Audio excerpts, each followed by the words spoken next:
The story begins with a man running down the street, introducing himself as Joo In-gong. He explains that his parents gave him this name in hopes that he would become the world's protagonist. In Korean, he says, his name literally means protagonist, a fact that led to endless teasing throughout his childhood. But he never minded. Deep down, he truly wanted to be the hero of his own story. He enters a game store, and people murmur that he's finally arrived. He brushes it off and tells the shopkeeper that the teasing needs to stop. Then he asks if the game has arrived. The shopkeeper responds that he expected Joo In-gong to show up and saved a copy for him. Night Saga Re, the remake of the classic game Night Saga. The game, he explains, revolves around the eternal war between humans and demons. Players can choose to be Loch, the human hero, or Zephyr, the Demon King's second son, each with separate goals and paths. Joo In-gong recalls that he's beaten Night Saga more than 10 times since childhood. He knows every character, item, location, and event like the back of his hand. But this remake is something more. This is the first game released after the explosion of virtual reality systems on the market. Later, back in his apartment, Joo In-gong sits down and prepares the setup. He loads the chip into his full dive helmet and plugs in the cartridge. As he waits, buzzing with anticipation, he mentions maybe he should take it easy, only 8 hours of playtime tonight. The moment he's teleported into the game, he stares up at the blindingly bright ceiling, wondering aloud if the load-in was successful. He remarks that Night Saga always starts with the player waking up in a bed. That's the real beginning. But this time, something feels off. The body he's in doesn't look familiar.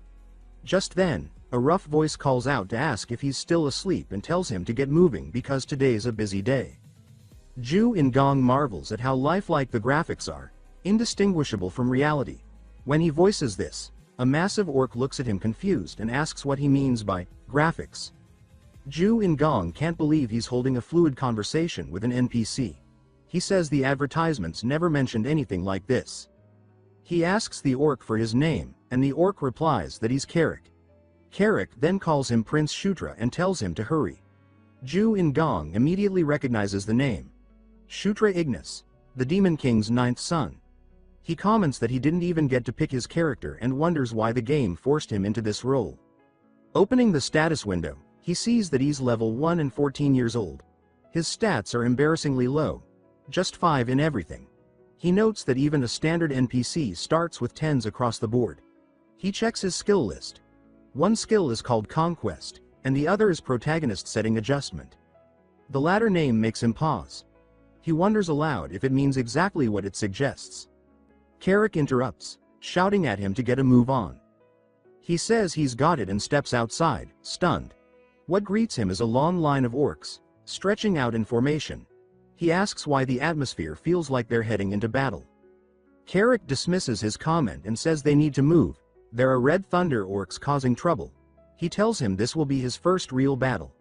Joo In-gong, confused, asks where the tutorial is. Carrick explains that the Red Thunder orc tribe has rebelled, and together with the 7th prince and 8th princess, they're going to help suppress the uprising. Joo In-gong asks why they're only bringing 10 people if it's a full-blown war. Carrick insists he told him yesterday that this was just supposed to be a patrol. Joo In-gong questions whether he actually said that, and Carrick looks at him strangely, wondering why he's been acting off all day. Opening his minimap, Joo In-gong remarks that he knew there'd be one. He's relieved. It makes navigation so much easier, and he decides to keep it open permanently. He notices a hidden path and wonders if it's part of an event. He tells Carrick that their current route is way too slow and says he knows a shortcut. They begin the detour, making their way through a forest and eventually scaling a cliff. Joo In-gong looks completely out of breath, but before them stands a hidden zone, marked by 2 enormous stone gates. Carrick looks surprised and asks how Joo In-gong knew about the place. He asks if he's a mage. Joo In-gong says he's not. The others note how drained he looks, and he admits he underestimated how trash his stamina would be, but he just wants to see if he can open the door.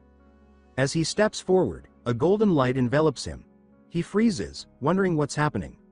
A notification pops up. He's leveled up. He questions if he really just gained a level from walking. Even stranger, all his stats rose by 2 points. He mutters that this is insanely broken. The sound of crumbling stone follows. Carrick asks if they're moving in.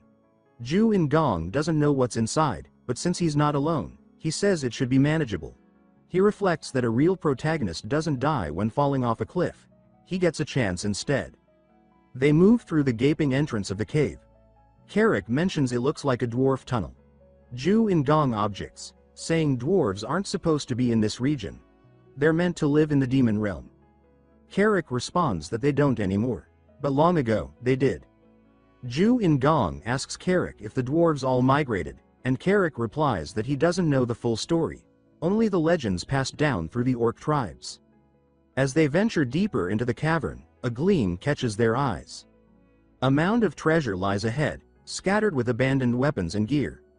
The orcs begin hooting with excitement, grabbing whatever they can get their hands on, exclaiming that the dwarves must have left behind some incredible loot.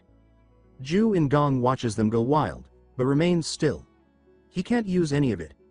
The level requirements are far too high, and his pitiful stats leave him locked out from wielding even the most basic items. He mutters that they might as well hang on to the gear anyway, and wonders how to stash it. Picking one up, he says, "Store," under his breath, and it vanishes, tucked neatly into his inventory. He confirms to himself that it works just as expected. Touch the item, think the word, and it's his. Then, his eyes shift to the minimap. A sudden cluster of red dots appears on the outer edge. He questions whether they represent enemies and immediately warns everyone to fall back. Without warning, a section of the wall cracks apart and detonates, launching several orcs off their feet. Out of the dust steps a towering figure, a red thunder orc. He announces that their arrival was anticipated. His name is Kachin, commander of the tribe. He bellows an order to his men to kill them all. The battle erupts in chaos. Orcs on Joo In-gong's side are cut down in waves. A few manage to fight back, but they're outnumbered and outmatched. As the clash continues, momentum begins to shift, ever so slightly. Joo In-gong, watching from the rear, ponders whether it's worth diving in to snag a few kills and earn some experience. He sneaks behind one of the red orcs locked in combat and lunges, attacking with full force. His blades shatter on contact. Stunned, he stares down at the broken weapons, realizing it was probably cheap junk. The red orc turns its fury toward him. Joo In-gong panics and bolts, screaming, only to trip on a rock and faceplant into the ground. A damage notification flashes. 14 health lost. He still has 5 mana remaining, but now the red orc is closing in, ready to strike the killing blow. Carrick arrives just in time, intercepting the attack. He shouts at Joo In-gong, asking what he's doing and telling him to move. But Joo In-gong is paralyzed, his entire body trembling. He tells himself it's just a game, but the fear feels too real. He doesn't want to die, not like this. He declares that he's had enough for today and pulls up the menu, trying to escape. He says the realism is overwhelming, terrifying. A glance at his character sheet reveals something unexpected. His species is listed as Gondarva. Even stranger, he has no active skills. No logout option either. He begins to panic, wondering if he's trapped inside the game. As he searches for answers, Kachin locks eyes with him and begins chanting. A volley of magical attacks rains down, piercing Joo In-gong's body. Pain flares through him, knocking him against a cliff wall. His vision begins to blur. He gasps for breath as his consciousness fades. Suddenly, he finds himself in a different space, a void, perhaps within his own mind. He questions if this is the afterlife, convinced that Kachin finished him off. But then, a golden light blooms ahead. A woman's voice echoes in the darkness, declaring that he is bound by fate to this world. She tells him to conquer and rule through absolute subjugation. As she extends her hands, Joo In-gong notices her heterochromatic eyes, 2 different colors staring into him. Before he can ask who or what she is, the light engulfs him completely. Back on the battlefield, the green orcs continue to struggle. Kachin moves to reinforce his warriors and mocks the audacity of such a small group to challenge his tribe. He decides that there's no point in dragging things out. He commands his troops to slaughter every last one of them. Joo In-gong rises to his feet, bewildered. He wonders if he just experienced some kind of awakening. Kachin notices him standing and demands to know how he's still alive. A notification flashes in Joo In-gong's vision. Telekinesis level 1 acquired. He mutters in disbelief, questioning when he even obtained that skill. Another surprise hits. His secondary job is now listed as Knight of Conquest. Kachin yells at his forces to focus all attacks on the boy. Carrick instantly realizes what's happening. He roars that they must protect the prince at all costs. No harm must come to him. Joo In-gong stands frozen, eyes glued to his status window. He says this class, this job, it never existed in the original game. He then plunges his blade into the ground, murmuring that it feels like second nature, as if the knowledge of it has always been inside him. He looks forward, proclaiming that the power of conquest is the power of kings. Raising his voice, he invokes the phrase, "Under the king's banner." A golden light swirls around him and flows outward, enveloping the orc warriors. The buff takes hold. Orcs begin shouting that they're filled with strength. They charge at the Red Thunder tribe like a tidal wave. One orc punches straight through an enemy's chest with bare hands. They no longer need weapons, they're unstoppable. Kachin panics. He demands to know how the enemy's strength surged so suddenly. His eyes trace the golden energy back to its source. Joo In-gong. Furious, he launches a barrage of 4 attacks straight at him. Joo In-gong sees them coming, but before they land, Carrick leaps in, effortlessly deflecting them all. Watching Carrick in action, Joo In-gong gains confidence. He tells Carrick to push forward, his buff amplifying every movement. Kachin realizes the tide has turned. He pleads for them to stop, but it's too late. Carrick barrels into him and sends his head flying. The remaining Red Thunder orcs see their leader's head roll across the ground and immediately flee in terror. The green orcs give chase, shouting that none shall escape. A system message appears in front of Joo In-gong. A general's achievements belong to his king. 3 level-ups hit him in rapid succession. Still catching his breath, Joo In-gong wonders aloud what's happening. Carrick stares at him from a distance, eyes wide, questioning where this power came from. He looks at Joo In-gong again, this time with awe, unsure if the prince is the source of the miracle they just witnessed. Later, back at camp, Joo In-gong frantically scrolls through his menu. He says the same thing over and over. There's no exit button. No matter how hard he looks, it's just not there. He repeats to himself that he needs to calm down. Just breathe. There are only 2 possibilities. 1. He's trapped in virtual reality, and a bug on the outside might eventually be patched out. 2. And this is the crazy one. This isn't a game anymore. Like a novel or a manga, he's somehow crossed into a world that only resembles the game he knew. The environment is so vivid, so detailed, that Joo In-gong can't help but feel like it's no longer a simulation. The textures, the temperature of the air, the way every sound echoes through stone, it all feels too real. He notes with some quiet amusement that even his body, down to the most private details, is rendered without any censorship. That small fact reinforces the idea that this world might not just be virtual. He wonders if perhaps he truly crossed into another realm. A troubling thought passes through him. What if dying is the only way out? But he immediately dismisses the idea. That's not a risk he's willing to test. For now, he tells himself, at least he is not an orc or ogre. That's something. And more importantly, he's in the role of a prince. The golden spoon among golden spoons. Life, for the moment, is in his favor. Carrick enters, asking if he has a moment to speak. Given the strange permanence of his situation, Joo In-gong mentally accepts his new name, Shutra, as it's what everyone here calls him. Shutra asks what Carrick wants. Carrick explains that he'd like to request a duel. He adds that although Shutra is a prince, he is also a leader. And for a warrior like Carrick, it's only proper to understand the combat capabilities of the one he serves. Shutra raises a brow, asking if there's a real reason behind this. Carrick offers him a training sword and assures him not to worry. He intends to go easy.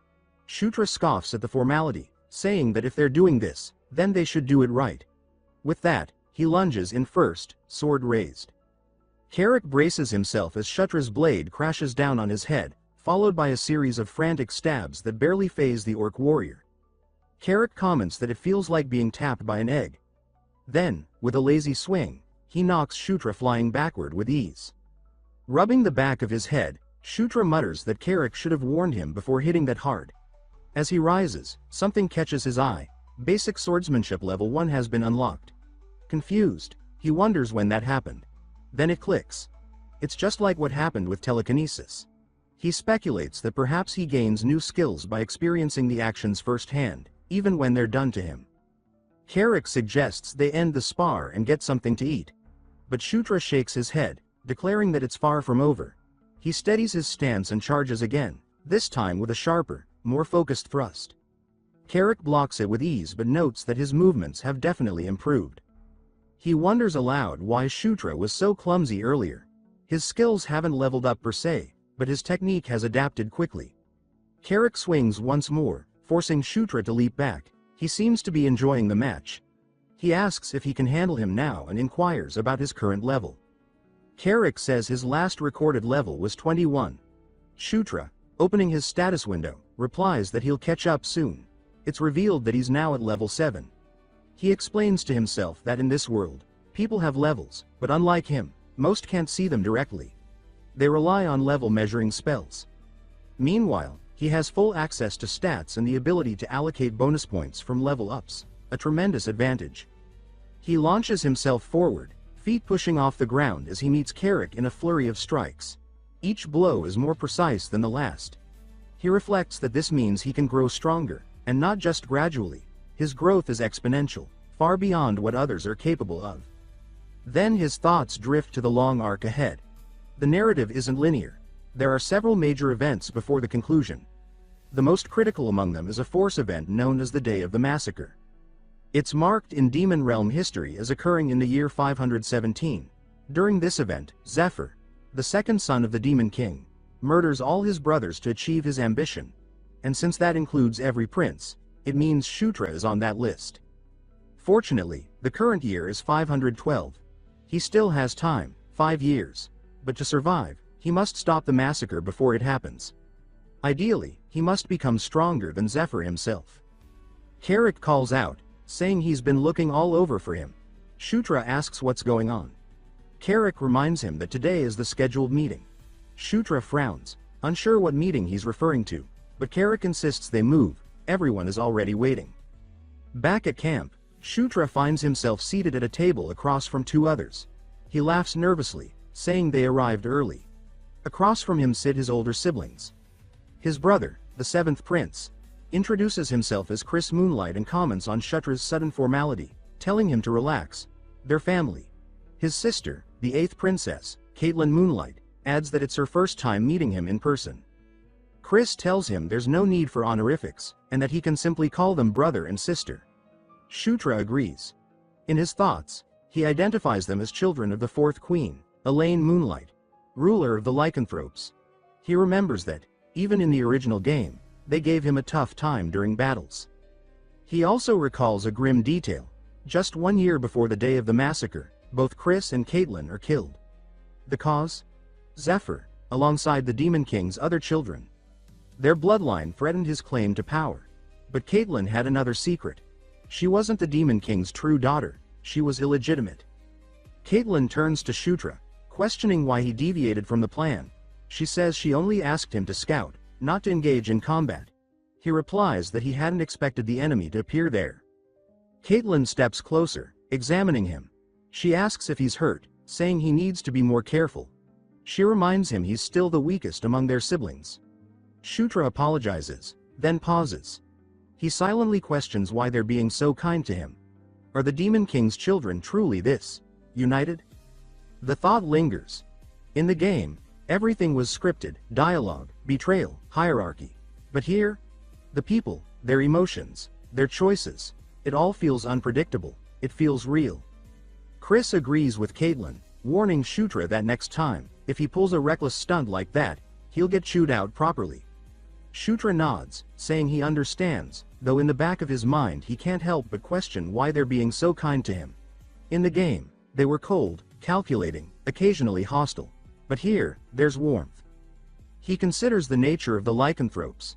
They're known for their vitality, beings overflowing with life force. He recalls that many of them were adept at using aura. That sparks an idea. If he can replicate how he unlocked telekinesis, by directly experiencing it, then maybe he can awaken aura the same way. He says he has a request. Chris raises an eyebrow and asks what kind of request. That's when Shutra's expression lights up. and he declares that he wants Chris to hit him with aura. Both Chris and Caitlin are visibly disturbed. They look at each other, wondering if they just heard him right or if he's developed some kind of strange masochistic streak. The scene cuts away as battle rages elsewhere. The red orcs are being blown off their feet, green orcs clashing with them in full-scale war. Chaos consumes the battlefield. A massive red orc suddenly lashes out, not just at enemies but at his own men, striking down anyone nearby. Several warriors attempt to subdue him, but he effortlessly dispatches them. One manages to nick his arm, and the giant pauses, staring at the wound. Rage flashes across his face. The offender barely has time to regret his mistake before he's reduced to a spray of crimson mist. The shockwave from the blow sends the surrounding fighters flying. The red orc bellows, demanding that not a single enemy escape. He promises reward to the one who brings the most kills. Oddly, the green orcs seem to heed his words, as though he's leading them, not fighting against them. Meanwhile, Shutra appears to be unconscious. His mind drifts into the dreamscape. There, he sees the mysterious woman who appeared during his awakening. He questions who she is, and glancing around, asks who the other shadowy figures are. Characters he doesn't recognize from the game. The woman steps closer but says nothing. Her form dissolves once again into radiant light, forcing Shutra to shield his eyes. When he opens them, he's awake, back in his room. He mutters, wondering aloud what kind of dream that was. Then a voice whispers near his ear. Carrick is beside him, murmuring in amusement. Startled, Shutra jumps back, exclaiming that Carrick nearly gave him a heart attack. Carrick replies that he seems well enough, just confused why he begged his siblings to beat him up. Carrick says he had been whining for it, and tells him to look at the result. Sure enough, Shutra is now emitting a faint shimmer of aura. It worked. He says he can actually feel it. Carrick asks if just getting hit by aura is enough to awaken it. Shutra replies that it seems to help, at least partially. Carrick then asks if it was him, Shutra, who filled them with power during the last battle in the cave. Shutra nods, and Carrick simply says he understands now. Shutra shifts focus, asking if anything happened while he was unconscious. Carrick informs him that the main force triumphed over the red orcs. Shutra raises an eyebrow. He had assumed his siblings were sent to deal with the threat. Carrick laughs at the thought and says that's absurd. He asks if Shutra knows just how massive the red orc tribe is. Shutra asks who led the operation.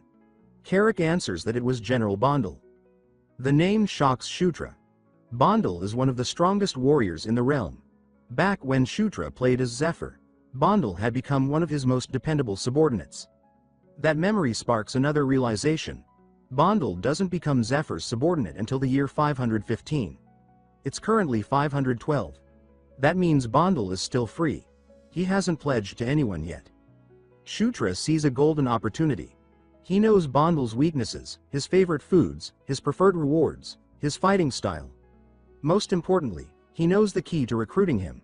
Defeating him in a duel. With this knowledge, he's confident that he can recruit Bondel before Zephyr ever gets the chance. It's a solid first goal. Establish a loyal and powerful subordinate of his own. Back at Caitlin's camp, Chris can be heard yelling in disbelief. He demands to know if Shutra really reached the basics of aura in just a single day. Shutra says that he dumped all his level up points into aura, so this outcome should be expected. It's not even about specializing. Aura passively enhances all physical stats, making it far more valuable than telekinesis. Chris mutters that it's ridiculous, then wonders aloud if it has something to do with Shutra being a Gandharva. He asks if Shutra can draw a map of the burrows they explored. Shutra says he probably can. While he doesn't have an actual map, he does have his minimap, which shows the layout in detail. He asks for paper and pen, and once given them, starts sketching. When he finishes, Chris examines the drawing and says it's even more accurate than their current map. He calls Shutra a genius. Shutra laughs modestly. Caitlin informs them that the red orcs they encountered were wiped out, meaning the enemy doesn't yet know their burrows have been discovered. Chris notes that with this map, they can plan a sneak attack. But there's one more task they need from him. Shutra returns to the mountains. Carrick asks if it's another scouting mission. Shutra admits it is. After all, he's still the weakest among his siblings. Carrick is just grateful that reinforcements arrived, and Shutra gives credit to the achievements they recently earned. Carrick agrees, chuckling. Ahead, they spot two figures. Caitlin, now cloaked in a robe, and another woman. Shutra asks what's going on, and why Caitlin is dressed like that. She tells him to keep his voice down. She doesn't know what this mission holds, so she's going to follow him secretly and only intervene if it gets dangerous. The credit, she insists, needs to go solely to him. Shutra questions her logic, wondering if she's naive or just oddly supportive, but he decides not to refuse her help. The other woman introduces herself as Sarah, Caitlin's adjutant. Shutra greets her politely. Caitlin tells him to focus on scouting. They'll shadow him discreetly. He agrees, and the group heads back into the dwarven cave system they had explored before. As they proceed, Carrick comments that the rooms are strangely empty. It's as if everything of value was taken. Shutra agrees. It seems unlikely that the dwarves would leave their treasures behind. When he asks about the weapons they found earlier, Carrick says they probably weren't considered valuable by dwarven standards. Shutra admits that explanation makes sense. Suddenly, Carrick stiffens. He says something is coming. Shutra hears it too. He checks the minimap and confirms a swarm is heading their way. He opens his inventory and grins, saying he was ready for this. He reveals a flash magic item, prepared in advance. He tells everyone to close their eyes when he gives the signal. At the cave's far end, dozens of creatures emerge. Spiders the size of dogs, crawling over the rocks with boulders strapped to their backs. Rock spiders. Monsters that thrive in dark environments, moving in packs and armed with venom capable of paralyzing prey. Shutra gives the signal and hurls the flash magic high. The moment it detonates, the cavern erupts in blinding golden light. The spiders screech, stunned and paralyzed. Shutra announces that light disables them completely. They're creatures of shadow, after all. He orders the team to finish them off. The warriors charge in, blades drawn. The spiders attempt resistance, but they're hopelessly outmatched. The team tears through them with ease. Shutra watches with satisfaction. Another mission handled, another step forward. Shutra lingers at the back lines, staying out of the immediate clash while scanning the battlefield through his minimap. He zooms in on the skirmish, noting that rock spiders always travel in groups, and each group is led by a single dominant boss. He identifies it quickly, larger, nastier, tucked deeper into the shadows. He tells Carrick to follow him, explaining that they're going to take out the boss directly. Carrick signals his understanding, and the two push through the battlefield with sharp focus, weaving between fighters and striking through gaps in the chaos. Eventually, the boss spider comes into view. Massive, towering over the others, and already screaming as it detects their approach. Without hesitation, Carrick leaps high and brings his axe down with full force on the creature's shell. To his surprise, the attack does nothing. The blade bounces off harmlessly.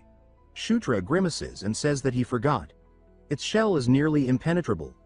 Axes won't work here. The weakness is fire, but unfortunately, he still hasn't unlocked any fire-based magic. Suddenly, the spider begins to reveal clusters of small, blinking eyes opening across its back. Carrick steps back in alarm as the boss locks onto him. The massive creature starts charging. Shutra panics and mutters that fire is the only way, but he doesn't have any. Just then, Caitlin's voice cuts in from behind, instructing him to raise his sword. He does as told, and flames suddenly envelop the blade. Shutra gasps, stunned, and asks if she's using magic. She confirms it, asking if the enchantment will suffice. From behind, she channels her energy into him, acting as magical support. The boss spider lunges. As it nears, Shutra braces himself. The moment the dust kicks up from the impact, he bursts out of the haze, charging forward. He scales the spider's leg and, fusing his newly enchanted sword with his basic swordsmanship, he calls out the technique, Burning Blade. The flame-imbued blade begins slicing into the creature's thick armor, leaving glowing red lines across its hide. The spider shrieks, its body engulfed in flames as Shutra continues slashing. The flames consume it completely. Then the glow hits him, a familiar golden light, signaling multiple level ups. Notifications flash across his vision, and his level climbs to 9. He shouts in excitement. Caitlin asks if he's alright and what that light was. He hesitates, then claims it's a kind of blessing, nothing to worry about. She questions whether it's a gift tied to being a Gandharva. He affirms it. She then asks how he handled the rock spider so well. His movements were too precise to be mere guesswork. He responds that he read about them in a book. In truth, he fought them dozens of times while playing the game, and every move they made was burned into his muscle memory. Carrick suddenly calls for his attention, saying he found something. They walk over and uncover a hidden door. They push it open and step into a dimly lit chamber. Shutra freezes. He recognizes the structure instantly. It's a dwarf-style town portal. Carrick asks if he knows what it is, and Shutra replies that he has a guess. The markings are dwarven, and while he never encountered one playing as Zephyr, he did as the human hero. He explains that it probably activates when infused with magic. He tells Caitlin it seems to be a teleportation device. She asks if he's sure. Sarah, observing the architecture, says it aligns with Shutra's theory. Caitlin wonders if they can determine the destination. Sarah explains that there might be some inscriptions nearby. Carrick points to a wall, noting some faint carvings. They all gather around. The script is unfamiliar to most of them. Carrick asks if Caitlin can read it. She says she can't. Sarah also admits she's clueless. Then, Shutra surprises everyone by reading it aloud. He says that it identifies as Zizka Mountains Portal Number 2, connected to Portal Number 3. Mid-sentence, he pauses, wondering how he's even able to understand it. A system prompt confirms what just happened. He's acquired the Dwarven script skill. He can now read the language fluently. He's stunned by how easy it was, and realizes that even languages can be acquired through experience here. Carrick, wide-eyed, asks if he actually read that. Shutra says yes, apparently he can now. Caitlin presses him, asking when he learned to do that. Sarah asks what the inscription says at the bottom. Shutra explains that the portal activates when infused with magic and suggests Caitlin try it. She asks why he doesn't do it himself. He avoids saying the real reason. He can't use magic, and just says he's still clumsy with spellwork. Caitlin steps forward and begins channeling energy into the portal. The orb embedded in the center pulses with soft blue light, growing stronger until it expands outward. A projected image appears, an aerial map of the mountain range. They can see their current location clearly, along with Portal 3 in the distance. They speculate that this might be where the dwarves are now hiding. Carrick notes that the Red Orc main force is stationed just beyond these mountains. Shutra agrees. This is their chance to strike first. Caitlin says they should halt here and discuss the next steps later. Back at camp, Chris greets them with excitement, proclaiming that Shutra really is a lucky charm.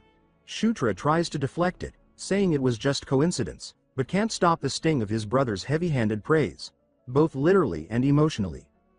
Chris then says that if there's anything Shutra wants, he should speak up. As his brother and leader, he'll do anything for him. Shutra says it's fine, but Chris insists. He says a reward is owed, and refusal would disappoint him. Shutra asks if even a slightly unreasonable request would be acceptable. Chris chuckles and tells him to ask.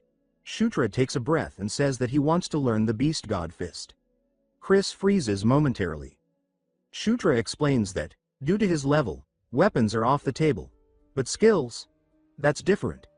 The Beast God Fist is a legendary martial art passed through the Lycanthrope royal line, an S-rank combat technique. He knows it's a lot to ask, and says he'll understand if Chris refuses. He lowers his head slightly and says he expected as much. But Chris, after a pause, agrees to teach him, though not the secret techniques. That's off limits. Instead, he offers to teach him Aura, saying it should be more than enough as a gift. Shutra is momentarily speechless. Chris mistakes the silence for disappointment and asks if he's unhappy. Shutra quickly says that he's thrilled, overjoyed even. Chris smiles warmly, places a hand on his shoulder, and says that from now on, aside from Caitlin, he wants to consider Shutra a true younger brother. Not just in name, but in bond. Shutra considers Chris's offer, admitting to himself that it's a surprisingly sincere gesture. It carries weight, but more than that, it's not a bad idea. He agrees without hesitation. The two shake hands firmly, sealing the start of something new. Caitlin looks pleased, her smile subtle but genuine. Shutra states that from now on, they should work together, and work well. An alliance is formed. Not bound by oaths or royal decree, but by something far more practical. Mutual interest and trust. For now, it's a regular alliance, but he knows it has the potential to become something much stronger. The scene shifts, cutting away to the jagged peaks near Portal 3, deep within the Zizka Mountains. There, nestled among the rocks, lies a red orc outpost. Inside one of its tents, a group of orcs converse. One says that the enemy probably didn't come here targeting her specifically. Another scoffs, asking what their great princess is even doing here. Bound tightly and gagged, the sixth princess, Felicia Doomblade, sits with a look of cold fury in her eyes. Meanwhile, Shutra inspects his stat sheet. His gaze lingers on his charisma stat, now his lowest. He notes that when he started leveling up, every stat increased by 2 points with each level. But recently, charisma only seems to increase by 1. He wonders why that is. In the original game, charisma and appearance were separate. Appearance dictated how attractive a character looked, while charisma measured how well others responded to them. How persuasive, how inspiring. It makes sense, he reasons. His progression has been solid, and overall he's gaining power faster than most. More pressing, however, is that he's approaching level 10. In the game, reaching level 10 unlocked a new tier for unique skills. For Loch, it enhanced the Chosen One. For Zephyr, it strengthened Descendant of Darkness. Shutra speculates that hitting level 10 might boost one of his own unique abilities. It's a moment he's anticipating. Carrick enters, announcing that preparations are complete and asking if Shutra is ready to move out. Shutra replies that he is. Carrick, in an unusually cheerful tone, says that he seems to be in a good mood and asks what happened. Shutra simply says it's nothing. Outside, the orc units stand at attention, ready and waiting. Shutra gives the signal, and the expedition begins. They head back toward the mountains, crossing the rugged terrain to return to the cave housing the portal. Inside, the lycanthrope mages and warriors are already at work. Chris stands near the portal door, overseeing the operation. He turns to the mages and asks if the investigation is complete. One of them nods, confirming that the portal indeed connects to the river near the Zizka mountain range. Chris asks if the portal is functioning properly. The mage replies that there are no issues, the structure is stable, and as expected of dwarven craftsmanship, built to last. Chris then orders the activation. The mages channel their mana into the stone gate. The portal hums to life, radiating with light as it stabilizes and opens a path through the mountains. Chris steps forward. Shutra watches in awe. Seeing a functioning portal up close, an actual, physical gate, is overwhelming. It's one thing to use them in-game, but this is reality. Caitlin nudges him, asking what he's waiting for. He assures her that he's coming and steps through. The teleportation is seamless. A blink, and then he's standing on the other side, immediately struck by what he sees. The red orc encampment is right in front of them. Chris, now by his side, remarks that it's exactly as expected. Judging by the layout and size, he estimates there are around 5,000 troops stationed here. He explains that if they attack from the rear, their first objective should be the supply lines. If General Bondel attacks from the front, it will draw their focus. Meanwhile, infiltrators can burn the enemy's food stores. Sarah suddenly interjects, saying something doesn't feel right. The camp seems half empty. Chris nods, noting that the troop count appears off. He speculates that they might have already launched an attack elsewhere. Shutra turns his head, hearing something. A distant echo of steel clashing against steel. He asks what that sound is. It's faint, but unmistakable. Chris instructs him to focus his aura into his eyes. Shutra complies, and as he enhances his vision, the battlefield ahead comes into focus. Red orcs are engaged in a fight, but the group they're battling isn't Bondel's. Caitlin notes the same thing, asking who the other fighters are. Chris confirms that Bondel wasn't scheduled for any engagements today. The timing doesn't add up. Shutra narrows his eyes and finally sees them clearly. Agile warriors with smaller frames, mounted on swift dracos. He recognizes them instantly, dark elves. He states it aloud, saying that the mounted warriors are definitely dark elves. Caitlin is stunned, asking if he's sure. He replies that the smaller builds and Draco mounts make it obvious. Chris, watching the battle shift, notes that the dark elves seem to be retreating. Their leader must have fallen, he says, and now they're pulling back fast. Carrick, watching the aftermath, asks if that really was the end of the fight. Shutra's mind races, wondering why dark elves would be out here at all. Back at their encampment, General Bondel is in conversation with Chris. He mentions that word has reached him. Prince Chris's forces discovered the dwarf portal. He says he's impressed but also curious. How did they know where it would lead? Chris clarifies that it wasn't his doing. It was the 9th prince, Shutra, who discovered the portal's destination. Shutra modestly says it was just luck. Seeing Bondel again brings a strange warmth. In his past playthroughs, Bondel had always been a key figure, formidable, loyal, deadly. Bondel says that such sharp work deserves recognition and promises that Shutra will be properly rewarded at the Demon King's castle. Chris shifts the subject, asking about the earlier skirmish outside the encampment. Bondel explains that the Dark Elves had unexpectedly joined the battle on their own initiative. Chris questions their reasoning, asking if they were dispatched as reinforcements from the castle. Bondel admits that the situation is unclear. He says the Dark Elves claimed they were conducting a preliminary scout before formally joining the campaign, but things spiraled out of control. And now, there's a larger problem. Chris asks what that is. Bondel reveals that the Dark Elf unit's commander was captured by the Red Orcs.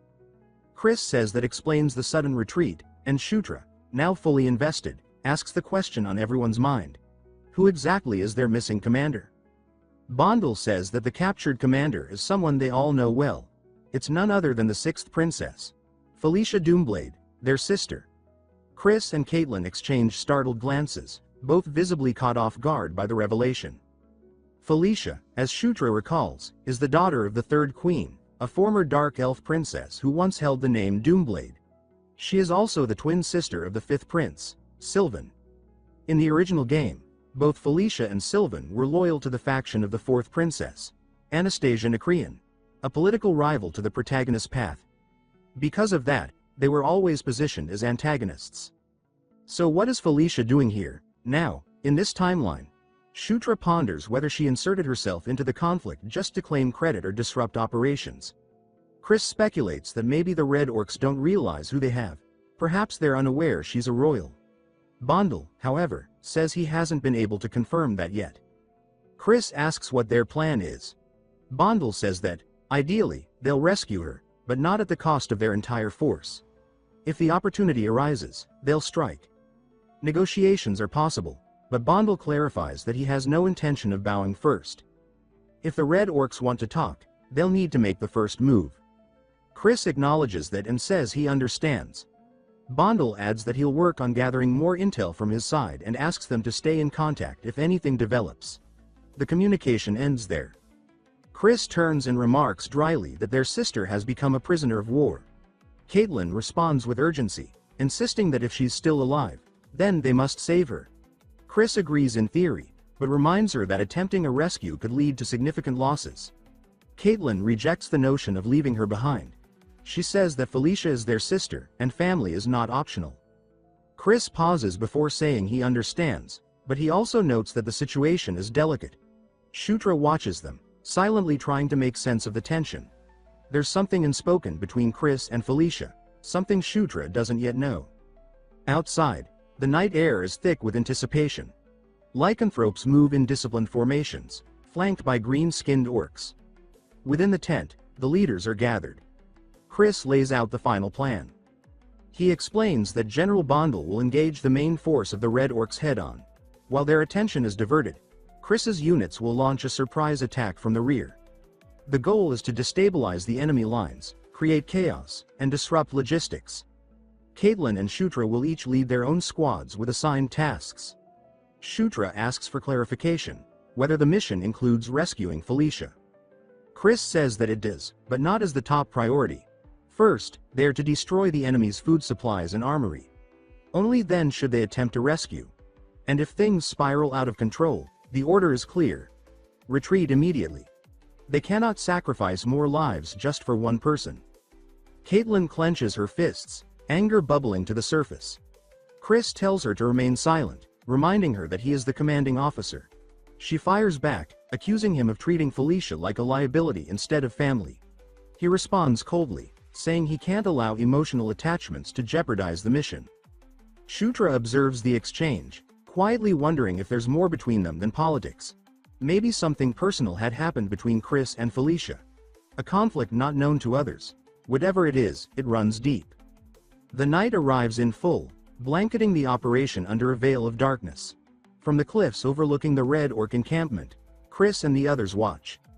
The enemy camp is still active. Even at night, guards patrol, fires flicker, and sentries stay alert. Then, without warning, a massive explosion tears through one section of the camp. Soldiers are launched into the air as General Bondle barrels in, leading a vicious frontal assault. He roars at his troops to kill them all, his voice booming across the battlefield. Elsewhere, at Shutra's position, Carrick sees the signal and asks if it's time to move. They hold their position briefly, watching as orcs surge forward like an unstoppable wave. Bondle, after delivering the first strike, issues an immediate order for all units to pull back. From his cliffside perch, Chris sees the retreat and recognizes the opening. This is their moment. He turns to his team and orders everyone into position. He reminds Shutra and Caitlin to stick to their assignments. Destroy the supplies, and rescue Felicia if possible. Then he gives the order. Charge. The second wave hits hard. The Red Orcs, already scattered from the first attack, are thrown into confusion. Their lines falter. Their defenses crumble. Caitlin shouts for Shutra to stay alert. He tells her to do the same. Opening his minimap, Shutra scans the terrain, marking a path that cuts through the least fortified areas. He notes the safest route and points out their target, the supply depot. He says they need to move fast and hit it first, because once the chaos settles, their window will slam shut. Carrick barrels ahead, roaring that he'll tear through every last one of them. His massive frame slams into the front lines, cleaving a path through Red Orcs like a living battering ram. One of the orcs counters with a vicious swing aimed directly at Carrick's exposed flank. He realizes too late that he won't be able to deflect in time, until something flashes past him. A dagger spins through the air and slams into the attacking orc's skull with pinpoint accuracy. Carrick turns just in time to see Shutra lowering his arm, a small grin forming on his face. He says that it worked better than he expected. Carrick blinks and asks when he learned how to throw like that. Shutra shrugs it off, saying he got the skill last night after trying it once. Apparently, that was enough. Carrick nods, then gestures toward the supply depot ahead. He says they've located the food storage and asks if they should burn it down now. Shutra replies that they should follow the plan, but his mind drifts elsewhere. If Felicia is being held nearby, and they set fire to everything, there's a chance she'll be caught in the blaze. They need to find her first. He quickly opens his minimap and scans for markers. He explains that NPCs with neutral alignment are usually color-coded, blue or purple. After a moment, he spots her location. He signals Carrick to follow, and the two of them charge toward a nearby tent. Inside, Shutra announces that this has to be the place. From the shadows, a voice calls out to him. He spins to see Felicia, shackled and sitting on the ground, looking at him with disbelief. She demands to know what the hell he's doing here. Shutra tells her to stay still as he hurries over and begins working on the chains. He explains that this place is about to go up in flames, and if she wants to live, they need to leave immediately. All the while, he's thinking strategically. If he saves her now, she'll owe him a royal debt that could pay dividends later. Felicia remains confused, still asking why he, of all people, is here. Once the chains drop, they make a run for it. Shutra says they need to regroup with Chris and Caitlin. Felicia, still catching her breath, asks if they truly came to rescue her. Shutra answers with surprise, asking why she'd doubt that. She tells him that he doesn't understand how far removed he is from the internal politics. It's not that simple. Before she can elaborate, Carrick shouts from ahead, enemy reinforcements are swarming in. Shutra tells Felicia to stay close. She nods but hesitates for a moment, asking when he started using her name so casually. As they sprint, she notices a glint of danger, an incoming spear from behind. She shouts a warning, and Shutra turns just in time to take the full hit straight through the back. Blood erupts from his mouth, and his entire body ignites in sudden magical flames. Carrick and Felicia scream his name as they watch in horror. His figure is engulfed, collapsing into a burning heap. Felicia's breathing quickens, panic rising. One of the orcs charges toward her. Before it can reach her, a fireball crashes into the orc's face, blasting it off its feet. Felicia spins, shocked to see Shutra standing upright again, stepping forward slowly through the smoke.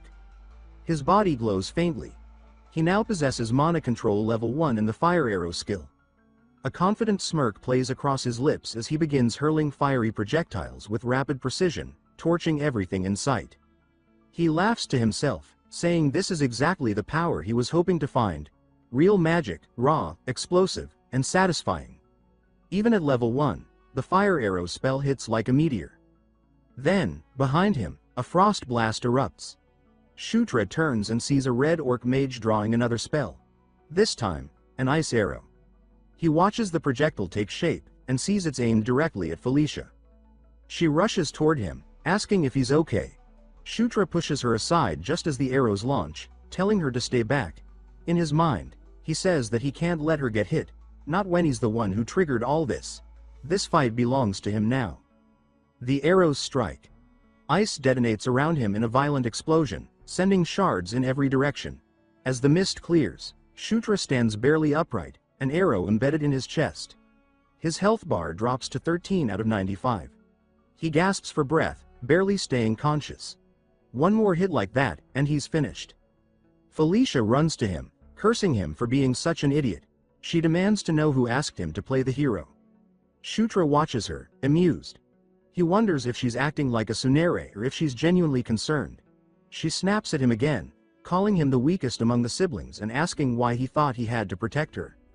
He smiles weakly, thinking that her misunderstanding is working in his favor. He looks toward the enemy mage, ready for another attack, but finds the orc slumped over, unconscious. Felicia kneels beside him, asking where he learned magic. Shutra realizes she's much stronger than he originally thought, and now she believes he did all of this for her. A soft green light begins to glow around his chest. She's healing him. Her hands shimmer as the magic seeps into his skin, sealing the wound. Shutra is stunned.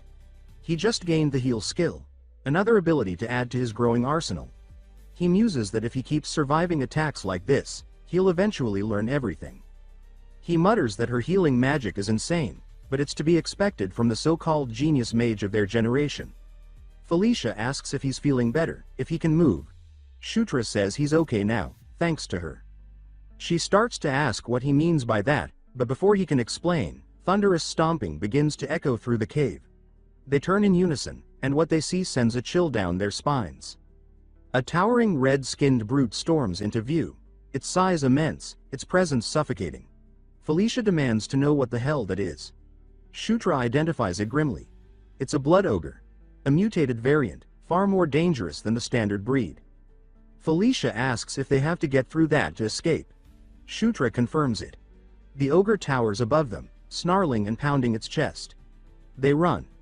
And Shutra, still bleeding, still recovering, wonders how in the world he's supposed to take on something like that this early in the game.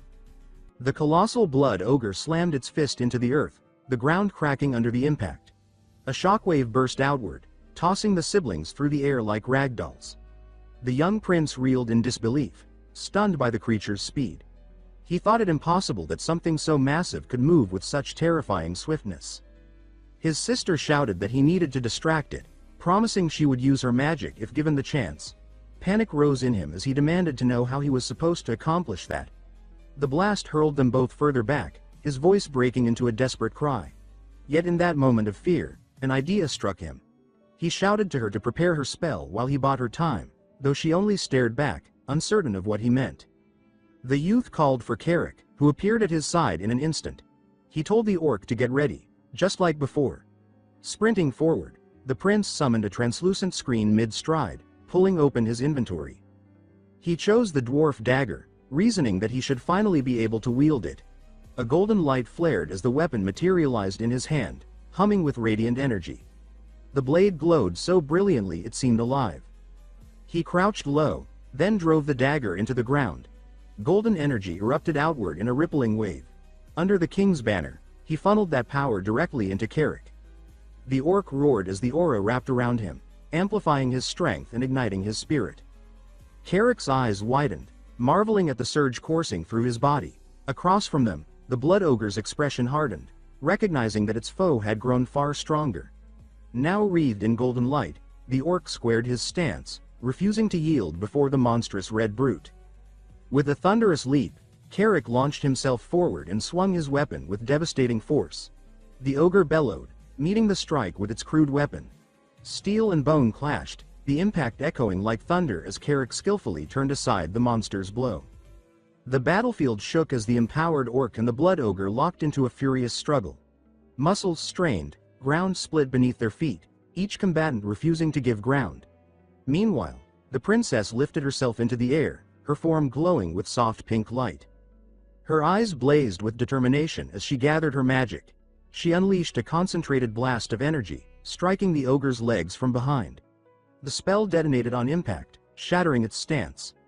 With a roar of pain, the beast stumbled, its massive form collapsing helplessly.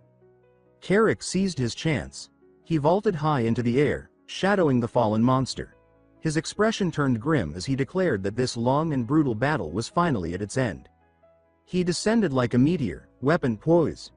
The ogre's final cry split the air as the blade pierced its chest with unstoppable force. The golden energy surged through Carrick's strike, silencing the monster forever. When the dust settled, the prince walked calmly across the battlefield. Relief softened his features. He believed the worst foe in the camp had been defeated. But before he could savor the victory, a golden aura erupted around him. Startled, he glanced about as a translucent window materialized before his eyes. The system announced his advancement. He had finally reached level 10. Another prompt informed him that his unique protagonist buff had increased as well. A smirk crossed his lips as he thought of the new power in his grasp. The system then revealed an additional gift, a passive skill newly unlocked. Opening his present box, he froze in disbelief. The reward was none other than the legendary Stormtrooper effect. He thought to himself that this must be the very trope where bullets never hit the hero, and now, at last, he could embody it. The thought amused him until the sudden roar of a charging horde shattered his musing. Dozens of red orcs stormed forward. His sister snapped him back to focus, warning that the enemies were closing fast. The princess glared at the oncoming tide, her features etched with fury and resolve. She summoned a cyclone, commanding it to whirl and tear through the ranks. The prince stood his ground as the winds ripped past him, astonished by her strength. Within the storm he glimpsed ethereal butterflies flickering, realizing that she was channeling a spirit. He recalled then that Felicia was born a spirit user, a trait of her elven blood, even the corrupted dark elven kind. He watched her command the tempest as if it were alive, their foes powerless within its grasp. A sly thought crept into his mind. He wondered if he could summon spirits as well. But his musings ended when a bright yellow flare streaked skyward, exploding above the battlefield. The orc soldiers halted, gazing at the signal. Carrick demanded to know what it meant, and the prince explained that yellow was the order to retreat. A knot of worry formed in his chest. Someone, somewhere, was in grave peril. Carrick asked for orders, and the prince commanded him to rally the troops and withdraw. He then declared that he himself would seek out their sister Caitlin, which left his loyal companion stunned. Carrick protested, insisting he accompany him, but the prince repeated his order with finality. At that moment, Felicia stepped forward. She said she would join her brother, leaving Carrick in silence. She declared she despised owing debts and wished to repay him for saving her life. She added, saying that she too had unfinished business with the enemy and intended to settle it. The orc warrior finally relented, warning the prince to be careful while he waited. The youth agreed without hesitation. As they advanced, Felicia questioned the need to check on Caitlin. The prince explained that the retreat order had seemed suspicious. She fixed her eyes on him and asked if he was truly worried about their sister. He claimed that it was natural for siblings to worry about one another, though in his mind he only regarded Caitlin as a reliable ally. Felicia considered his answer quietly, her expression thoughtful and faintly skeptical. They pressed on through the shattered encampment, where flames and shadows flickered under the cold starlight. All around them the enemy camp was breaking into chaos. In another part of those grounds, a horde of red orcs roared with fury as they charged at a lone defender. Their target was Caitlin, who stood her ground against the overwhelming tide. Her gaze remained sharp, her composure unshaken as she prepared for the battle ahead. She unleashed a storm of energy blasts, halting the first wave of attackers in violent bursts of light. Orcs shrieked as the explosions ripped into their ranks, yet countless others surged forward. One hurled a weapon at her, but she avoided it with effortless grace. In response, she conjured a luminous blade of pure energy, ready to strike back. With a single, forceful swing, Caitlin released a crescent wave that tore through several foes at once. At that moment, the prince and Felicia arrived to find her standing amidst the fallen. Relief washed over him, a small smile tugging at his lips as he realized his earlier concern had been unnecessary. Caitlin turned on them sharply, demanding to know why he had come instead of obeying the retreat signal. She looked truly puzzled by his flustered explanation that he came to assist her. Then Caitlin rushed forward, throwing her arms around Felicia with a tight embrace. She exclaimed her sister's name, relief breaking through her composed exterior. She admitted how glad she was that Felicia had survived captivity.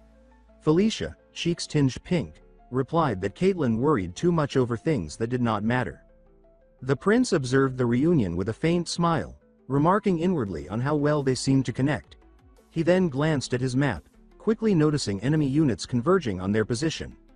A system window appeared, confirming the danger. He urged them to retreat at once, and Caitlin instructed him to lead while she and Felicia guarded the rear. They reached a hidden portal guarded by allied orc soldiers who had been awaiting their arrival. The circle beneath them glowed bright blue as they stepped upon it, the portal igniting with power. Light engulfed them, carrying them far from the battlefield. As the magic faded, Felicia asked if Shutra had discovered the portal. Caitlin confirmed that he had played a crucial role. Carrick voiced his curiosity, wondering aloud how much the prince had changed in such a short time. His words carried the weight of genuine surprise. Their older brother Chris stood waiting as they emerged, his face stern and unreadable. The broad-shouldered warrior called to his younger brother, his voice echoing across the chamber. Caitlin eagerly reported that she had returned with Felicia safely in tow. Felicia greeted Chris, noting that it had been some time since they last saw each other. He remained silent at first, eyes fixed on her with an expression impossible to decipher. Then, after a while, he welcomed her back. Later, he informed them that General Vandal's troops had also secured victory. Chris stated that the enemy had abandoned the fight after witnessing their main base set ablaze. The prince repeated the name with visible confusion, prompting Caitlin to clarify that Vandal was the enemy's chieftain. Felicia asked if your cousin had surrendered, but Chris corrected her, saying that he had merely fled and remained a threat. The elder brother declared their next course. Tomorrow they would strike another enemy force before it had a chance to regroup. After laying out the plan, he turned to Felicia and questioned how she had been captured. She claimed she had been studying ruins nearby, heard the clash of battle, and was seized while trying to lend aid. Chris regarded her with open doubt, his skeptical eyes betraying disbelief. Felicia asked if he thinks she's lying. Unwilling to back down, the tension between them thickened, their gazes locked in silent challenge, hinting at a tangled past neither wished to voice. At length Chris dismissed the matter, saying that everyone was weary and should rest. Felicia accepted his words, and the siblings parted ways, each leaving for a night of long overdue sleep. Elsewhere in the camp, the allied soldiers savored their well-earned rest, gathered around fires with laughter and food. The young prince, however, sat apart, his attention fixed on the glowing system screen before him. He studied his newly acquired skills with fascination, yet he admitted to himself that, despite all the magic at his disposal, his most dependable weapon remained his aura. His thoughts broke when Felicia appeared at his doorway. She asked to speak with him, her voice even and steady. He asked what business she could possibly have at such a late hour, but she did not answer right away. Instead, she simply stood there with a serious look before repeating his name, her steps slow and deliberate as she moved closer to the puzzled youth. Then, without warning, she seized the front of his tunic and pulled him forward. He froze, startled into silence, his mind unable to keep up with her sudden boldness. She leaned closer and made a startling request. She told him to take off his clothes. His face flushed red as he stammered in disbelief, unable to process her words. She pointed calmly to his garments, repeating her demand without hesitation, showing not the slightest embarrassment. Still flustered, he asked why she would want something so outrageous. Felicia clarified in an even tone, asking if he truly did not want her to treat the wounds he had suffered during battle. His eyes widened with realization, relief replacing his panic as her intent finally became clear. She explained that the healing she had done earlier was only basic treatment meant to stabilize him. Concerned about hidden injuries, she insisted on casting a proper healing spell, though he could not help but feel slightly disappointed by the explanation. She then asked about his strange glowing body, but he brushed it off, saying it was nothing more than a natural occurrence. Taking advantage of the moment, he shifted the subject and told her he had a favor to request. He explained that this favor was something only she could provide, a mischievous spark flashing in his eyes. Through her cooperation, he succeeded in acquiring 3 new abilities: Cure, Cure Poison, and Cure Disease. Once dressed again, he admired the list of fresh skills with a triumphant grin. By having her cast spells directly on him, he had learned them as his own. Later, his training began under Caitlyn's instruction. She told him that Beast Fist branched into many paths, and now it was time for him to learn. She announced that he would start with the werewolf style, and as she spoke, a glowing blue emblem of a wolf appeared, symbolizing the martial discipline of the lycanthropes. This style, she explained, was the bedrock upon which the more advanced beast god Fist rested. Today's focus would be internal aura control. She instructed him to close his eyes and concentrate, and he obeyed, drawing his focus inward until blue and violet energy shimmered faintly around him. With unwavering effort, he connected to his inner power, the energy coursing through his limbs like crackling lightning. He envisioned it clearly, his aura, the raw essence of life, surging through him. At its peak, this energy drew dangerously close to the soul itself, capable of merging with it when forced to the limit. Just then, a system prompt appeared. He blinked in surprise, reading the message that announced he had acquired a new passive skill: Protagonist Body. The description revealed that it amplified training efficiency and granted new traits with every level gained. Shocked, he realized he had just unlocked another overwhelming, cheat-like ability. He compared it to the powerful passives of his rivals and understood that his own gift was equal, if not greater. The skill evolved continuously, transforming and adding new abilities each time it advanced. A confident, almost sinister grin spread across his face as he imagined the possibilities. He clenched his fists, savoring the rush, convinced this was the true mark of a protagonist. Caitlyn's sharp voice snapped him back, scolding him for letting his thoughts wander. He quickly apologized, and she reminded him it was time to continue the lesson. He agreed eagerly, channeling his aura until a system notification confirmed he had achieved Beast Fist, Level 1. His sister was astonished, remarking that he had mastered the fundamentals with flawless precision. The prince examined his glowing hands, the energy tangible, like holding a weapon forged of pure will. But before Caitlyn could continue, a werewolf soldier rushed in, urgency written on his face. He reported that a disaster had struck. Their brother Chris entered soon after, his expression grim, delivering the heavy news. Chiron's entire unit had disappeared. The siblings gathered quickly around a map, their faces set with determination. Chris reasoned that the enemy must have uncovered their strategy, and Caitlyn asked what their next step should be. Chris pointed to a location on the map, explaining that it was the most likely rallying point for the enemy forces. The prince analyzed the terrain and agreed that the assessment was accurate, concluding that decisive action was necessary. Chris then declared that they would unite their strength with General Vandal. The perspective shifted to the main army's base, a sprawling camp built against the jagged mountains.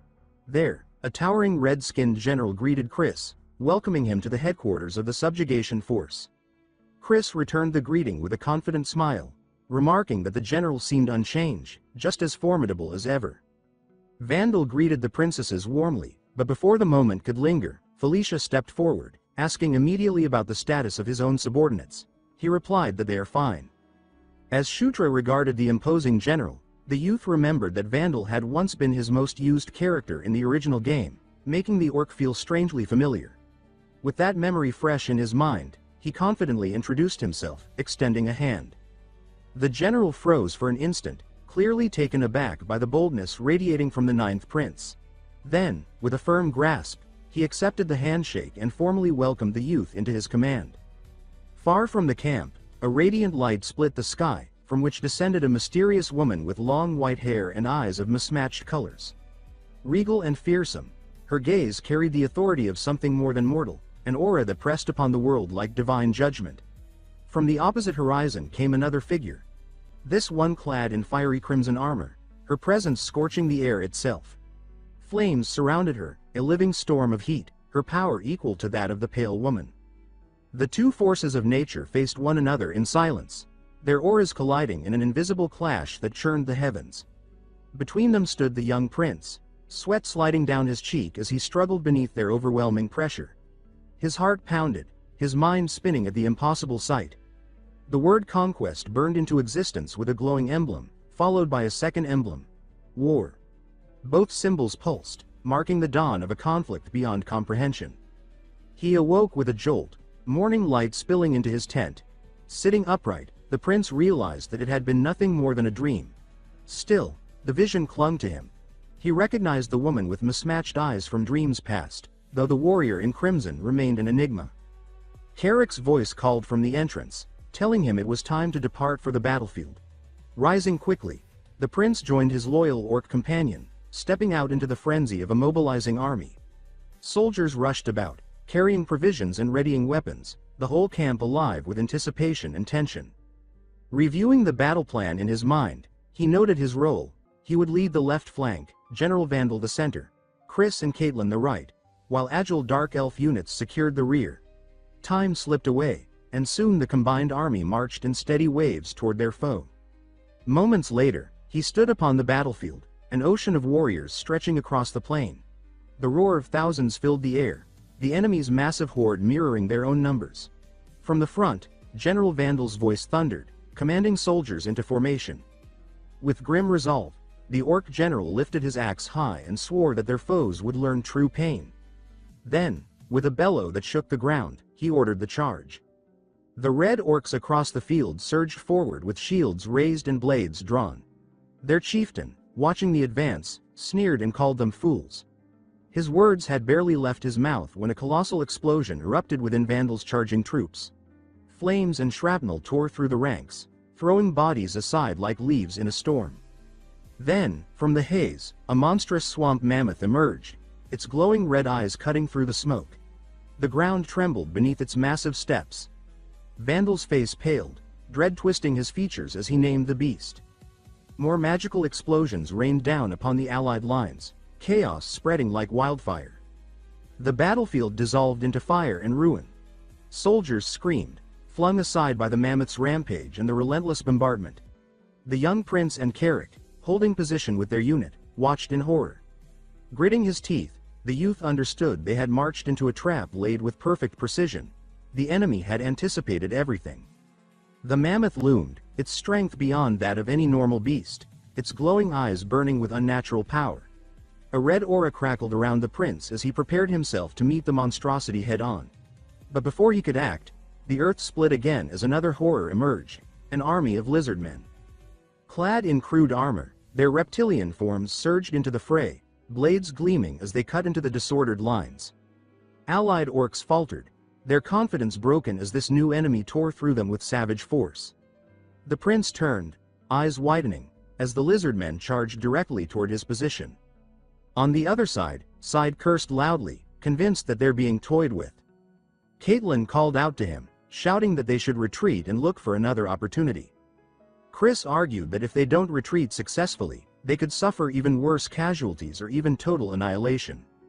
She fired back saying that if this keeps up, casualties will only continue to pile up, so they need to make a decision right now. Chris stared back, silent, unsure of what decision to take. A bit later, his voice rang out throughout the battlefield calling to all troops. He ordered the mage to form a defensive line at the rear and hold the enemy back for as long as possible. The rest should quickly form ranks and prepare to retreat. Back to Shutra, the battlefield became chaotic as orc and lizard men fought. One massive reptile hurled itself at him, roaring, weapon poised to cleave him down. He stood frozen for an instant until Carrick's voice bellowed over the carnage, demanding that everyone snap back to reality before death claimed them all. Jarring back to his senses, the prince recognized the truth. This was no game, no simulation. This was war. On the right, Chris fought ferociously, his blade cutting down foe after foe, shouting that survival was their only duty now. His voice carried across the battlefield, demanding that his troops live to fight another day. Hours later, the remnants of the Allied force regrouped within a narrow canyon, transformed into a temporary camp. Healers worked without rest, green light spilling from their hands as they tended to the wounded. Within the command tent, Chris admitted his own arrogance, saying he should have been more suspicious from the start. General Vandal, grim but steady, told him that regrets were meaningless now. The choice left to them was retreat or reinforcements. Chris agreed, unwilling to throw away more lives for a lost gamble. But before he could seal that decision, Felicia interjected with quiet determination. She announced that she had another plan. She reminded them that her purpose here had never been battle alone but exploration. From her pack, she unrolled a detailed map of the Jashuka Mountains, pointing to a marked site. She revealed that she had been researching ancient ruins over 1,500 years old, the resting place of the earth dragon Enkidu. Born from molten lava, the dragon had ruled with overwhelming might, surrounding its lair with powerful guardians.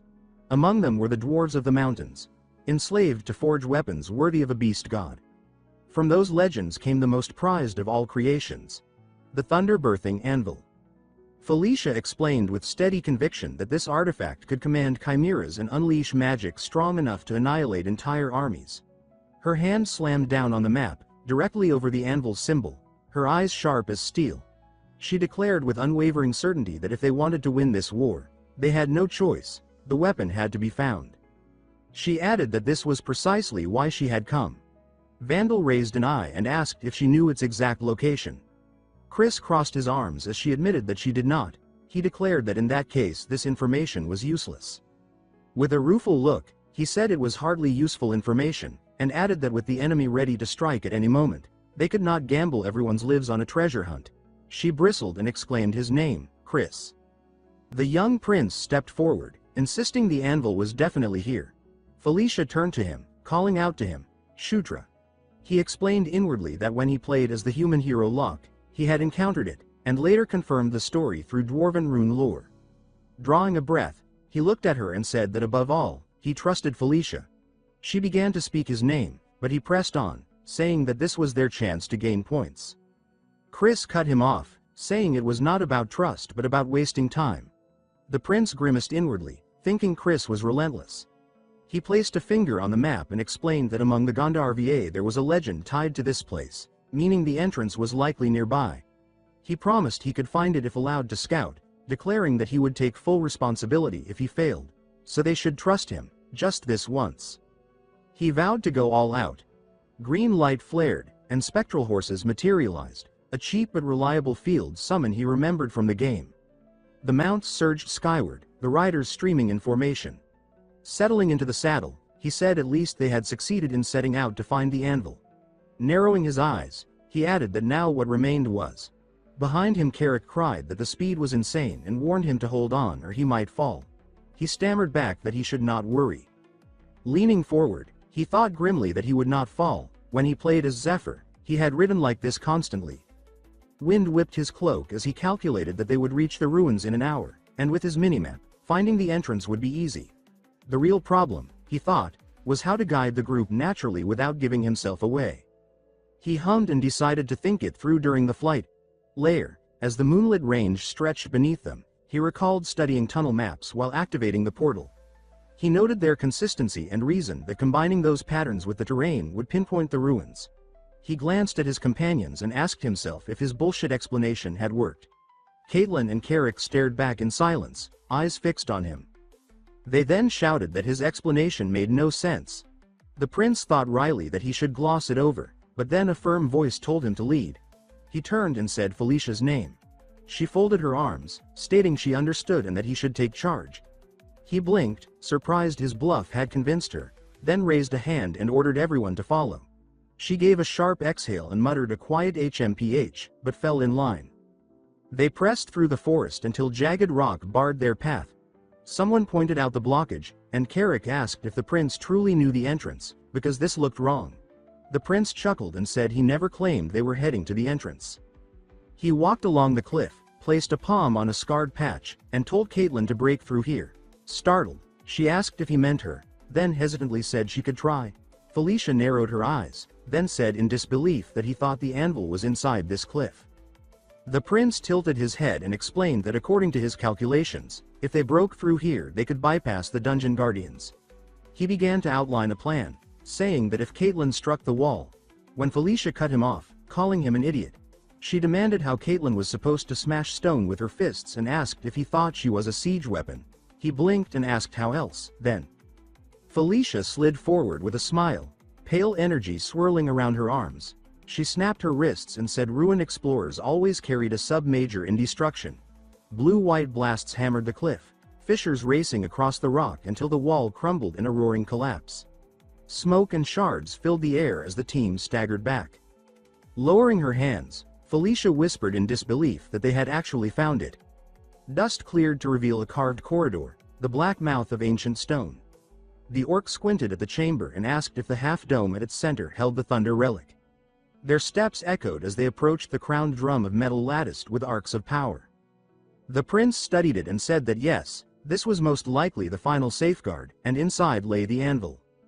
Carrick asked whether they should smash it, but the prince said they could not. If they broke it carelessly, the relic might be destroyed. The elf examined the cage and said there must be a mechanism, then pointed to the statues around them. She noted that out of 9, 3 bore weapons while 6 did not. Caitlin suggested giving them arms, but the elf said it was not that simple.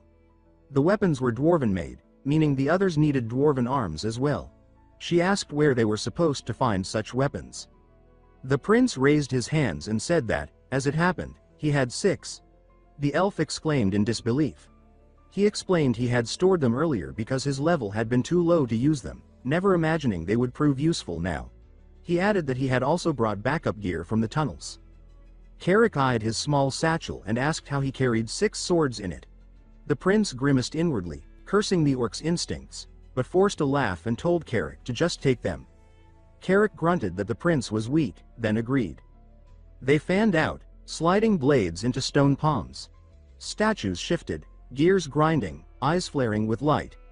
The final weapon locked into place, and a resonant clack echoed. A deep hum filled the vault. Power lines pulsed toward the half-dome as radiant light spread, cloaks whipping in the sudden wind. Someone gasped that the cage was opening. The prince stepped forward, lips parted, saying this was. The glow subsided to reveal a squat block of metal trembling with storm charge. He named it aloud as the anvil that gives birth to thunder. The party stood in a circle, faces lit by the blue glare, as the relic waited within its cradle. Felicia explains that there is one final procedure they must perform to properly operate the ancient device. She instructs the prince and Carrick to remain where they are while the others take their positions around the glowing disca. She tells them that the plan is to inject magic power into the platform, beginning with her and gradually increasing the flow clockwise. Everyone moves to their designated spots, forming a perfect circle around the artifact as they prepare to begin the ritual. Felicia orders them to focus. She stretches out her hands, gathering crackling blue energy that arcs like lightning between her fingers. The power spreads outward in a living web of energy, linking each of them together as they pour their magic into the device. The entire chamber begins to hum with resonant force. Suddenly, Felicia shouts at her brother, urging him to channel more energy into the ritual. He immediately obeys, pushing himself to match her pace. The princess encourages the group to maintain the flow, warning them not to let their guard down, not even for a heartbeat. Both siblings continue feeding their strength into the glowing disca, and the immense magical pressure grows heavier with every passing moment. The young prince grits his teeth, his face tight with strain, focusing every ounce of his strength into the demanding ritual. Then, without warning, a massive bolt of lightning erupts from the anvil. It surges upward like a spear of pure fire, shattering the mountain's peak in an explosion of thunder and light. When the brilliance fades, the prince finds himself dazed and no longer in the chamber. He now stands in a vast and fiery hall, surrounded by the lifeless bodies of countless fallen dwarven warriors. The devastation stretches endlessly in every direction, the air thick with the stench of ash and ruin. Then a commanding voice rolls across the chamber like thunder, and the youth stiffens in shock and confusion. He looks upward, desperate to locate the source. Through the choking smoke, he sees the colossal form descending. His eyes widen in disbelief. A black dragon, massive and terrible, hovers above the battlefield. Its scales shimmer like obsidian, its eyes glowing with molten red fire. The beast radiates a crushing presence that makes the air tremble. The dragon unleashes a flood of fire that consumes the chamber in an inferno. Its voice booms directly into his mind, commanding its servants to guard the great nest of Enkidu. It orders that the path between the demon and human realms must be sealed, and finally declares that he is to become the gatekeeper. The vision vanishes in a blinding flash. The prince crashes back into his body, lying dazed upon the cold stone floor of the ruins. He pushes himself up shakily, convinced beyond doubt that he has just seen the legendary black dragon, Enkidu. A voice calls his name, and he turns to see Felicia. She asks if he witnessed the same vision. She says that she saw a great black dragon, its body coursing with rivers of molten fire. Her words confirm his own experience. Then Carrick admits that he too saw the dragon. The prince realizes with a chill that all of them have shared the same vision. Felicia confirms this grimly, though she admits she does not yet know what it means for their mission. She turns to the anvil, declaring that the answers they seek must lie within it. With resolve etched on her face, she steps closer to the glowing artifact. But as she reaches for it, a violent burst of dark purple energy tears free from her body. The aura engulfs her in an instant, racking her with pain. Her features twist with agony as the wild energy whips around her, uncontrolled and merciless. The prince cries out her name, panic rising in his voice. He watches helplessly as the darkness overwhelms her. She weakly commands him to stop, but her words are drowned by the violent storm. He reaches out anyway, grasping her hand in desperation. The moment he touches her, the surge drags him into its chaos as well. A massive explosion of violet energy detonates outward from the siblings and the anvil, shaking the chamber to its foundations. Their companions can only watch in horror, shouting their names as the storm consumes them both. The prince screams in pain as the raw power tears through him, threatening to rip his body apart. Then a single word echoes within his mind: conquer. The earth dragon's voice reverberates inside him, declaring this to be a trial for those unworthy to touch the anvil. The word burns into his consciousness, searing itself as conquest. His vision is consumed by blinding light. When the eruption finally subsides, the chamber lies in ruins. A haze of purple smoke lingers in the air, drifting like ash. Carrick and Caitlin stare in shock at the devastation.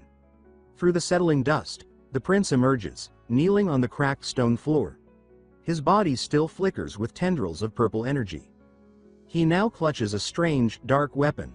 A shadowed aura spreads across half his face, and one of his eyes burns with an eerie violet light. Meanwhile, far from the ruins, the Allied soldiers rest in their temporary camp, unaware of the storm that has just been unleashed. High above, on the cliffs overlooking the canyon, Red Orc scouts watch them with cruel amusement. One peers through a spyglass, spotting the soldiers below. He laughs mockingly, remarking that their hiding place has been exposed. He turns to his superior, asking if they should attack immediately. The orc chieftain of the Red Lightning tribe, Yakuzan, listens with grim satisfaction. Then he declares that all warriors must ready themselves. He announces that the time has come to sweep aside the last of their enemies, time to clean up the remaining trash. Suddenly, the Allied soldiers in the camp look up in alarm, startled by a strange, rumbling sound from above. A cascade of fiery meteors tears through the night sky, descending upon their vulnerable position like a rain of burning death. In an instant, the camp is consumed by a series of cataclysmic explosions. Flames rip through tents, shattering weapons and scattering men in every direction as the magical bombardment devastates their defenses. From the cliffs above, the full force of the Red Orc army begins its descent. War mammoths thunder forward, their tusks gleaming in the firelight, while the Red Orc horde surges after them, their guttural war cries filling the canyon. They charge with murderous intent, eager to finish off any survivors left staggering in the blaze. Chris curses their situation bitterly, understanding that without their strongest fighters, their champions locked away in the ruins, the army stands on the brink of annihilation. He can do nothing but watch as fiery explosions continue to tear through their temporary camp, his face grim with the weight of impending disaster. Meanwhile, the Red Orc chieftain stands high on the cliffs, laughing at the chaos. He declares that the demons deserve this fate, that their arrogance has led them here. He commands his mages to slaughter the remaining soldiers, and his robed casters step forward, summoning torrents of crackling energy. One of the mages channels a surge of violet light into his hands, preparing to unleash a killing spell. But suddenly, his expression twists into confusion. He looks down, horrified, as he realizes his hands will not move. The power he gathered slips from his grasp, and then the swamp mammoth at his side is engulfed by that same ominous violet aura. Its eyes flare with a sinister glow, its massive frame trembling with unnatural force. The charging orc warriors falter in confusion, unsure why their own beast has stopped. Before they can react, the mammoth turns its fury upon them. A devastating blast of purple energy erupts from its massive tusks, obliterating entire ranks of the red orcs. Screams of terror rise from the ground as the once proud horde is torn apart by its own war beast. From the cliffs, the red orc chieftain's triumphant grin vanishes. He roars in outrage, demanding to know what treachery has twisted their war mammoth against them. His voice shakes with fury, echoing across the canyon. In the chaos below, Chris watches with wide eyes, utterly bewildered. The mammoth, their doom only moments ago, now wreaks havoc upon the enemy. He struggles to understand, his mind racing, until realization strikes him. He mutters to himself that the prince must have found the anvil. Back within the ruins, the young prince kneels, still crackling with violet energy. In his hand he grips a weapon glowing with dark, destructive power. It is the Thunderhammer, the legendary weapon paired with the anvil itself. A dark elf helps Felicia to her feet. She tells the youth that it seems Enkidu, the earth dragon, has chosen him. The prince stares at her in disbelief, his voice caught in his throat, unable to fully grasp her words. His sister steadies herself and tells him firmly that he must use the hammer. All eyes are upon him, his companions waiting silently for his next move. In that instant, he understands, the earth dragon's overwhelming trial, the power that had subdued and bent him, had not been meant to destroy him, but to teach him. The meaning of conquest had been carved into his soul. To conquer is to dominate. To dominate is to rule. This is the essence of the anvil's power. A smirk of confidence spreads across his face. He decides that his first act of domination will be the swamp mammoth. With firm resolve, he raises the Thunderhammer high, its purple lightning coursing across his arm, then strikes it down upon the anvil. A massive wave of energy bursts from the ruins, racing across the land. On the battlefield, the mammoth bellows, its body consumed by the same violet aura. Now bound to the prince's will, it turns fully against the red orcs, trampling, goring, and annihilating them in a storm of destruction. Orc soldiers scream in panic, their cries of rage replaced with terror as their strongest beast ravages their own ranks.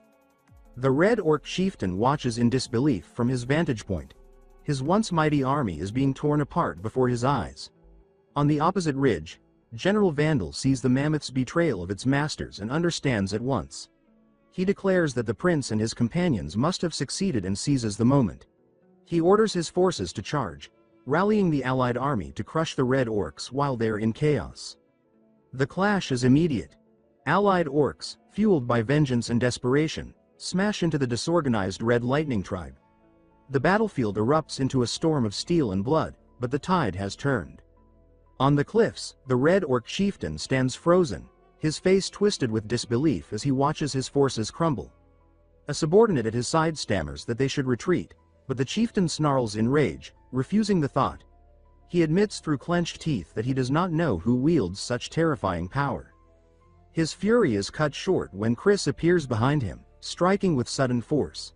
The blow catches the chieftain off guard, sending him staggering. The prince's brother fixes him with a hard glare, his voice sharp as steel. He tells the orc leader that this is as far as his conquest will go. He offers him one last chance, surrender, and he will grant him a swift death. But the proud red orc chieftain only answers with a roar of pure fury, his defiance echoing into the night. The enraged orc chieftain roars as he leaps high into the air, declaring that he will tear Chris to shreds for daring to insult him with such an offer. His massive frame hurtles downward like a living weapon, his bloodlust radiating in every motion. But Chris is ready. He braces himself and unleashes his devastating Beast Lord fist, channeling all his strength into a single explosive strike to meet the enemy's charge. With a resounding crack like thunder, the chieftain is overwhelmed. The force of the blow sends the red orc leader crashing back, his body broken and his pride shattered. The remaining red orcs stare in horror as they watch their once invincible chieftain fall. Their morale collapses instantly, fear spreading through their ranks like wildfire. Without their leader, their spirit is broken. Chris lowers his fist, breathing heavily. He looks down at his bloodied hand, flexing it with grim satisfaction. He knows the battle is not entirely over, but with the head of the serpent cut off, cleaning up the rest of the enemy will be swift work. He thinks of his younger siblings. He admits with a rare honesty that they would have been in grave danger without their aid. His expression softens for a moment, but then his gaze drifts to the horizon. Concern flickers across his face as he wonders aloud if they are safe. Back in the ruins, the others stand before the anvil. A magical projection ripples above it, showing the swamp mammoth rampaging through the Red Orc army, tearing through their ranks with devastating fury. The dark elf stares at the vision, still awestruck. She says that with the anvil's power unleashed, the Red Lightning tribe is being completely annihilated. Her voice is filled with awe, but her expression hardens into grim satisfaction as she remarks that their enemies are being utterly destroyed. But her words falter. Her body trembles, and suddenly she collapses to the ground, weakened by the backlash of the artifact. Her companions rush to her side in alarm. She reassures them weakly, insisting that she will be fine after she has rested. The dark elf offers to prepare a resting place for her, but then suddenly notices something alarming. The young prince is gone.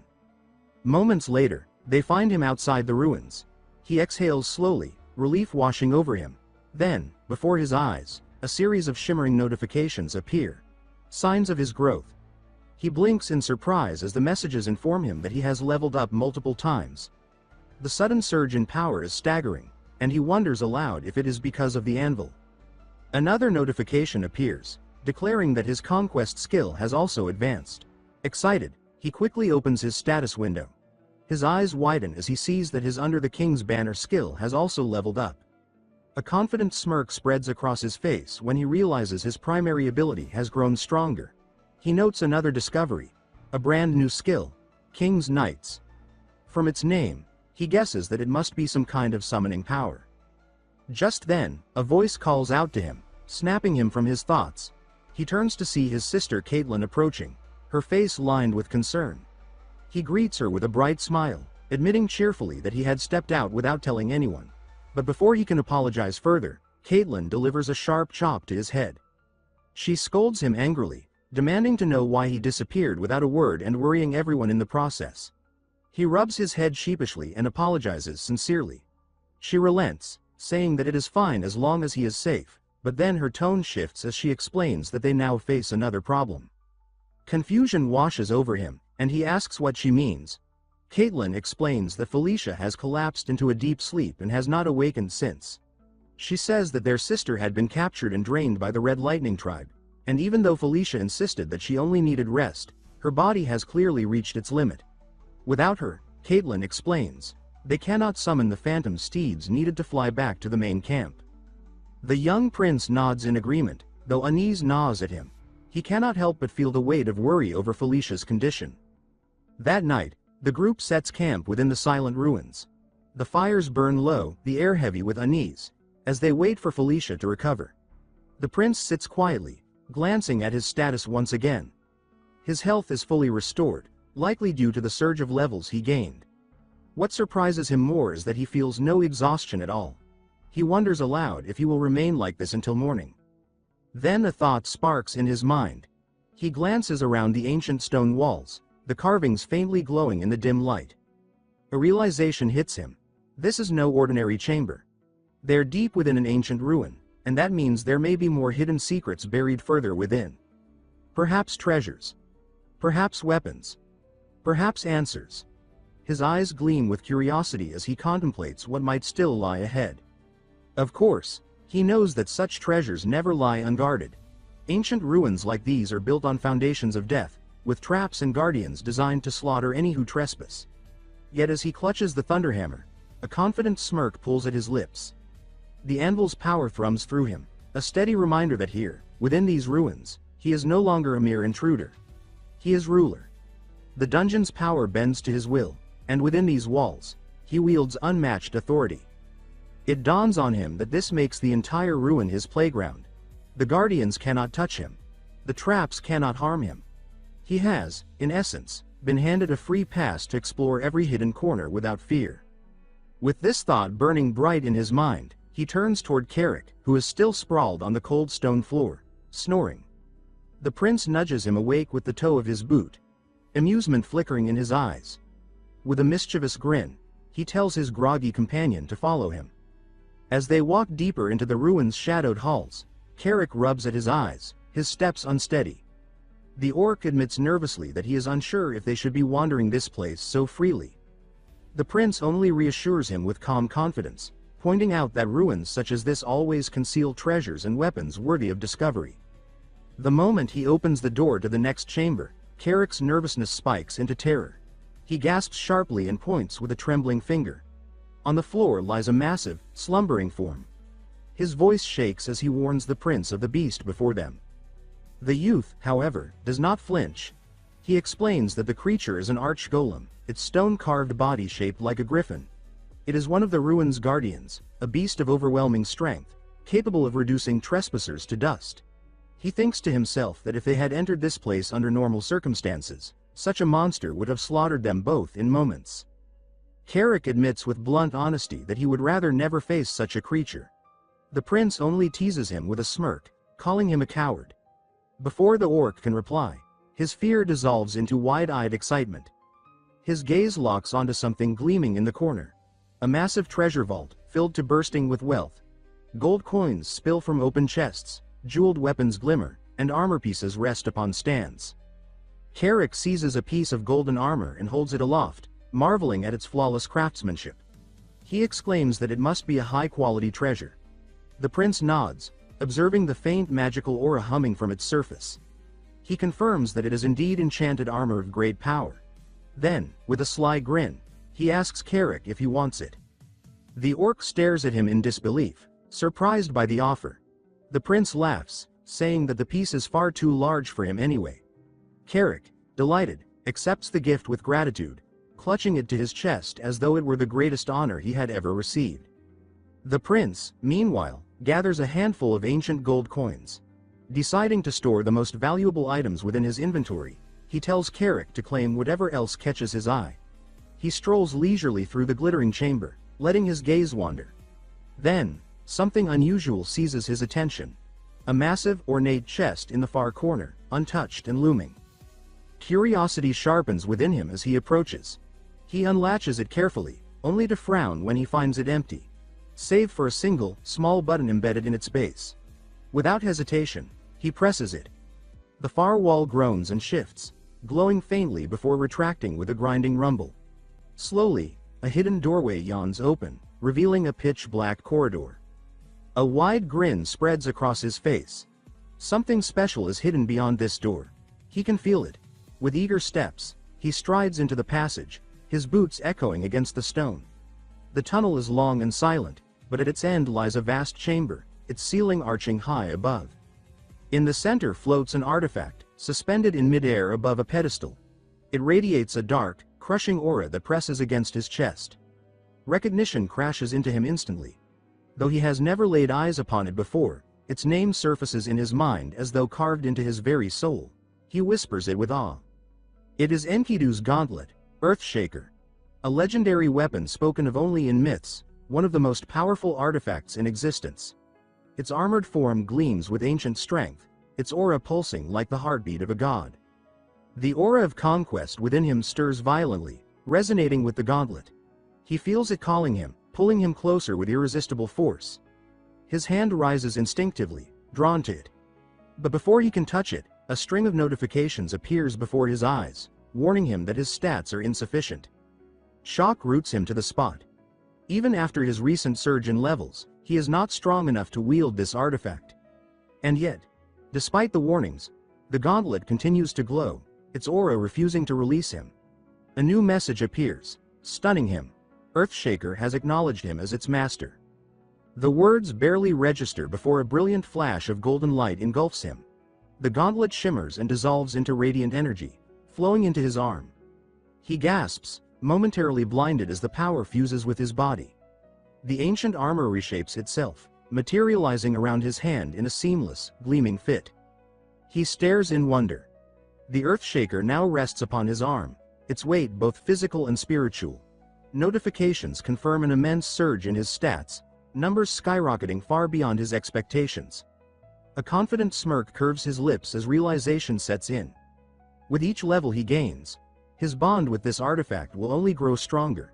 He has not just gained a weapon, he has secured a piece of power that could shape the future itself. Enkidu's gauntlet is his. His thoughts race with visions of conquest, of how this artifact might change the course of his destiny. But before he can savor the moment, a voice startles him.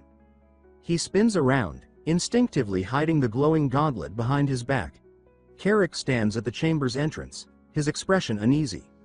The orc admits that he saw everything, his voice trembling as he points out that he witnessed the gauntlet itself vanish into the prince's hand. The prince feels a bead of sweat slide down his cheek, his chest tightening with unease. For a moment, he fears his greatest secret, the truth about his inventory, has been exposed. But Carrick only shakes his head with a calm, reassuring expression. He tells the prince not to worry, saying he understands perfectly well that such knowledge could cause trouble if revealed. With a grin both fierce and loyal, the orc vows that even if a blade were pressed against his throat, he would never betray the secret. The youth is struck by his companion's words, deeply moved by the unshakable loyalty. He nods in gratitude, silently acknowledging that Carrick is more than just a subordinate, he is a true brother in arms. Carrick then asks if they should head back. The prince agrees, his lips curling into a mischievous smile as he reflects on the treasures they've uncovered. The weight of accomplishment sits warmly on his shoulders, mixed with the thrill of knowing this is only the beginning of what lies hidden in these ruins. Together, they retrace their steps through the glittering treasure vault. Their footsteps echo softly in the silence, the air thick with the lingering hum of magic. Just as they near the exit, the prince halts abruptly. His sharp eyes catch something half buried among the scattered piles of wealth. He gestures quickly for Carrick to look, his voice alive with excitement. He points to a small vial resting in the shadows, its contents glowing with an ethereal light. With a grin of triumph, he declares that this potion is exactly what they need. The scene shifts. Felicia lies pale and motionless, her breathing shallow. Then, with gentle care, the magical potion is pressed to her lips. She swallows, and at once the liquid's radiant energy surges through her body. Color returns to her cheeks, her exhaustion melting away as the ancient elixir restores her vitality. Slowly, her eyelids flutter open. The prince leans over her, concern etched into his features, and asks softly if she feels any better. Relief floods his chest when she nods weakly, though her eyes still dart around in confusion. She asks what has happened, her voice faint and uncertain.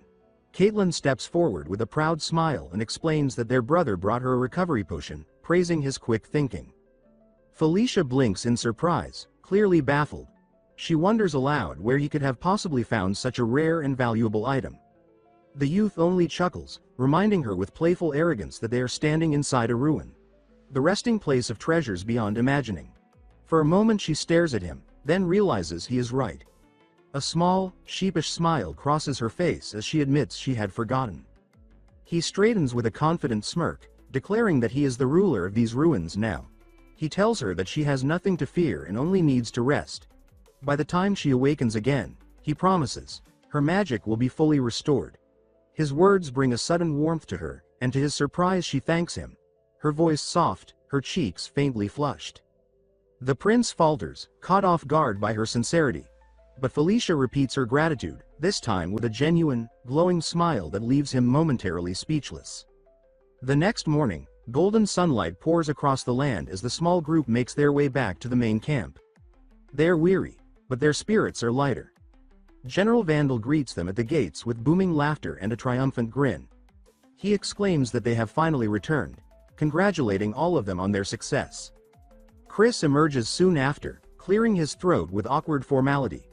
The prince blinks in surprise at the sight of his older brother, who still seems weighed down by their earlier argument. For a moment, Chris struggles, his pride warring with his emotions. Words do not come easily to him. But at last, with effort, he admits that Felicia's performance had been splendid.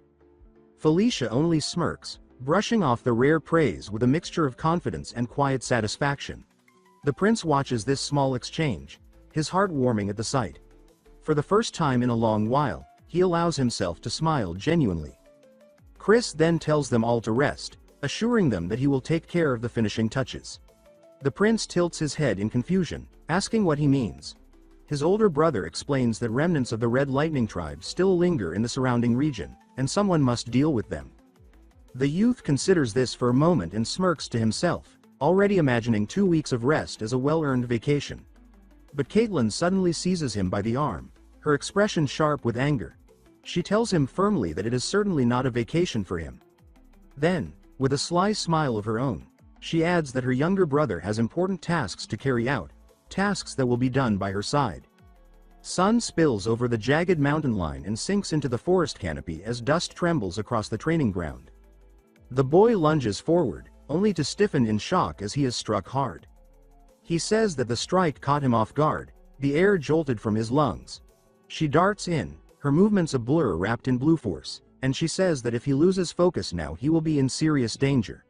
A heel stamps, a hand sweeps, and a gust kicks grit across his face as she says that he must get up. Coughing a strangled coke, he wipes his lip, and he says that he knew it would be rough, but this is insane, beast fist training. He recalls that what Caitlin had meant by things to do was none other than this brutal regime. He narrates that for the first 5 days he had done nothing but take beatings, his body broken and bloodied. He says that only after a week passed could he finally see Caitlin's fists, her blinding speed no longer completely invisible to him. Boards shatter, rails snap, and by the 11th day their arms whip past each other like scythes. She slips inside his guard with a grin and says that he is finally keeping up. He resets his stance, knuckles wrapped in pale aura, and he says that after all the pounding he has endured he had better be. He reflects that maybe it is thanks to this merciless routine that both Beast Fist and Aura rose to level 5. Night settles over the leaves, cicadas rasping in the heat. She lowers her shoulders into a relaxed frame and says good. She taps her temple and says that at this pace he will soon be ready for initiation into Beast God Fist. His face brightens, fists clenched, and he says really? She flicks her ponytail and admits that she is honestly impressed, saying she has never seen anyone advance this quickly. He steadies his breath, saying that at last he will learn the secret technique of the lycanthrope's Beast God Fist. She steps closer, offering her hand. She says that from this moment forward she will teach him a new way to command his aura, that he must not miss a single detail, and that he must follow exactly. She asks if he understands, calling him Shutra. He answers that yeah. Their hands clasp. Cold light seeps between their fingers, swells, and detonates upward in a roaring pillar that shakes the clearing. Leaves whirl like sparks, the earth thrums like a drum, and their joined auras climb into the night like a blue comet. He closes his eyes against the blinding surge and he says that he can feel it, Caitlin's aura surging through him. He drifts inside the torrent as coils of light wrap around his limbs, and he says that it is pulling him along. The current braids into serpents of radiance. He studies their motion and says that it resembles Beast Fist, yet it is fundamentally different. Depth unfurls beneath the flow, and he says that he can feel it, the depth within aura itself. A star glimmers far below. Words reverberate in his mind. He says that aura is the essence of life, and when driven to its limit it transforms into the power of the soul. The pressure coils around his heart, sharp and predatory, and he names what he feels. He says that it is conquest, a feral power of domination, the strength to seize and subdue. Light detonates. He spreads in free fall through the luminous dark and he asks himself if this is true aura. The pillar bursts outward into the forest, tearing leaves from the branches. Golden panes flicker, ringing like chimes. He watches and says that Beast Fist has leveled up. Another pane shimmers and he says that aura has leveled up. Caitlin lands, smiling, and she says that it is incredible. Shutra actually did it. A new pane slides open, glowing. He reads and says that he has acquired Beast God Fist, level 11. He raises a hand charged with fresh power, steadies his breath, and he says Beast God Fist, and Earthshaker. Shockwaves spiral, lifting a vortex of dust toward the sky. Another chime crowns him. The pane declares his level has risen to 14. He exhales sharply and he says yeah. His eyes lift to the night sky where leaves whirl like sparks, and he says yeah. This is it, the real beginning starts now. From the tree line, Vandal watches, a gentle smile on his lips.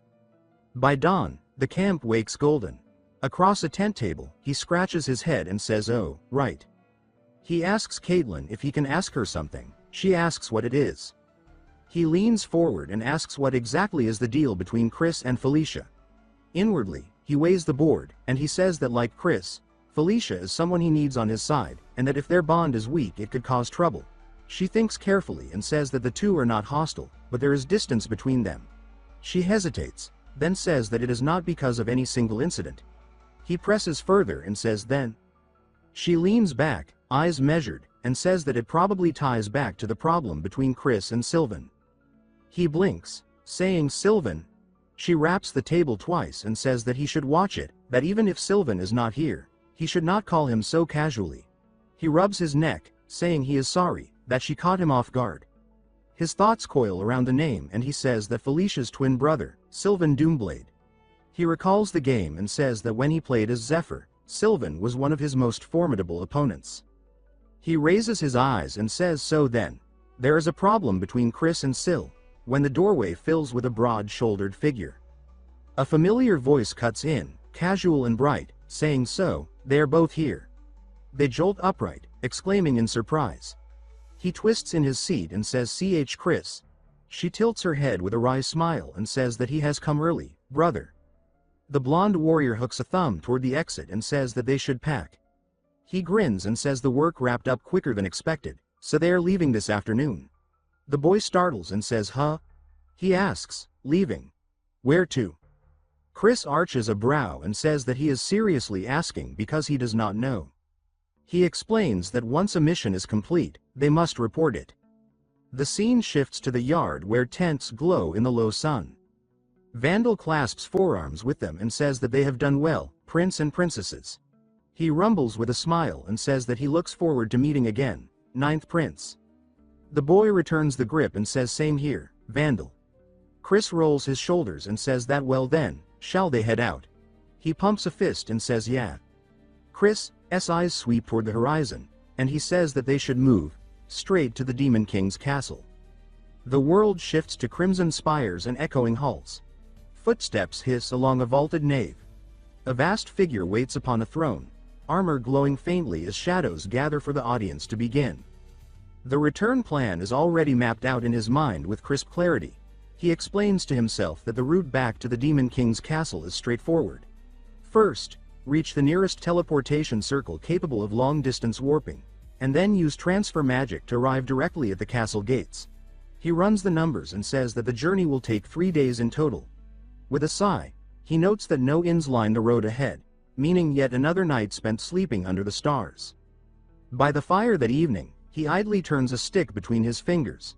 The flames flicker across his pale face as he admits that being so close to the Demon King's castle makes him oddly nervous. He scratches patterns into the dirt, drawing names as he lists them aloud. Zephyr, Baikal, and Anastasia, the 3 dominant factions within the court. He outlines the structure with a steady voice. The second prince, Zephyr Ragnaros, is called the Demon King's greatest enemy. The first prince, Baikal Ragnaros, is the eldest son and a towering figure in his own right. The fourth princess, Anastasia Nekrian, commands her own sphere of influence. He explains that in the struggle for succession, birth order has no weight. Only achievements and ability dictate who rises to claim the throne. He goes on, saying that Baikal and Zephyr are full-blooded brothers, both bearing the draconian bloodline inherited from their mother. Their power and prestige, he adds, are overwhelming. He weighs the matter aloud, remarking that if one were forced to choose, the moderate and level-headed Baikal would likely be the better candidate. But then he shrugs and says that in truth it hardly matters. After that fateful day, everything will change anyway. His voice lowers, more solemn. He says that this is why he must prepare himself now, raise his level high enough to truly wield Earthshaker, and harness the new power that destiny has handed him. He clenches a fist and declares the King's Order of Knights. A sharp ping from the system answers him, and he announces that the skill under the King's flag has been activated. His eyes widen as the golden pane unfolds before him. He admits aloud that he had expected a simple summoning skill, nothing more. But the interface tells another story. He reads it carefully. Order of Knights LV1. Knight Captain. Blank. Order capacity. 0 of 2. Knight training. Blank. Blessing of the Order LV1. Increases members' health by 5%. Special skill. Summon Knight Captain once every 3 days. He rubs his temples, muttering that this looks suspiciously like a guild system, buffs, training, summoning. Then laughter bubbles out of him, and he exclaims with disbelief that this skill is completely broken. He studies the pane longer, a grin spreading as he remarks that if it is this powerful at level 1, then the higher stages will be beyond imagination. Crunching footsteps cut across his thoughts. He glances up as Carrick steps into view from the shadows, a frown tugging at his features. The orc scolds him harshly. shouting that here he was again, awake when he should be sleeping. He warns the prince that if they want to leave early, he must rest first. He waves a broad arm impatiently and orders him to come over already. The white-haired prince straightens, coughing lightly into his fist, then says with a sly smile that Carrick has arrived with perfect timing. His eyes gleam as he leans closer, asking if the orc wants to help him test something. Carrick stiffens, rubbing at the back of his neck, and stammers nervously, demanding to know what exactly he means. Moonlight filters down through the branches as the prince raises his sword like a herald. His voice rings out with ceremonial weight as he proclaims that mighty orc warrior Carrick stands before him. A blade of radiant light flares into existence in his grasp. He rests the flat against Carrick's shoulder and declares him his knight. The air crackles. Light surges into Carrick's body. The orc reels as energy coils across his skin, his eyes widening in awe. He murmurs a drawn-out sound of wonder, then stammers that he feels strange, as though his loyalty to the prince has deepened beyond anything he can explain. A fresh system pane slides into place. Knight Captain, Carrick. Level 24. Rank Soldier. The prince's lips curl into an elongated, satisfied "oh." He says that this is it, exactly what he hoped for. Strength pulses off Carrick in waves, his chest rising and falling as he gasps for breath. The prince grips his shoulder, eyes burning with fierce intent, and calls his name. He tells him with unwavering conviction that he will make him the strongest orc in the world. He promises to raise him into an emperor of orcs, someone mighty enough to rival even dragons. He laughs with relentless determination, saying that at this growth rate, the future is limitless. Carrick's voice trembles. He glances toward him with concern and asks if he is feeling sick or something. The next day, the party gathers before the glowing teleportation circle, its runes humming with power. Chris offers a half smile, saying that they should get moving.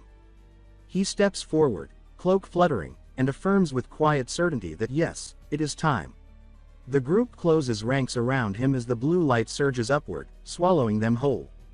The force tears them through space like a bolt, weightless and spinning. Gravity slips. He shouts for everyone to hold on before his voice warps into a wild, elongated cry as they plummet through the light. They crash down hard. He lands on his hands and knees, muttering in dazed confusion. Sweat beads across his brow as Caitlin leans down, asking if he is all right. He waves a hand, still shaky, and says haltingly that yes, he is fine. Ahead, the grand hall fills with voices. A young dark elf rushes forward, calling Felicia by name, hailing her as his elder sister. Attendants crowd around, praising her beauty and saying they have long awaited her return. Felicia greets them with poise, smiling gracefully amid their admiration. Watching the way they gather, he remarks to himself with wry amusement that it looks like she has her own idol fan club. He guesses privately that these must be half-brothers and their loyalists. The greetings continue. A man bows, declaring the arrival of Prince Chris. Another compliments Caitlin, saying she has grown even more beautiful. Others step forward, offering words of welcome, asking after their well-being. The prince glances around the swirl of attention and mutters to himself with a crooked smile, asking why no one seems to be here for him. Two elves nearby whisper to each other without sparing him a glance. His brow twitches as he says in disbelief that seriously, no one. He drifts toward the edge of the circle, measuring the hall. Slowly, he nods as clarity settles in. He realizes just how little footing he holds here, in the very heart of the Demon King's domain. But his mouth curls into a knowing smirk. He says that fine, he expected this much anyway. He turns to Carrick, eyes sharp with intent, and asks if his knight is ready. Sunlight streams through high windows, gilding his silver hair. With his cloak swaying like a banner of resolve, he declares that from this moment on, they will begin changing everything, one step at a time. Carrick and Shutra were shown to their small, unremarkable room. Shutra remarked with sarcasm that they should at least be grateful for having a room at all. Carrick mentioned that they had free time until the official events began the next day, though Shutra felt it was less a break and more like being left to rot somewhere. A sudden series of knocks startled him. Wondering who could possibly visit them, he opened the door to find a well-dressed woman standing there. She introduced herself as Flora Sevensword, an agent from the Real Estate Management Bureau. Shutra asked what brought someone from such a prestigious department to him, and Flora explained that his public merit level had risen dramatically. She informed him that he was now qualified to select a new residence suited to his status. The news left him in complete disbelief and awe. Later, he visited the Office of Public Merits, where a woman with the lower body of a serpent greeted him warmly. When he asked if this was the right place to claim his new home, the woman, Isabella, confirmed that it was. With a graceful motion, she summoned a magical display that listed his achievements. She revealed that his merit level had reached 5, granting him higher access privileges and an enormous salary of 500 gold. She added that no other prince had accomplished such a feat on their first mission, which left Shutra embarrassed yet secretly delighted. When he asked to see the available residences, Isabella agreed with enthusiasm. Not long after, Carrick stood frozen in front of a mansion so magnificent that he could hardly breathe. He asked if the golden-gated estate before them was truly their new home, unable to believe it was real. Inside, Flora awaited them in the grand foyer, commenting that they had arrived sooner than she had expected. Now dressed in a pristine maid uniform, she bowed deeply and said that it was her honor to serve him as his new butler. Carrick whispered to Shutra, utterly confused, and Shutra explained with a grin that he had used his new points to hire her. Seeing his friend's bafflement, he told him not to worry about the details, leaving Carrick muttering about his prince's odd choices. The next morning brought the day of the formal audience with the Demon King. In the lavish dressing room, Carrick nervously complained about needing to use the restroom. Shutra, holding a drink, told him with irritation to just go already, adding that his friend's whining was making him nervous too. A voice suddenly cut through the tension, praising how sharp they both looked in their formal clothes. Caitlin and Felicia entered, radiant in elegant gowns. Caitlin said that all credit belonged to Felicia, who proudly admitted that her efforts in choosing their outfits had paid off. Caitlin then teased Shutra, saying that he looked particularly good in the suit they had chosen for him. Flustered, he thanked her and added that both she and Felicia looked incredible. Caitlin beamed at the compliment while Felicia, trying to hide her smile, remarked that of course they looked good. Prince Chris then joined them, his presence commanding as always. He reminded Shutra that this was his first official audience ceremony and said that today he was the star, the one who had to prove his worth. Shutra met his gaze with determination, saying that he was ready. The great doors opened, flooding the hall with blinding light.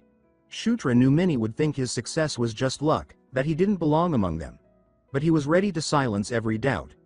With unwavering resolve, he stepped forward, leading his siblings into the throne room. The vast hall was filled with the most powerful nobles of the demon realm. The royal children knelt before the throne of Demon King Nitra. Chris spoke first, introducing himself as the 7th prince and addressing their father with deep respect. The ancient king's expression was unreadable, his crimson eyes glowing faintly beneath a heavy crown. An attendant stepped forward to announce that the evaluation of the prince's achievements would now begin. As the report started, Shutra looked up at his father and was struck by a chilling realization. In his focus on ambition and plans, he had forgotten a fundamental truth. The Demon King was not just his father, but the one being no one in the realm could ever underestimate. A crushing, invisible pressure suddenly filled the hall. Shutra's body trembled as he struggled to stay upright under the sheer weight of his father's aura. Pain twisted his face, but deep within his mind, he heard the goddess of Conquest. Her golden light appeared before him, whispering a single command, to conquer. He remembered the power he had grasped before, the light that symbolized his will. The goddess told him that a true king must endure the gaze of another and bend that pressure to his own will. With clenched fists and teeth, Shutra focused inward. A golden radiance erupted from within him, colliding with the Demon King's oppressive energy. The light spread like fire, forcing back the suffocating aura. His eyes glowed bright gold as he unleashed the full force of Conquest, a defiant surge that shook the hall. For the first time, the king's stoic face shifted, a flicker of surprise breaking his calm. Then his deep, commanding voice filled the chamber as he spoke a single name, Shutra. The entire court froze. Every noble and sibling turned in disbelief. Still kneeling, Shutra lifted his gaze, stunned beyond words by what had just occurred. The Demon King's piercing gaze fixed on Shutra, his voice resonant as he declared that he looked forward to seeing the boy's future achievements. He spoke Shutra's name once more, his tone deliberate, ensuring that every soul in the vast throne hall heard the acknowledgement. Around them, The court erupted in whispers.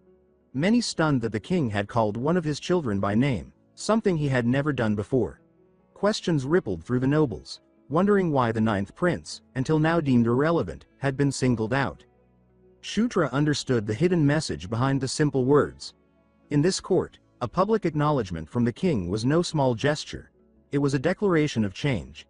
He silently vowed to live up to the king's expectations, his first audience ending with an impression that would echo throughout the kingdom. Back at his mansion, Carrick's frantic shouting jolted him awake. The butler urged him to get up, waving a letter that had just arrived from the Office of Public Merits. Still half asleep, Shutra wondered why they would contact him again so soon after his last reward. Breaking the royal seal, he scanned the letter's contents, his eyes widening in disbelief. Carrick, impatient for answers, asked what it said. Shutra confessed that he wasn't entirely sure how to feel, then revealed that the letter contained a personal mission from the Demon King himself. Later that day, Shutra gathered with his siblings in a bright, ornate chamber to discuss the assignment. Chris read the details aloud. It was a monster extermination mission. Caitlin immediately realized it meant Shutra would be heading to the Anger Plains. When he asked if that was the Centaur's territory, she confirmed it, explaining that she and Chris had trained there in the past. Chris regretted that he couldn't join, but Caitlin assured him that he would be fine on his own. Chris then turned serious, advising his younger brother to be cautious. He warned that from now on, everyone in the castle would be watching him, some hoping to ally with him, others seeing him as a potential threat. Shutra listened intently, knowing even the powerful Zephyr had never been called by name in the throne room. Chris offered his full support, telling him not to hesitate if he needed help. He also advised that before departing, Shutra should visit Felicia, who had something prepared for him. They found Felicia in the stables, standing beside two large reptilian mounts. She explained that he would need reliable transport to navigate Centaur territory. Shutra thanked her, clearly grateful, but Felicia wasn't finished. She extended her hand, revealing a necklace with a radiant blue gemstone. The legendary Dark Elf's tear. Shutra was stunned, recognizing it as a sacred relic that, in the game, could only be obtained by defeating her. Felicia explained that her people never forgot kindness and that this was her way of repaying him for saving her life. She wished him a safe journey, then surprised him by pulling him into a sudden, heartfelt hug. Completely flustered, Shutra almost called her by an affectionate nickname before she quickly stepped back, cheeks tinged pink. Embarrassed by her own action, she looked away while he smiled faintly, amused by the rare show of warmth.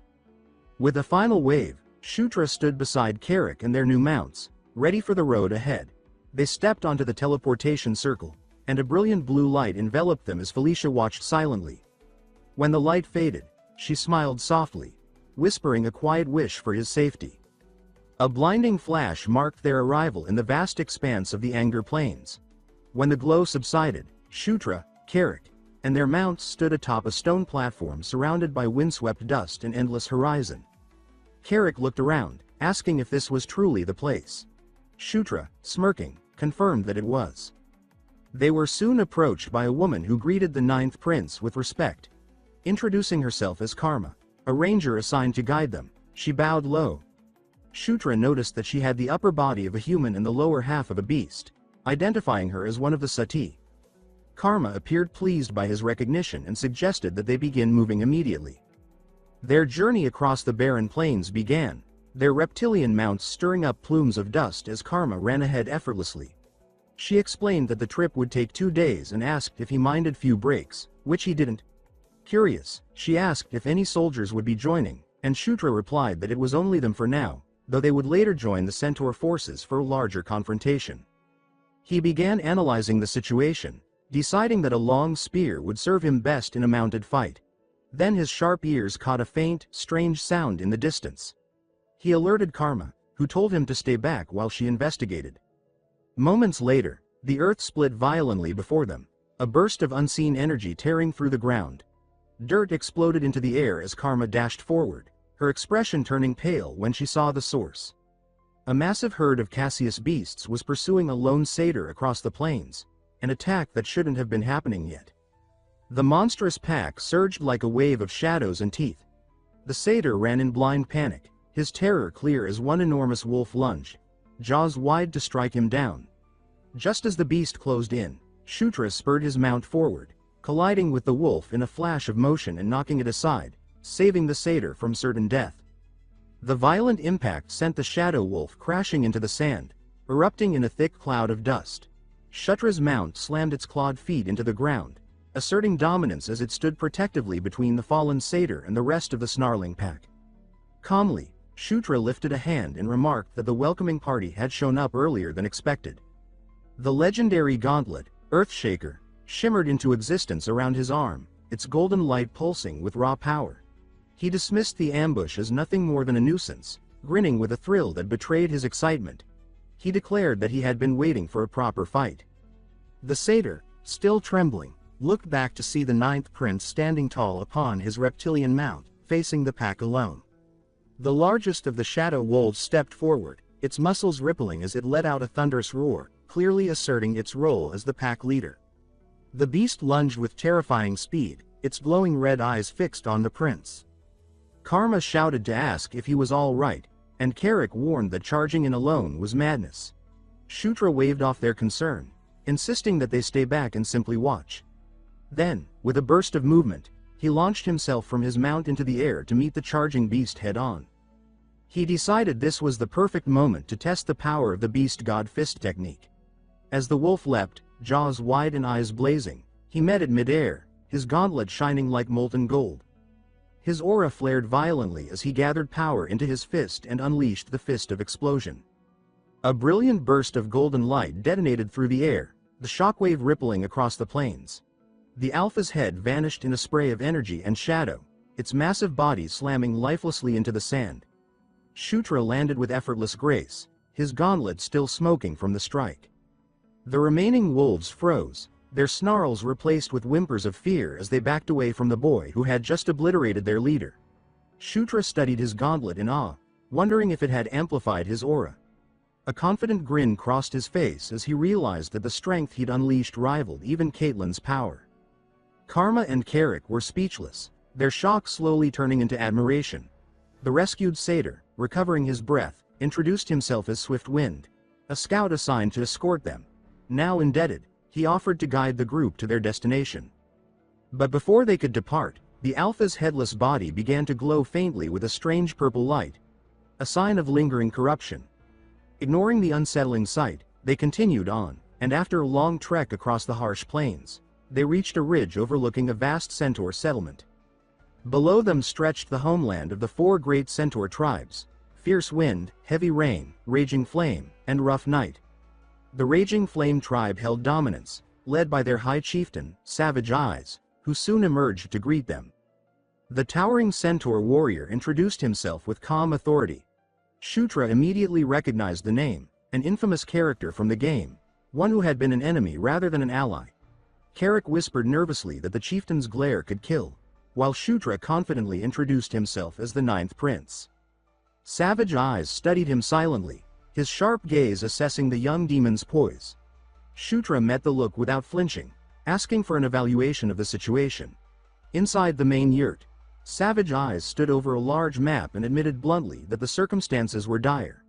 The Cassius herd had migrated south far earlier than usual, a troubling omen. He explained that some claimed it was only a splinter group, though Shutra quietly remembered from the game that such optimism was always misplaced. The chieftain outlined his plan. In 3 days, warriors from all four tribes would unite to annihilate the herd. Shutra agreed, hoping events would unfold differently this time than they had in the game.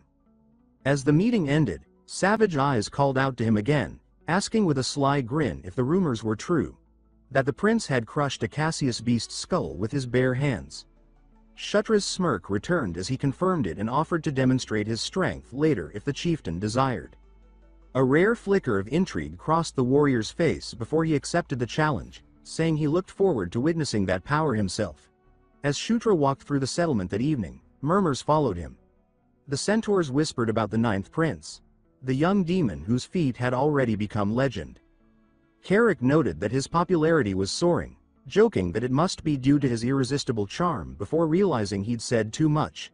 He advised Shutra to rest before the coming battle. That night, Shutra fell into a deep, peaceful sleep, unaware that something extraordinary was stirring beside him. A soft green glow began to pulse from the gauntlet resting on his arm. The light intensified until it woke him. Blinking in confusion, he looked down at Earthshaker, now fully manifested, and called its name aloud. A serene voice echoed through the room, and when he looked up, he saw the ethereal image of a beautiful, elf-like woman surrounded by a gentle emerald radiance. His eyes glowed faintly as she addressed him, stating that she needed his help immediately. Still disoriented, he asked who she was. The spirit's gaze softened as she introduced herself as the Green Wind. The name struck him like lightning. He remembered it well from the lore. The Green Wind was one of the great nature spirits, guardian of the plains and source of their life. Before he could react further, his surroundings vanished. His consciousness was pulled into a vibrant green realm filled with swirling energy. Floating beside the spirit, he heard her explain that this place was her home, the heart of the Engel Plains, and also where a fragment of her creator, the Watcher Ankle, resided. As he took in the breathtaking sight, a realization hit him like a storm. Something about this divine presence was not just familiar but dangerously connected to what awaited him next. The mention of the name Ankle sent a chill down Shutra's spine. The memory surfaced instantly. Ankle was one of the 6 elder dragons, godlike beings so powerful that players in the game could never hope to encounter them. He glanced at his gauntlet, a relic forged by another ancient being, realizing that this new meeting couldn't be mere coincidence. The spirit of the Green Wind broke through his thoughts, her tone urgent. She warned that monsters from the north were advancing toward her sanctuary, their purpose to steal the life of the plains itself. If they succeeded, her home, and her very essence, would be destroyed. She insisted that he alone could stop them. Shutra protested, saying that he wasn't strong enough for such a task. The spirit countered, reminding him that he already carried the power of Enkidu. Golden light flared around him in confirmation. She assured him that the fragment of ankle within her temple would grant him the strength he needed. As her form began to fade, she instructed him to show her token to her children, the tribes who still worshipped her. In the next instant, he was back in his bed, breathing hard. A glowing green symbol shimmered on the back of his hand, and a brilliant green crystal materialized in his palm, the spirit's divine proof. Outside, Savage Eyes was shouting, demanding to know what the prince was saying about the Green Wind. When Shutra explained that the sacred temple was about to be attacked, the chieftain's skepticism was obvious. But the moment the prince raised his glowing hand and revealed the divine crystal, the light reflecting across the chieftain's eyes, all doubt vanished. Savage Eyes' expression hardened with conviction as he asked what needed to be done. Soon after, under the blazing sun, the united Centaur army thundered across the plains. Spears and banners glinted in the light as hundreds of warriors galloped forward with unshakable purpose. Shutra rode at their center, small in stature but commanding in presence, his reptilian mount keeping pace with the Centaur ranks. Consulting his magical map, he confirmed they were heading straight toward the Temple of the Green Wind, its distant outline shimmering in a halo of soft emerald light. He knew he never could have found it without the map. A scout's alarmed shout broke the wind's calm. Dark shapes were gathering ahead. A massive horde of Cassius beasts stretched across the horizon, their glowing eyes burning like scattered embers. Shutra realized with unease that the creatures should not have known the temple's location. Someone, or something, must have betrayed them. Savage Eyes grimly noted that the enemy was far larger than expected and asked for orders. Recalling the spirit's words, Shutra declared that he must reach the temple and draw power from Enkel's fragment sealed within. The chieftain was to hold the line and ensure no beast reached the sacred site. He turned to Carrick and Karma, saying it was time to move. Both nodded in readiness. Savage Eyes raised his sword high, his booming voice commanding the tribes to stand firm. A roar of unity swept across the field, followed by the thunderous sound of charging hooves. Archers released their first volley, black arrows streaking across the sky and raining death upon the advancing horde. The clash was immediate and violent, swords, axes, and claws meeting in chaos. Centaur warriors struck with unmatched ferocity, cutting down beasts 2 at a time. Amid the raging battle, Shutra and his companions broke through the front lines, racing toward the temple. Carrick shouted that their only mission was to get the prince there safely, which Shutra affirmed. Bellowing a fierce war cry, Carrick charged forward, his massive axe sweeping through shadow wolves in wide, devastating arcs. Karma darted alongside him, twin daggers flashing as she fended off attackers with precision and speed. Shutra spurred his mount ahead, praising their efforts as the temple loomed closer. Then, without warning, a massive shadow tore through the air. A hulking minotaur crashed down before him, shaking the ground and crushing his mount beneath its weight. Shutra was thrown violently, hitting the dirt with a groan. The towering creature raised a crude wooden club and roared in triumph, stomping toward him. Cursing himself for letting his guard down, Shutra struggled to his feet, but before the minotaur could strike, Carrick intercepted the blow. His axe clashed against the club, sparks and golden light exploding from the collision. Shutra called out to him in relief as Carrick barked that now was no time to lie around. The minotaur swung again, but Carrick held firm, blocking each strike with sheer strength. The ground trembled under the force of their battle. Gritting his teeth, Carrick refused to yield even an inch. Shutra, smirking despite the danger, told him that after boasting so much, he had better not lose now. He raised his glowing hand and activated a supporting skill. A golden pillar of light erupted around Carrick, flooding him with radiant energy. The warrior let out a thunderous roar as the power coursed through him, his muscles glowing with divine strength. Shutra's expression hardened. He declared that from this point on, they were no longer defending, they were taking the fight to the enemy. Empowered by the light, Carrick drove his axe forward in a massive push, sending the minotaur staggering back. Golden shockwaves rippled through the battlefield, marking the beginning of their counterattack. The minotaur staggered backward, eyes wide with disbelief as Carrick's strength exploded beyond anything the beast could match. Seizing the moment, the orc roared and leapt high into the air, bringing his massive axe down in a golden, energy-charged arc. The strike crashed into the minotaur with crushing force, shaking the ground beneath them. The battle ended in an explosion of dust and silence. Breathing heavily, Carrick called out that the prince should keep going. Trusting his knight, Shutra sprinted toward the temple, his crimson cape whipping behind him as he raced up the massive stone steps and into the glowing sanctuary. Inside, the spirit's voice urged him to hurry. His gauntlet pulsed with green light, releasing a stream of energy that wound deeper into the temple, guiding him through ancient, cracked corridors. The trail of light led him to a vast inner chamber where enormous roots covered the floor. At its center stood an immense, ancient tree radiating divine green energy. The air vibrated with life, and shimmering leaves swirled around him as the spirit of the green wind appeared again, extending a luminous hand toward the tree. Within the trunk, a brilliant object pulsed, a dragon heart. Shutra's breath caught as he realized this was the fragment of Enkel, the source of an elder dragon's power. The spirit explained that peace in the Engel plains endured only because of the Watcher Enkel's protective magic, which flowed from this sacred place. If the temple fell, that balance would collapse. She asked him to awaken the magic and stop the horde. Outside, savage eyes rallied his troops, shouting that they must protect the temple at all costs. Carrick's axe carved through another minotaur in a storm of sparks, while Karma fought off waves of shadow wolves, her daggers gleaming. Even one of the tree guardians nearby sensed the overwhelming enemy presence. The spirit's voice trembled with urgency as she pleaded for him to defend the plains and her children, offering him the dragon heart. Shutra placed his hand on the artifact, accepting the responsibility. Instantly, a surge of green energy exploded outward, flooding through him like a living storm. His head snapped back as his vision faded into blinding light.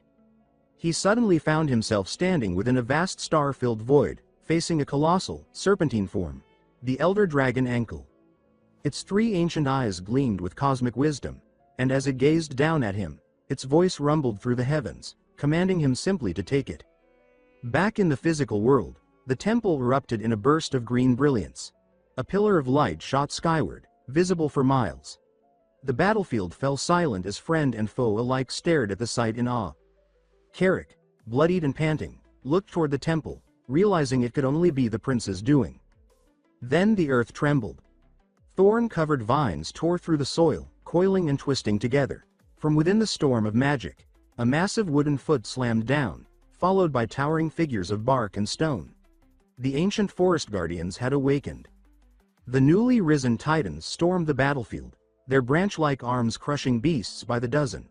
A minotaur's roar was silenced as a guardian's blow smashed it into the ground. The battle turned instantly. Where chaos had reigned, now nature itself fought alongside them. Inside the temple, the green wind sighed with relief, declaring that Ankle's magic had finally been reawakened. She turned to Shutra with gratitude, thanking him for saving the Engle Plains. But her relief quickly turned to horror. The Dragonheart's energy was not stopping, it was still pouring directly into the prince. Her eyes widened as she demanded to know why the mana was flowing into him instead of fortifying the temple. Realization dawned with fear. He was absorbing the Elder Dragon's power. Shutra's body convulsed violently, white light flooding his eyes as the raw energy tore through him. She screamed for him to stop, warning that his mortal form would be destroyed. But amid the agony, a golden radiance erupted from within him. Notifications echoed in his mind. His level had risen.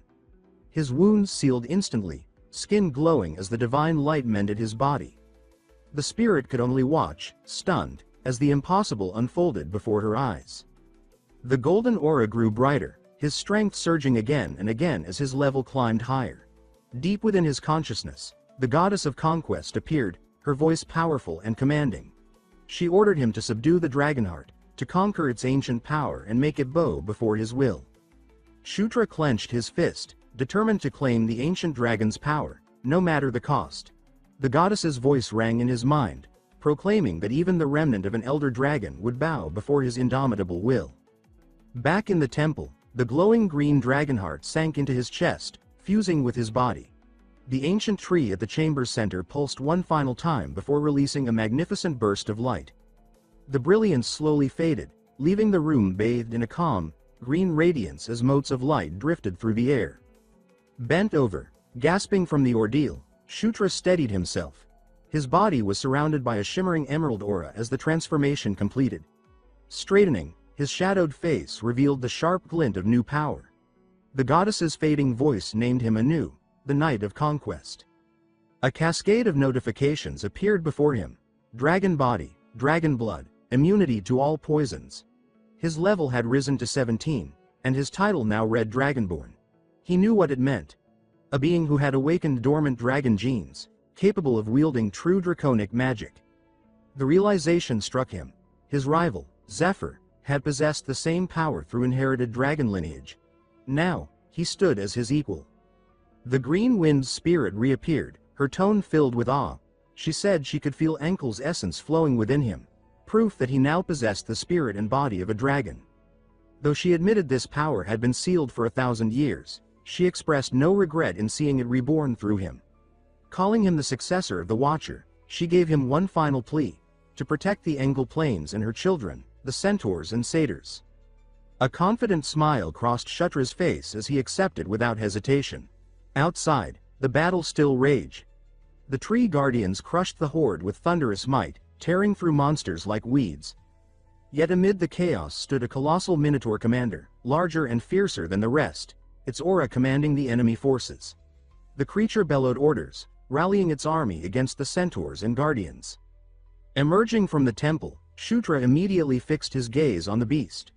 Recognizing it as the leader, he crouched, then launched himself from the temple steps in a burst of power. Landing amid the battle, he called out to Carrick, who turned in shock to see him alive and transformed. The commander snarled, its crimson eyes glowing with fury as it swung a massive axe toward the intruder.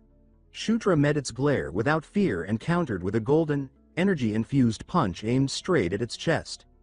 The beast dodged swiftly and retaliated, striking him with a brutal backhand that sent him skidding across the dirt.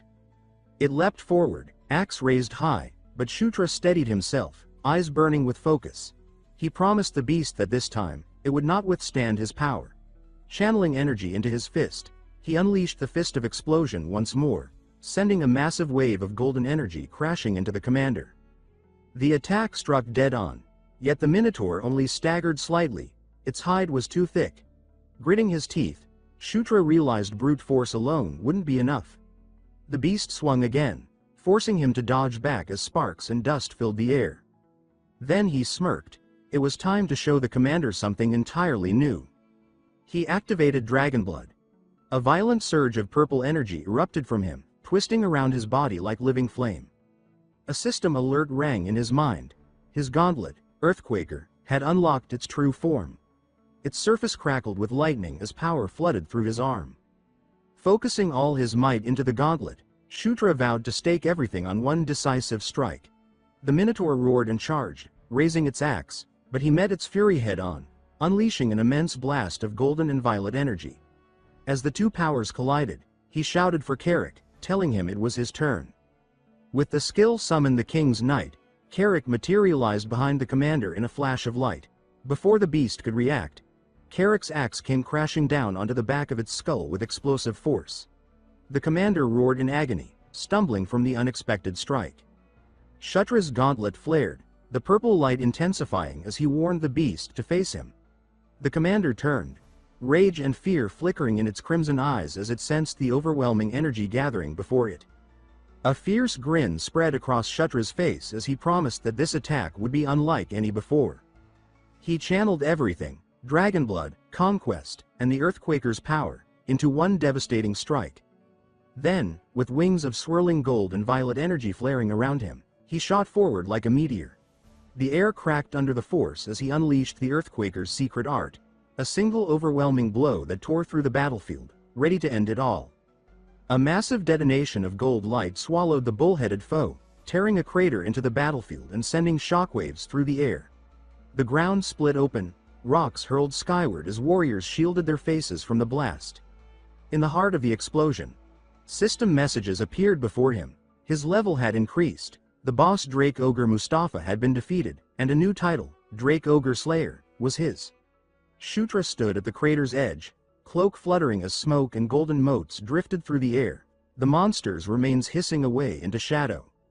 Breathing hard, he muttered in exhaustion, noting how much aura he had spent and how close he'd come to collapse. He mused that controlling Earthshaker's true techniques clearly required an advanced aura mastery skill, something he didn't yet have. That meant Gigantic Piston wasn't even the weapon's ultimate form.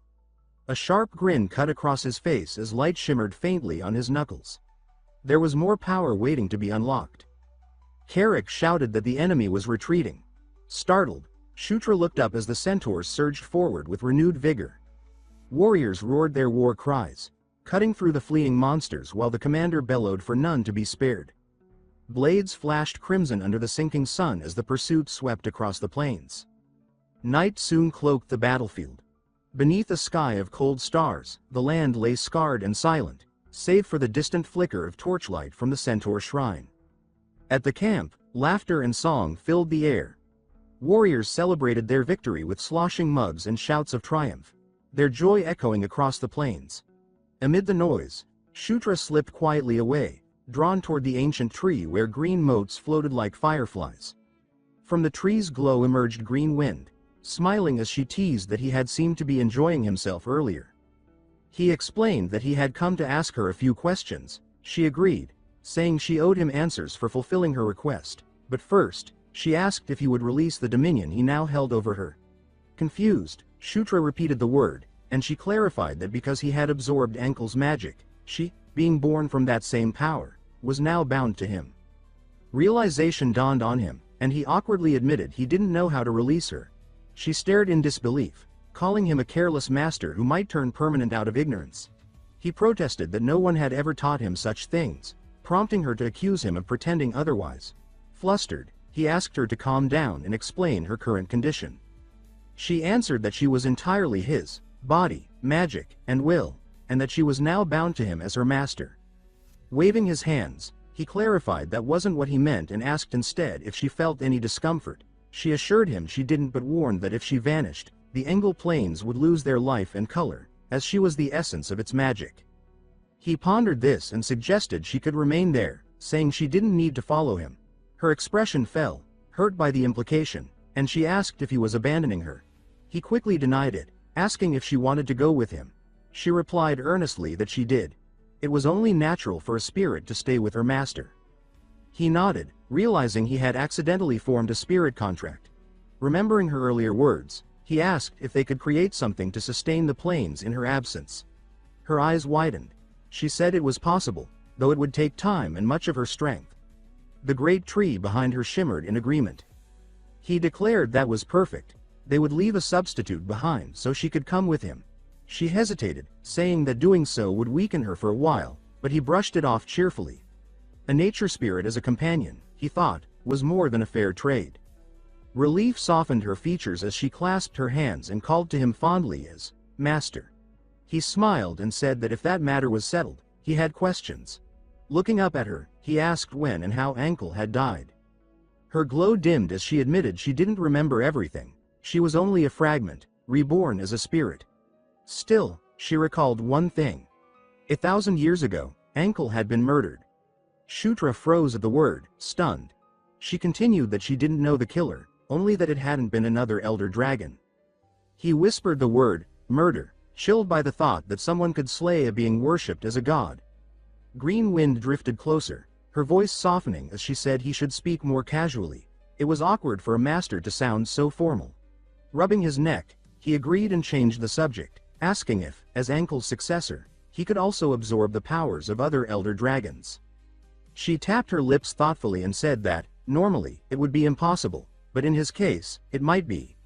He was already wielding the opposing powers of Watcher Ankle and Great Enkidu, proving his body could contain both. Therefore, she reasoned, he might also withstand the strength of other elder dragons. Amazed, he laughed to himself, calling it a typical protagonist advantage. Then, growing serious again, he asked one final question: what she knew about the strange power within him. She replied that her memories were incomplete, so her understanding was limited. Before he could ask more, her form blazed with sudden light. Shielding his eyes, he shouted in surprise. Her voice deepened, echoing with divine resonance, proclaiming that he was a knight of conquest, a being born with the destiny of a king. She declared that his power was that of dominion itself, the authority to conquer and rule all things under the heavens. And as the words echoed through the night, Shutra stood beneath her radiant glow, the truth of his terrifying potential finally beginning to sink in. Morning sunlight spilled across the temple columns as soft footsteps echoed against the stone. Shutra stirred with a faint groan, pushing himself upright and blinking blearily. He muttered that he remembered speaking with the Green Wind, though the memory felt distant and hazy. A soft emerald glow descended from above, and the spirit materialized before him, her voice calm as she asked if her master was finally awake. He breathed her name, recognizing her gentle presence. She explained that a trace of Ankle's consciousness had surfaced through her the previous night, likely overwhelming him and causing him to faint. As she spoke, faint visions rippled through the air, images of swirling leaves and an echoing voice proclaiming that a knight of conquest is born with the destiny of a king, meant to rule all creation. The words faded like wind through branches, ending with a vow of loyalty as she declared herself bound to him. Piecing the fragments together, Shutra realized this was the power of the king, the very essence of conquest. Startled, he wondered if Ankle had foreseen his awakening all along. The Green Wind bowed her head and said that since he was now her master for eternity, she must share something she had withheld the day before. A grid of glowing runes formed in the air, and she revealed that at the northernmost edge of the Engle Plains lay one of Ankle's lost relics. He repeated in awe that it was Ankle's relic. She continued, explaining that it was an artifact imbued with an elder dragon's power, an item known as the Shield of Life. The spirit recounted how, over a millennium ago, the Watcher Ankle bestowed the shield upon the bravest centaur warrior, one who led his people to countless victories and never suffered a single wound. Yet, despite his valor, the warrior met his end not in battle but in betrayal, stabbed in his sleep by a woman sent by those who coveted his power. Because only its chosen wielder could carry it, his followers buried the shield alongside him in the frozen north. As centuries passed, the relic became legend, renamed after its fallen owner, White Suri. At the mention, Shutra's eyes widened. He recognized the name immediately. It was the mythical artifact that only appeared in the Night Saga's lore, a shield no player had ever found. He thought with exhilaration that it truly existed, and that it was an elder dragon's relic. The Green Wind asked if he knew of it, and he nodded, quickly inquiring about the tomb's location. She replied that she could guide him there once she finished creating her replacement in the plains. He asked how long the process would take, and she estimated 2 days. Shutra agreed that they would depart then, deciding that reaching the far north would be difficult but possible. Excitement flickered through him. If they obtained White Suri, their path ahead would become much easier. As he paced the temple grounds beneath the brightening sky, his mind raced. Traveling north could easily be justified as a mission to hunt the last Cassius remnants. The real issue, he reasoned, was that the temple's activation likely drew the Demon King's attention. He suspected an inspection team would be dispatched soon and calculated that they had less than a week before it arrived. Leaving early would be best. His thoughts were interrupted when Savage Eyes rushed over, reporting that someone from the Demon King's castle had already arrived. Shutra froze, muttering in disbelief that it was too soon. Moments later, a familiar white-haired woman strode into the hall with attendants, remarking that his expression looked as though he had seen a ghost. He recognized her instantly, Felicia, and demanded to know why she was here. Before he could continue, she reminded him that introductions came first and called over someone to introduce themselves. A blue-green woman stepped forward gracefully, bowing as she introduced herself as Daphne, daughter of Echo, the fifth concubine. Shutra's mind raced. He recognized her as the Dryad-born druid and one of the half-siblings he knew from the game's lore. Someone invaluable to secure as an ally. Felicia folded her arms and explained that Daphne was a skilled druid whose abilities would be useful, given the connection to the spirit of the plains. Daphne smiled warmly and said she looked forward to working with him. Shutra decided he would need to make a strong impression. Turning to Felicia, he asked why she wasn't at the Giska Mountains studying the thunder-forging anvil as planned. She replied that she had intended to go, but he had completed his mission too quickly. She added that his rapid success had drawn attention. What was supposed to be a simple Cassius subjugation had taken him only 2 days instead of 2 weeks. Because of that, she said, his name was spreading, and under normal circumstances, someone else would have been sent to interrogate or observe him. When he asked if that was why she came, she admitted that was part of it, though she was also curious about the temple's magic and the strange behavior of Cassius. Shutra silently noted that beneath her sharp demeanor, Felicia had a thoughtful side. He thanked her for her concern. She clapped her hands lightly and asked what his next move would be.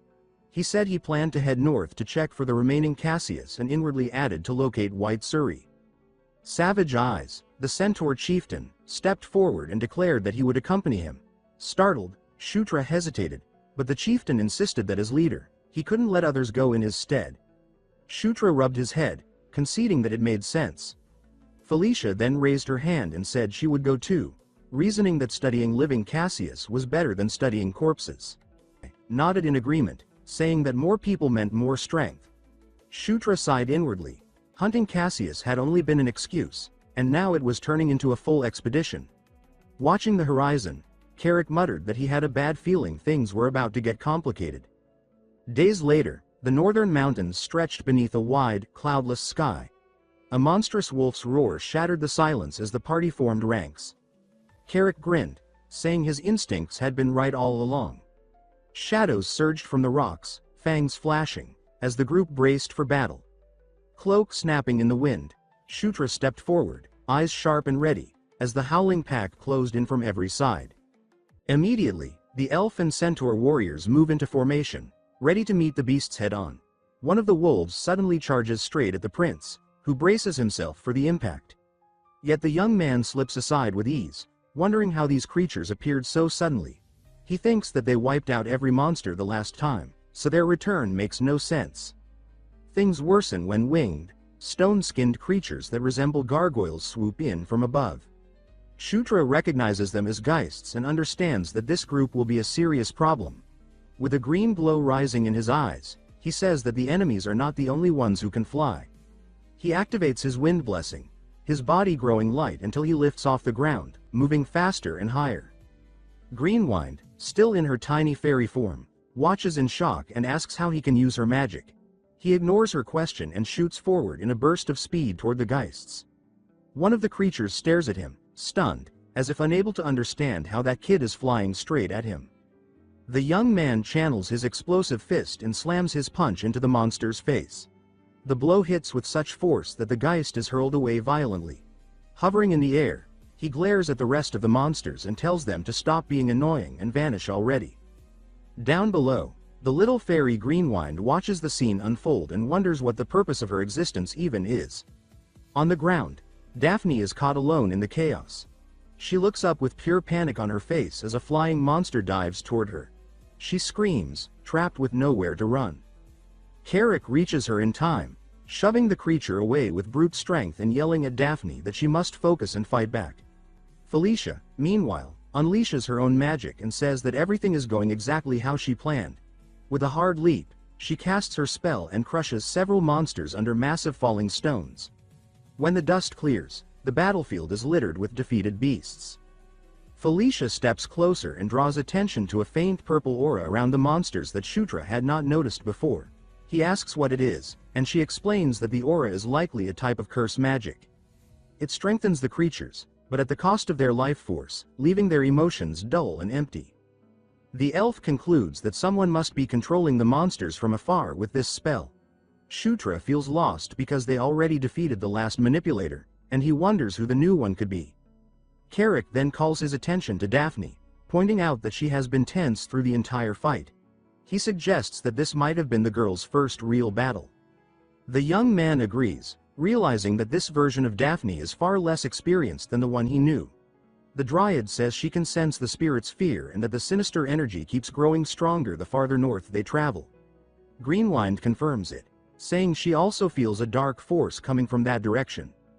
Savage Eyes proposes that they reach the northernmost point and learn more. Shutra admits he only wanted to grab the White Eagle and that things have grown unnecessarily complicated. Still, he agrees and decides they should head to the observation tower on the northern border. A tall stone tower rises under a starry sky as the group gathers on its upper platform, staring at the distant horizon. From there, they spot a massive cluster of purple energy, with hundreds of enemies gathered around it. Felicia explains that only a high-level undead like a lich could command such a force. Suddenly, Daphne drops to her knees, overwhelmed by the crushing weight of the dark energy. Carrick helps her stand and asks if she is all right, and she stutters that she is. The elf explains that the sinister energy is direct and harsh, and that because Daphne is half-spirit, it hits her harder than the others. The prince sees that they are outmatched and suggests they retreat. Before they can act, Felicia senses something approaching and goes completely rigid.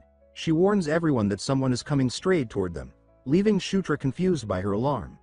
He checks his holographic map, wondering who would be approaching in a moment like this. He spots multiple red enemy dots surrounding them. Then Carrick points upward and tells the prince to look immediately. Several enormous fireballs are falling from the sky right toward the tower. Shutra looks up with a face of absolute panic as the attack closes in. Realizing it is a trap, he shouts that everyone must get out of the tower at once. The meteors crash into the structure, triggering a devastating explosion that wipes out the tower in seconds. The stone frame buckles and collapses in fire and smoke while enemies watch from a distance. The tower crumbles completely under the impact of the flaming meteors. Carrick cries out as debris slams into him, though he still shields his teammates with his own body. Felicia reacts instantly, her expression sharp with determination. She uses her wind control magic to soften everyone's fall and keep them safe from the explosion. Debris continues to crash around them, but no one is harmed thanks to her quick intervention. After the dust finally settles, Felicia asks if the prince is all right, and he confirms that he is. Savage Eyes thanks the sixth princess, saying that they only survived because of her magic, but she warns that it is far too early for gratitude since the enemy numbers are overwhelming. They are surrounded on all sides, and the elf tells them to hold the line while she creates an opening in the enemy formation. She gathers her magic, her focus sharpening as she prepares to cast something powerful. Shutra watches her with a mix of admiration and worry, whispering her name under his breath. He draws a glowing dagger and says that he will buy as much time as he can as well. The young man then activates his skill under the king's banner, granting a boost to all his allies. The warriors feel a sudden surge of strength rushing through their bodies, shocked by the sensation. Greenwind asks if he truly plans to fight, and he confirms it with firm resolve. Shutra says that he has no choice but to trust Felicia while she prepares her spell. His Earthshaker gauntlet manifests on his arm, glowing with raw force. He shouts for everyone to brace themselves for the fight as a golden aura spreads across him. The group charges together toward the rapidly approaching horde. With a fierce cry, he leads the advance, refusing to retreat no matter how dire things look. Carrick, energized by the prince's skill, storms forward with his axe held high. Savage Eyes rushes in as well with his sword ready, fighting without hesitation as he slashes through the skeletons. Shutra uses his explosion fist, sending a shockwave that obliterates several enemies in front of him. Bones scatter in every direction, but the undead quickly reassemble. A floating skull with glowing purple eyes reforms midair, preparing to strike again. Shutra clenches his teeth in frustration, realizing that even his strongest hits cannot keep the enemies down. At this rate, the fight will never end because more and more of them continue to rise. Fresh skeletons push out of the ground in endless waves, ready to attack without mercy. The young man knows he must locate the leader controlling them before they are overwhelmed. Suddenly, bolts of purple energy rain from above, hitting everyone across the battlefield. The prince's allies are caught off guard and cry out in pain as the dark magic surges through them. Carrick tries to shield himself but still takes the hit, shouting in frustration at the burning pain. The purple bolts spread chaos, leaving the warriors disoriented and vulnerable. One elf drops to the ground, groaning as the purple magic clings to his body like poison. From amidst the debris rises a tall, imposing figure wrapped in sinister purple energy. It is a giant skeletal knight wearing a crown and full black armor, an enemy meant to intimidate. Shutra spots him immediately and recognizes him as the commander of the entire undead force. Savage Eyes seizes the opening and charges with a fierce cry at the towering knight.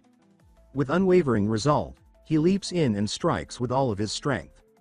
But the skeletal knight blocks effortlessly and knocks him away with a single brutal swing. Carrick sees this, cries the knight's name, and rushes to help his ally. The orc is struck down just as easily, sent flying by the monster's crushing blow. He grits his teeth in agony and frustration at being overwhelmed so quickly.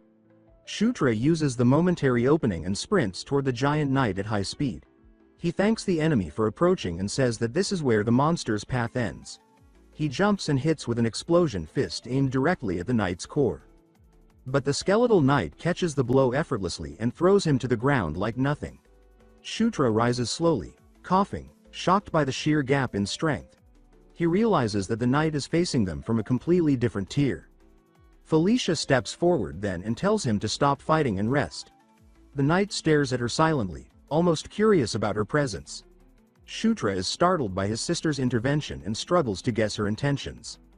She positions herself in front of him and declares that she will be the monster's opponent from here on. With a bold glare, she mocks him by calling him Skullface and invites him to come at her. She rises into the air as a glowing magic circle appears above her. Then she unleashes a powerful blast of energy that strikes the skeletal knight directly. The creature howls in pain but refuses to fall, its armored frame holding firm. Enraged, it charges straight at her, ready to tear her apart. Felicia stays calm, directing the wind to launch another crushing blast. The knight rushes forward, its purple aura burning fiercely as it prepares to overwhelm her. But Felicia does not back down and meets its fury with equal determination. With her blink skill, she teleports above him holding a concentrated sphere of energy and catches him off guard. She releases several energy spheres in rapid succession, each one hitting the knight with punishing force. The monster roars in agony as the barrage continues. Shutra watches in awe, stunned by how easily his sister dominates the fight alone. Suddenly, he senses a new presence and turns to see Daphne standing beside him, wrapped in a green aura. She asks if he is all right, her voice filled with concern. She then activates her Dryad's blessing, sending healing and strength flooding into every ally. Savage Eyes feels his wounds closing and his arms growing steadier with renewed power. Carrick is also enveloped in green light, invigorated and stronger than before. Shutra grins, excited to see Daphne finally using her unique owl blessing. A notification flashes, informing him that he has gained boost level 1. Confused, he finds himself wrapped in blue light as small energy orbs circle his body. Another notification appears, saying he has obtained Spirit Blossom level 1. The new skill fills him with spirit power, enhancing all of his stats. He realizes that both the spirits of life and wind are flowing through him at once. Shutra then charges and strikes the skeleton knight with a series of golden energy blows. Felicia gasps for breath, clearly exhausted, but she keeps attacking with all the force she has left. She uses her blink again, preparing another strike. Felicia forms purple energy blades and sends them slicing toward the knight. She calls him a stubborn brute and tells him to just vanish already. She pushes forward with a fierce attack, but the monster manages to defend with his sword. She is stunned to see her assault fail to bring him down. Suddenly, Carrick, powered by the green aura, bellows the knight's name. The orc charges and smashes his axe down with a blow so strong that the knight struggles to hold it back. The skeleton knight is caught off guard by the force but manages to stay upright. Shutra praises his sister's effort as he floats beside her, ready to continue the fight. Felicia turns in shock when she notices her brother floating beside her, ready to deliver the final strike. He tells her to let him handle the finishing blow as his gauntlet burns with intense light. With a fierce shout, he unleashes his explosion fist, landing a crushing hit on the enemy. The skeleton knight takes the impact head-on and begins to crumble under the sheer force of the blow. Carrick cheers loudly, saying that victory is theirs, but the prince laughs and corrects him with a confident grin. Fired up, the orc announces that he will finish the job and charges with his axe raised. Before he reaches the knight, the creature's body detonates in a violent burst of purple energy, sending energy strikes at everyone present. Shutra screams his friend's name, fear tightening around his chest. He tries to understand what just happened. Wide-eyed and stunned, he struggles to process the sudden blast. All around him, his allies are struck down by the explosion, lost in the swirling chaos of purple light. Felicia stares at the disintegrating figure, unable to believe the enemy is still standing tall. She focuses again on the skeleton knight, expecting a deadly counterattack at any moment. Meanwhile, far from the main battle, the tiny fairy Greenwind darts through the dark forest in frantic search of something crucial. She pauses mid-flight, having sensed what she was looking for. She soon discovers a fragment of floating land with a glowing weapon embedded in it. It is the legendary warrior's tome, and the white eagle resting there radiates unbearable power. Back at the battlefield, the skeleton knight lunges toward the fallen prince. Felicia intercepts him with her magic, glaring fiercely and ordering the monster to face her instead. With fury burning through her voice, she prepares a devastating spell. She fires her triple explosion, a massive burst of raw energy that crashes into the knight. The skeleton knight teleports away from the blast, reappearing right behind her and swings his sword at her. She tries to blink out of the way but is caught by the attack. The knight follows up with a brutal punch that sends her flying. Felicia barely manages to shield herself with a magic barrier, but even so the impact hurls her back. She clenches her teeth in anger, realizing this enemy is far tougher than she expected. The skeleton knight answers with a purple energy blast that smashes her barrier to pieces and knocks her down again. He then summons another wave of undead, unleashing them across the battlefield.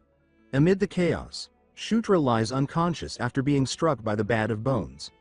As he drifts in darkness, a mysterious voice calls him master and tells him to rise. He awakens in a serene green space and stares around in confusion, unable to grasp what is happening.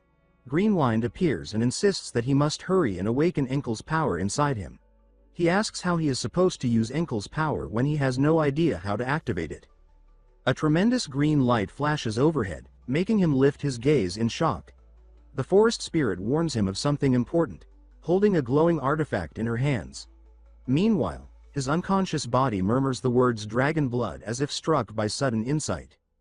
A stream of green and blue energy descends from the heavens like a falling comet. Felicia and the warriors, trapped in a sea of undead, keep fighting desperately. The green energy spills across the battlefield, healing wounds and empowering allies. Felicia looks behind her and notices her brother rising from the ground, wrapped in a shining green aura. He stands with effort, confused as the energy coils around him. Suddenly, the white eagle shield materializes before him, glowing with overwhelming force. He asks how this is possible, and Greenwind appears at his side. She explains that she searched for the tome and managed to make the shield recognize him as its new master. He thanks her, but she tells him to save the praise for later because something far more urgent is happening.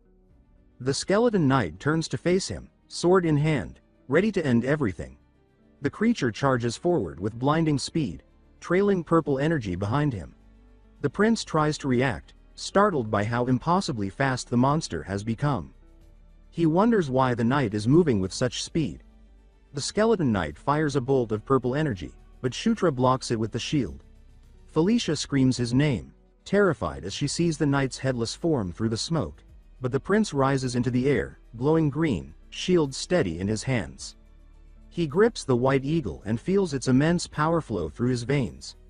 Greenwind explains that Enkel's fragment has turned his body into a hybrid. She asks if he notices the additional strength coursing through his transformed body. A millennium of Enkel's magic, preserved within the shield, now surges through him.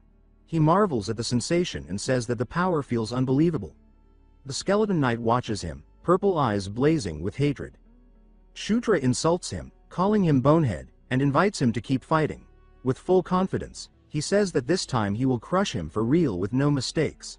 He fires a green energy blast from the shield, wiping out several undead nearby. The green force expands across the field, obliterating the enemy horde. Felicia stares in disbelief, unable to grasp the magnitude of what her brother is doing. The skeleton knight roars with fury and charges again, sword held high. Shutra blocks the strike with the shield, which responds by glowing brighter. It splits into multiple green energy blades that shoot toward the enemy. The blades twist together, forming a massive energy bird that speeds across the battlefield. The skeleton knight pivots to strike the bird, but the prince distracts him with a taunt. Taking advantage of the opening, he slams an explosion fist into the knight's side. The monster howls in agony as the impact lands, and though the surrounding fire washes over Shutra, he shields himself with the white eagle. He pushes forward with a green aura radiating from his body, preparing a counterattack. With a swift motion, he launches a blast of green energy that slams into the knight. The shield blazes as the power spreads outward. Several green blades pierce through the skeleton knight's armor, making him scream in pain. The prince leaps into the air, his gauntlet glowing fiercely, gathering energy for the final strike. With unwavering resolve, he uses his giant piston skill and drives a punch into the knight's chest. The skeleton knight grinds his teeth and recoils as the crushing impact tears through him.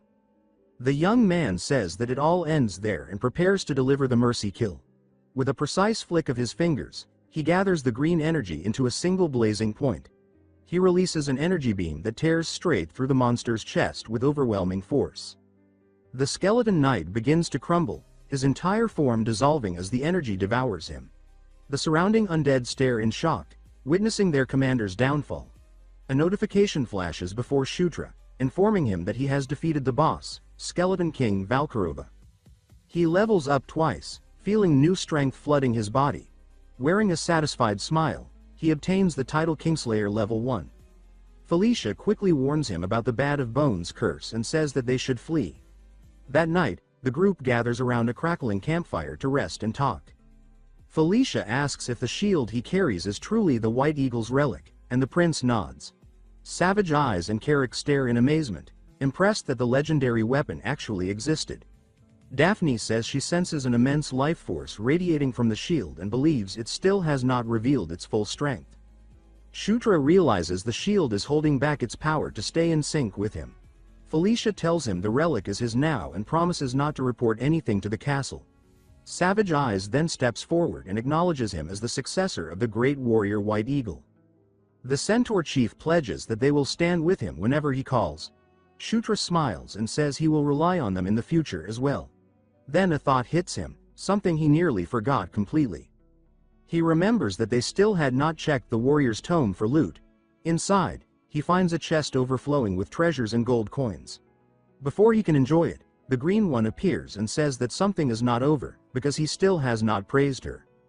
Carrick jumps in fright at her sudden appearance, and the prince apologizes for forgetting. He pats the small fairy on the head, thanking her sincerely for her help during the battle. She forgives him but insists he must praise her properly as compensation. He agrees and tells her she is the best of them all and absolutely incredible. With the fight finished and the treasure claimed, the incident in the north finally concludes. Yet Shutra cannot shake the uneasiness in his heart. He wonders if Valkyrova was truly the origin of the purple aura or if something else was behind it. He also questions how the enemy knew about the small sanctuary hidden deep in the forest. With a serious expression, he understands that several mysteries remain unsolved. He tells himself that someday he will uncover the true source of the purple aura. Once they return from the northern border, the days pass quickly for the group. Savage Eyes prepares his warriors to head north and eliminate the remaining Cassius. The prince joins them and, after 15 days of work, the entire pack is wiped out. Back at the Demon King's castle, life continues normally within the dark and towering fortress. Felicia watches her brother and comments that he seems even stronger than before. He grins and says that he is in his growth spurt, so gaining strength is natural. He then asks how the sanctuary investigation turned out, and she replies that the results were average. However, the elf says she discovered something remarkable during her search. She found evidence that the sanctuary's magic was cast by Enkil, one of the 6 ancient dragons. Shutra feigns surprise and says that the discovery is incredible, trying not to look suspicious. Felicia eyes him closely and asks if he already knew that, but he quickly denies it. Greenwine suddenly appears and says that he looks strange trying to pretend ignorance. The scene shifts to the Demon King's castle, its Gothic towers rising ominously. When Felicia arrives, a group of elf girls rush toward her, calling her name excitedly. They greet her warmly, asking how she is and if she has eaten yet. Carrick watches the cheerful scene and comments that nothing has changed here, and the prince agrees. Greenwine asks if it is fine to leave the plains in that state, and Shutra replies that the only ones who changed were them. Carrick approaches the prince and asks if he did something wrong to attract so much attention. He gestures toward a group of female elves glaring at them with obvious hostility and suspicion. Shutra identifies them as succubi and wonders if they belong to Anastasia's faction. Anastasia Nekrian, the 4th princess, leads one of the 3 major factions in the castle. Her faction is the largest, and even Felicia and her twin brother Sylvan were once part of it. Shutra realizes word of what happened in the plains has already reached her. With a confident grin, he tells Carrick to get used to this kind of attention. The scene shifts to the merit office inside the Demon King's castle. Isabella, the office representative, announces that the prince's merit rank has risen to 10. She adds that he now has access to the treasure vault, which excites him immediately. Smiling, he asks if they can go spend some money for the first time. They head to the arsenal, where they are granted permission to enter the first treasure vault. Iger, the arsenal manager, explains that they can purchase equipment with cash instead of merit points. He invites them to explore and choose whatever they want from the collection. Shutra tells Carrick to pick what he needs, and the orc asks if he is serious.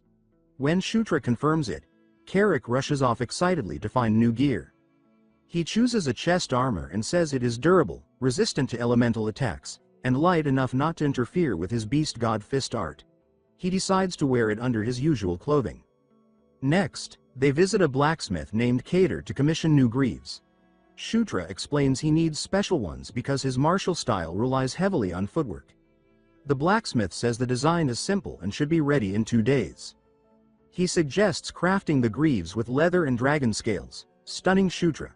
The young man asks if he is joking since those materials are extremely rare. But the blacksmith explains that a shipment of such materials arrived earlier that day in the prince's name, and he intends to use them. Still confused, Shutra asks how something like that could be delivered to him without his knowledge. The blacksmith reveals that Lord Ishgard personally ordered the materials for him. Shutra is startled at the mention of Ishgard, the greatest swordsman and blacksmith in the kingdom. Ishgard is an elder of the Sura race and the legendary warrior who trained the Demon King himself. Carrick wonders why such a figure would support the prince, and Shutra admits he finds it strange too.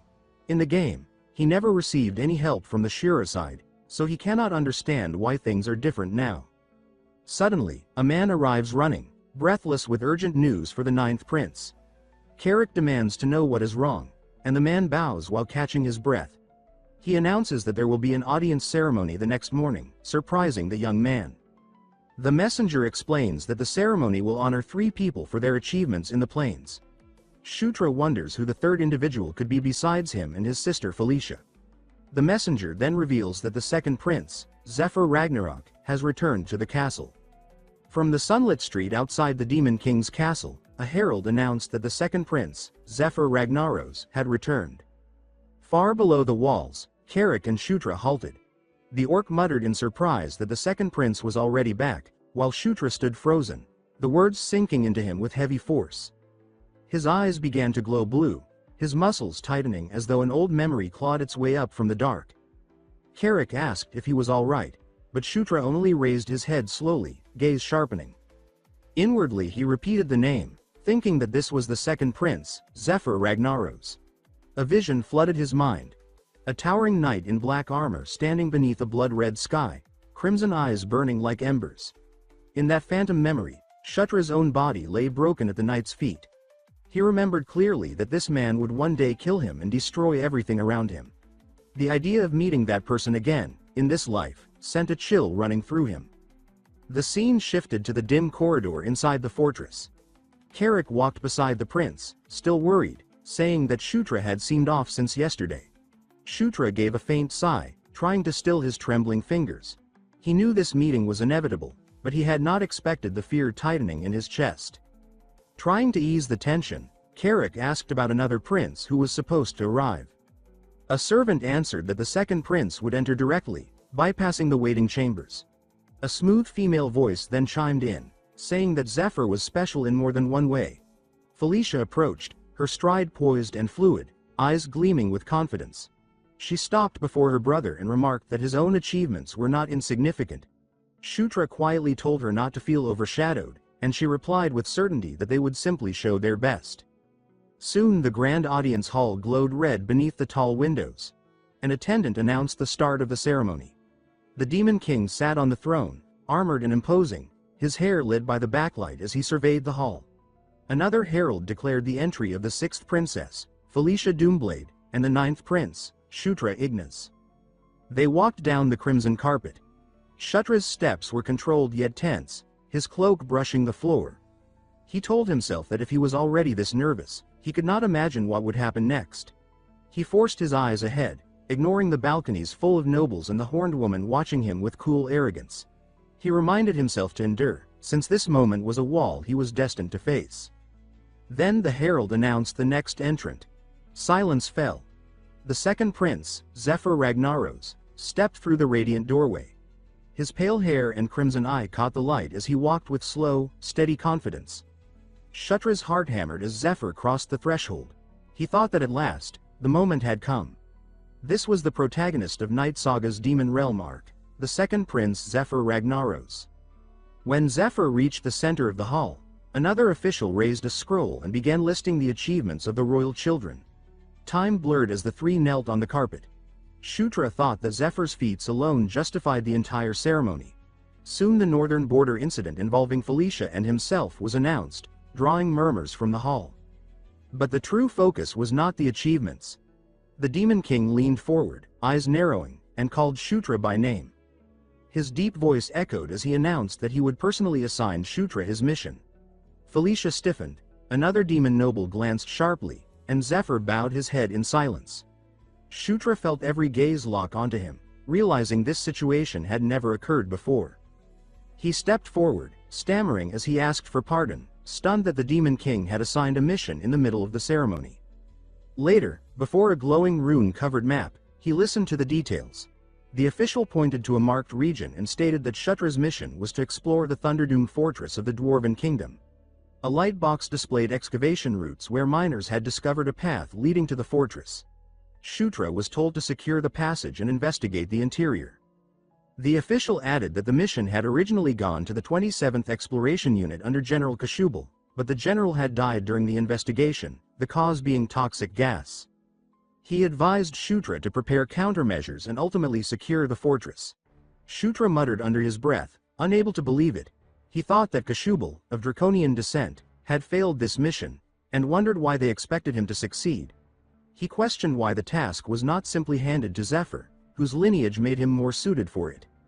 That evening, under the red-stained sky, Felicia walked with Shutra and Carrick through the streets. She stopped suddenly, eyes narrowing, and announced that something felt wrong. She pointed at Shutra and demanded to know if he had somehow angered their father. Shutra flinched, asking what she meant. Felicia explained that normally, a mission like this would be given directly to Zephyr. Carrick crossed his arms and added that even the general had failed, meaning the danger was enormous. Felicia agreed and said the mission was far too risky for Shutra. She stepped closer, calling his name with worried intensity and insisting that he must feel the same.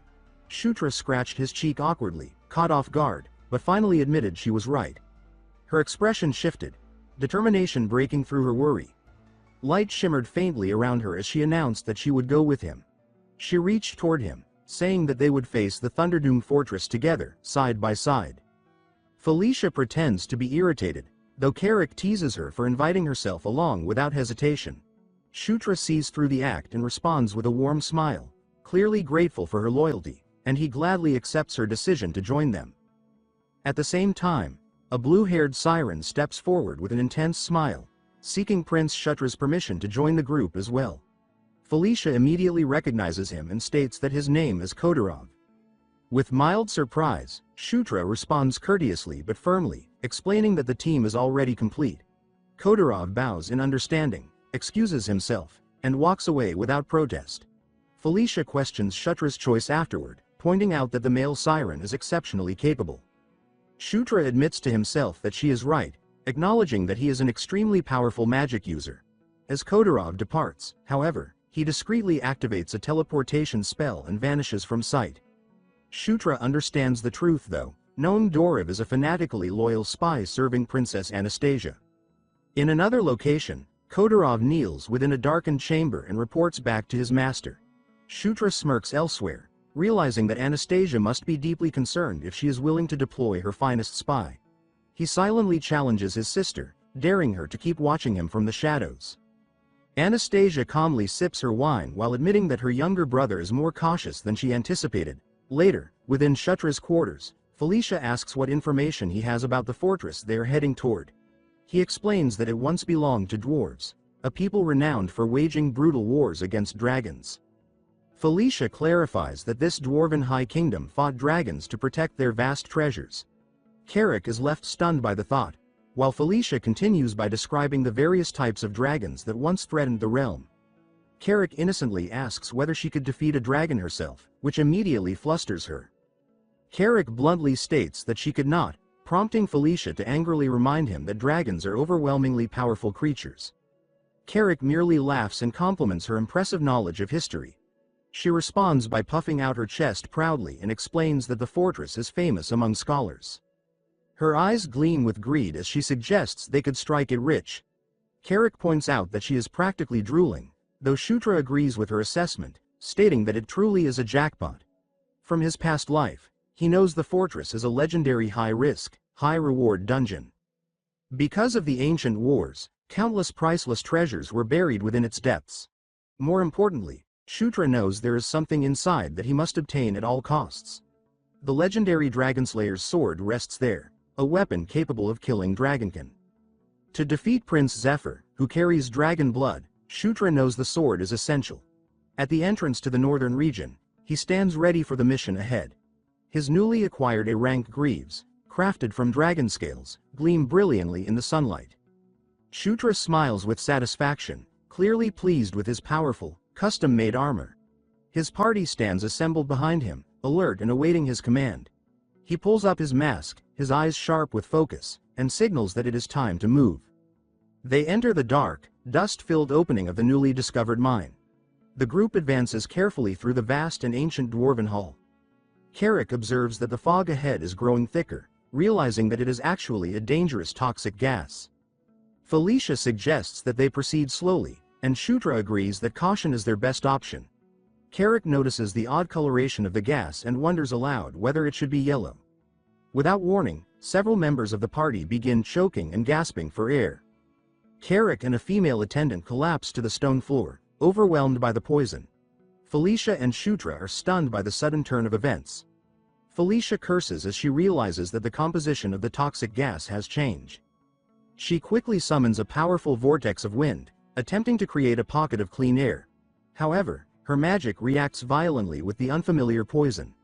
The clashing forces trigger a massive and unstable magical explosion. The resulting shockwave tears through the chamber, hurling everyone off their feet. Shutra slams into the ground and weakly calls out Felicia's name. Slowly, the dust and poisonous fog begin to settle. The entire party lies scattered and unconscious across the cold stone floor. From the lingering mist, three massive, shadowy figures emerge. One of the monstrous beings steps forward with slow, deliberate weight.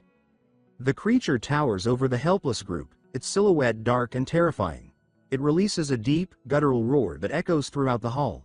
At that moment, Shutra's eyes snap open. He immediately recognizes these creatures as the same ones that killed the general. The white Suri shield suddenly materializes and launches itself toward the monsters. In a burst of light, the shield slices one of them cleanly in half. The shield continues its assault, effortlessly cutting through the remaining creatures. Green Wind comments on how convincing Shutra's acting was, but he sharply tells her to remain silent. The shield then releases a wave of purifying light, causing the monsters to scream in agony. One of the creatures emits a piercing shriek as its body begins to dissolve. The holy light proves fatal, completely vaporizing its dark form. Shutra stands his ground, his new armor gleaming as he grips the shield. He surveys his fallen companions and notes just how potent the poison must have been. A smirk crosses his face as he reflects on his unique constitution, which grants him complete immunity to poison. Suddenly, the entire fortress begins to tremble violently. Huge chunks of stone rain down as the ceiling starts to collapse. Shutra looks upward in alarm, wondering what new disaster has been triggered. He curses the fortress for its seemingly endless array of lethal traps. He orders Green Wind to stay behind and protect the unconscious party members. His eyes glow with a purple hue as he activates his dragon blood power. Surrounded by a powerful aura, he gently lifts Felicia and the others into his arms.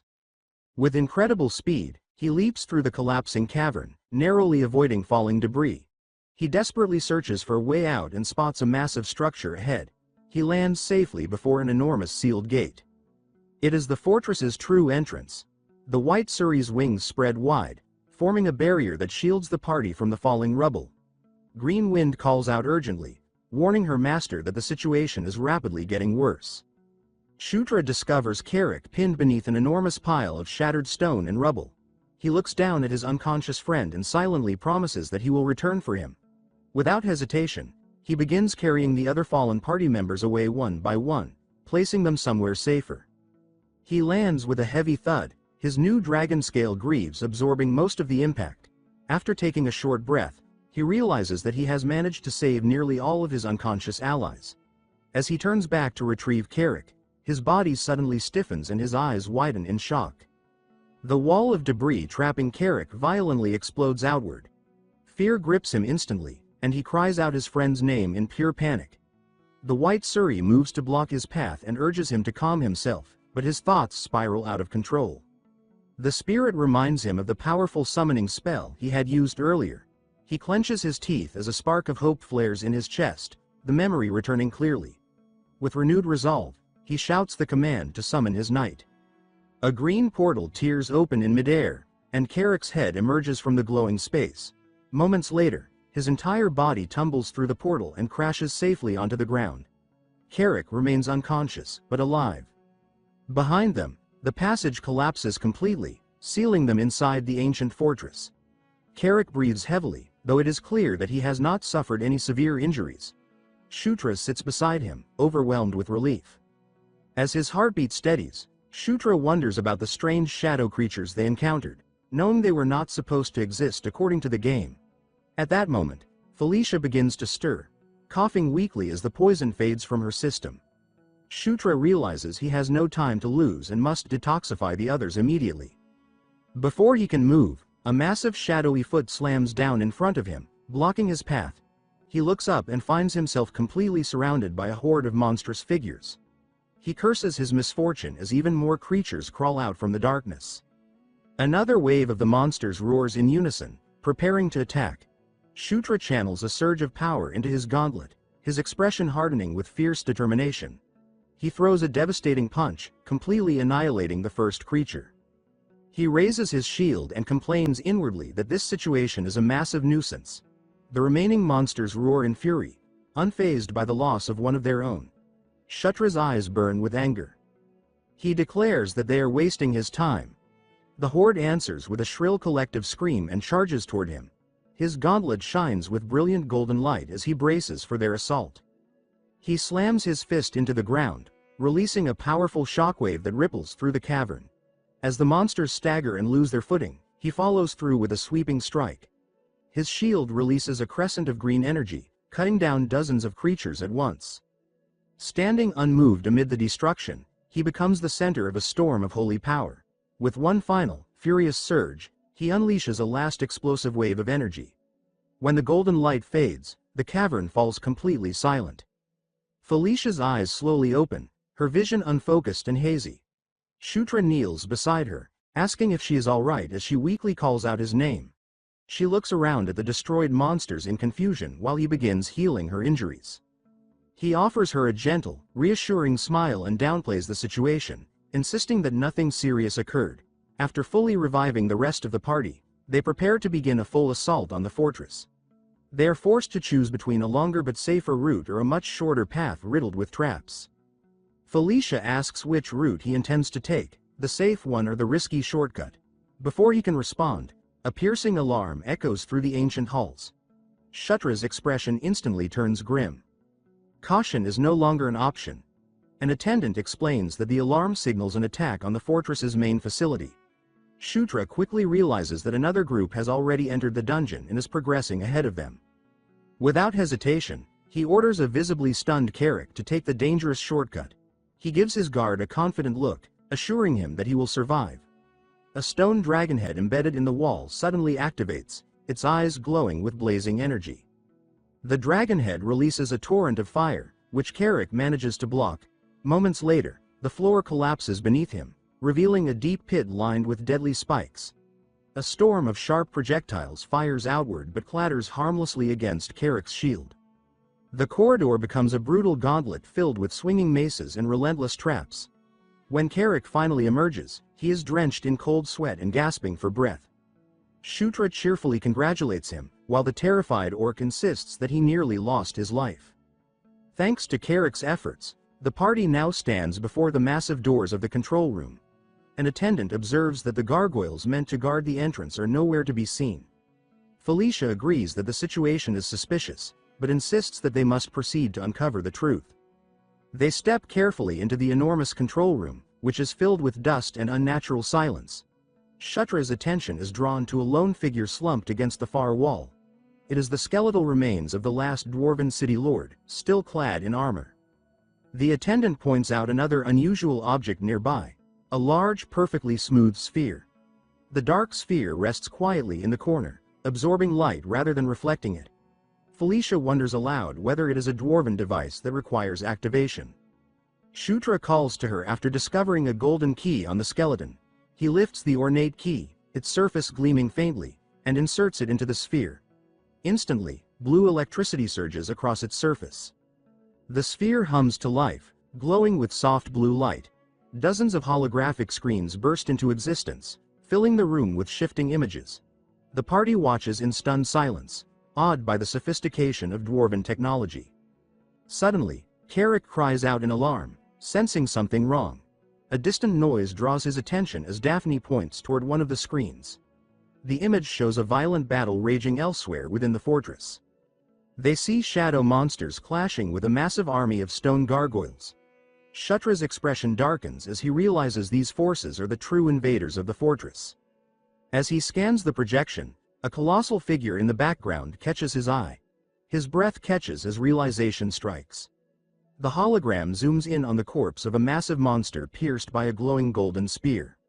Shutra struggles to breathe as he whispers that they have finally found their true prize. The weapon is revealed to be Ascalon, the legendary Dragonslayer's spear, a relic of terrifying power. The screens begin displaying the fortress's past, recounting the story of the wicked dragon Partisan. Partisan and his monstrous legion laid siege to the fortress without mercy. After breaching its defenses, the dragon unleashed his full strength, confident in his invincibility. That arrogance proved fatal when he exposed himself at a critical moment. The greatest warrior of the fortress seized the opportunity and drove Ascalon straight into the dragon's chest. With their leader slain, the dragon's army descended into madness. Unable to contain the chaos, the dwarves were forced to abandon their home. The fortress became a vast tomb, sealing away both the fallen dragon and countless dwarves. Carrick confirms that the corpse belongs to Partisan and that the weapon is indeed Ascalon. The holographic screens continue to show the ongoing war between the gargoyles and the shadow monsters. The party quickly realizes that the shadow creatures are also pursuing the legendary spear. Felicia scoffs at the idea and declares that she will never allow them to steal such a prize. Shutra asks whether it is possible to command the gargoyles, but Felicia states that controlling them is completely impossible. At that moment, a massive dwarven golem awakens, its enormous hammer crackling with violent arcs of lightning. The construct brings its weapon down with devastating force, instantly obliterating a cluster of shadow creatures. Felicia explains that the city lord must have transferred his authority to the golem before his death. She suggests that they wait and observe, but Shutra immediately rejects her cautious approach. His eyes shine with excitement as he states that this chaos is exactly the opportunity they need. He explains that there are far too many unknown variables for them to remain idle. He tells Felicia to stay where she is, then sprints out of the control room without hesitation. With the map firmly memorized, he charges straight into the battlefield, moving with purpose toward his objective. Shutra knows that if he can claim Ascalon first, victory is guaranteed. He visualizes the outcome clearly in his mind. No matter how the battle unfolds, he is certain they will come out on top. As he races across the battlefield, he checks his minimap and realizes he is already close. Soon, the massive corpse of the dragon partisan comes into view. While sprinting past the golem, he briefly marvels at how invaluable the minimap has proven to be. Suddenly, the golem turns and swings its massive, lightning-charged hammer directly at him. The sheer force of the blow sends him flying backward. He recovers quickly and shouts that he has no intention of fighting the construct right now. The golem ignores him completely and smashes its fist into the ground, releasing another powerful shockwave. Its glowing eye remains fixed on Shutra, recognizing him only as an intruder. The massive construct hesitates briefly, tilting its head as if confused. A flash of green light streaks past the golem, drawing its attention away. Shutra surfs forward atop his shield and jokingly thanks Green Wind for her perfect timing. She angrily protests the nickname, while he insists that it sounds fashionable. Ignoring their brief exchange, Shutra makes a final sprint toward the dragon's corpse. He plants his feet firmly and prepares to claim his long-sought prize. Standing before the spear, he is struck by how much more dazzling its golden light appears up close. With a broad grin, he grips the shaft and expresses his gratitude to the fortress itself. He places one foot against the dragon's body and pulls with all his strength, but the spear does not move. He strains harder, yet the weapon remains firmly embedded. Grinding his teeth in frustration, he realizes just how impossibly heavy the spear truly is. Letting out a roar, he pours every remaining stat point into strength. The dwarven golem watches as a blinding pillar of golden light erupts around him. With one final, overwhelming pull, the legendary spear tears free. Shutra stands tall, Ascalon now firmly in his grasp. He swings it once, releasing a devastating wave of energy that wipes out nearby monsters in an instant. Felicia and Carrick stare at the holographic screen in absolute awe. Daphne and the others are equally stunned by the sheer scale of his power. Hidden within the shadows, a lone hooded figure observes everything in silence. A system notification appears, detailing the history and immense power of Ascalon. Shutra feels a surge of triumph, knowing he has achieved his primary goal. That feeling is shattered when a massive, monstrous dragon head rises from the darkness behind him. The hooded figure raises a hand, revealing a glowing orb pulsing with energy. The orb is thrust directly into the corpse of the ancient dragon, Partisan. A violent eruption of purple energy surges outward, reviving the dragon. Shutra cries out in disbelief, unable to comprehend what he is witnessing. He spots the hooded figure and wonders who they could possibly be. The figure remains calm amid the chaos, the dark orb throbbing with power. Shutra braces himself as the ground beneath him glows with the same eerie purple light. The undead dragon launches into the air with a terrifying, unholy roar. It unleashes a massive beam of dark energy straight toward him. He immediately recognizes the attack, breaking into a cold sweat. It is the same sinister purple death energy he encountered on the Engel Plains. The beam tears through the ancient dwarven cavern with catastrophic force. The remaining shadow creatures are instantly erased by the overwhelming power. The white Suri materializes at once, its holy light forming a protective barrier. Shutra is hurled backward as his thoughts race to understand this new and terrifying threat. Looking up, he sees the massive dwarven golem advancing toward the dragon. He watches in stunned disbelief as the construct prepares to confront the reanimated beast. The golem slams its lightning-charged hammer into the dragon's side. The two colossal beings clash, locked in a violent and destructive battle. Shutra can hardly believe what he is seeing, unable to understand why the fortress's guardians are fighting each other. His party soon arrives, rushing to his side amid the chaos. He explains that someone used dark sorcery to revive the ancient dragon. Felicia reacts with horror, while Shutra admits that he does not know who is responsible or why. He is certain, however, that the purple death energy is the key to the mystery. He states that the unstable dragon must be destroyed quickly, though the method remains uncertain. Shutra explains that as an undead creature, the dragon must possess a magical core. He believes that destroying the glowing purple core is the only way to stop it, and he prepares to test this theory in the midst of battle. A bead of sweat slides down his face as he curses the situation. He shouts a warning for his allies to evade as the dragon unleashes another massive torrent of purple energy. The blast shakes the entire fortress. The destructive force rips through the cavern, flattening everything in its path. When the dust settles, the dragon stands amid the devastation, its dark aura noticeably more stable. It has absorbed energy from the fortress itself, becoming even stronger. Carrick questions Shutra's earlier judgment, and Shutra can only offer an apology. He realizes the dragon will continue growing stronger, and a sense of despair begins to creep in. Suddenly, glowing golden runes spiral around the spear in his hands. Ascalon begins to change, its blade retracting as it reshapes itself into a massive candle-like form. Felicia and Carrick stare in stunned silence, awed by the weapon's transformation.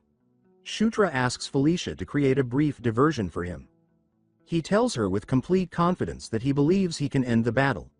The undead dragon turns its gaze toward him, sensing the shift in threat. Felicia steps forward and conjures a powerful fire spell. Her spell detonates in a massive explosion that temporarily blinds the dragon. The undead beast roars in fury, disoriented and unable to locate its target. Shutra feels the will of the ancient spear guiding his movements. He knows that one precise strike is all he needs. Before he can act, the dragon recovers and unleashes a shockwave that knocks him off balance. Felicia and Carrick cry out as they rush toward him. Shutra coughs and curses his own impatience, realizing he may have acted too quickly. As the dragon looms over him, an unexpected ally intervenes. The massive dwarven golem crashes into the dragon, saving Shutra from certain death. He looks up from the ground in shock, his vision blurred, yet clearly able to see the two towering guardians locked in combat. He does not understand why the golem is helping him, but he knows one thing with absolute certainty. This is his second chance. The dwarf golem tightened its grip on its hammer and shoved the dragon back with raw force. It followed immediately with another heavy swing, releasing a lightning-infused strike that tore through the air toward the dragon. Partisan roared in fury as it was pushed back. The dragon retaliated by unleashing its dragon's breath, flooding the battlefield with destructive power. Even so, the dwarf golem continued hammering it relentlessly, refusing to yield. Nearby, Greenwind asked Shutra if he was all right, his concern clear in his voice. Felicia rushed to Shutra's side as well. She healed his wounds while scolding him sharply, saying that he had been reckless. Shutra told her that he believed he could end the fight quickly, but admitted that he had only managed to get himself injured instead. He openly acknowledged that he had no excuse for his mistake. Felicia suggested that they retreat, explaining that the dragon was far beyond what they could reasonably handle. Despite his injuries, Shutra insisted that they could still win. She shouted at him to stop being stubborn, especially given his current condition. Shutra admitted that he had rushed things earlier. He explained that the more urgent the situation became, the less they could afford to turn back. He asked for her help once again. He promised that he would not make another mistake. Felicia was about to respond, but before she could say anything, Shutra had already returned to the battlefield. He leapt onto his shield, riding it like a surfboard as he plunged straight into the center of the fight. He planned to circle around the dragon so it would not notice him at first. Greenwind followed his instructions without hesitation. At the same time, Partisan smashed the dwarf golem's arm apart and began preparing another blast of dragon's breath. The dwarf golem took the attack head-on, and its entire body was obliterated in an instant. Almost immediately after, the dragon was struck again. Felicia summoned her flames and detonated them, causing a massive explosion. Even while engulfed in fire, the dragon noticed something streak past it. Shutra flew around it from different angles, repeatedly striking as he built momentum. He continued circling, carefully increasing his speed. Partisan grew increasingly irritated and began charging another dragon's breath. Greenwind judged that this was the perfect opportunity. The dragon's attention was drawn elsewhere. Shutra attacked from a different direction, activating dragon blood. While the dragon focused on the shield above it, Shutra charged upward from below. He reminded himself that he did not need to rush. He knew he had only one chance, and he needed to be precise. The dragon began to sense his presence. Shutra copied a technique he had once seen Tiny Spark use long ago. In that single opening they created, an overwhelming burst of power erupted from below, tearing straight through the dragon's body. The beast roared in agony as the violent force shattered it from within. This devastating attack was known as Gigantic Piston. Felicia stood frozen in awe. When she realized that Shutra had actually succeeded, Partisan collapsed. The system notified Shutra that he had defeated the zombie dragon Partisan, and his level increased as a result. He felt genuine joy at having wielded the Dragonslayer spear, Ascalon's power. He also received the title of Dragonslayer. At that moment, a mysterious man spoke to him, saying that he could not believe Shutra had truly taken the dragon down. The voice startled him. The mysterious man wondered aloud if he had miscalculated, noting that it was not the second prince who had arrived. Shutra realized that this was the one who had revived Partisan earlier. The man stated that it no longer mattered. He raised his spear, now covered in blue flames, and unleashed that fire toward Shutra, intending to wipe out whatever remained. Shutra was completely caught off guard. The blue flames surged like a raging tide, crashing into the fortress and ripping its walls apart. Stone and steel vanished into the inferno as the structure collapsed under the sheer force of the attack. Even so, Shutra stood calmly amid the ruins.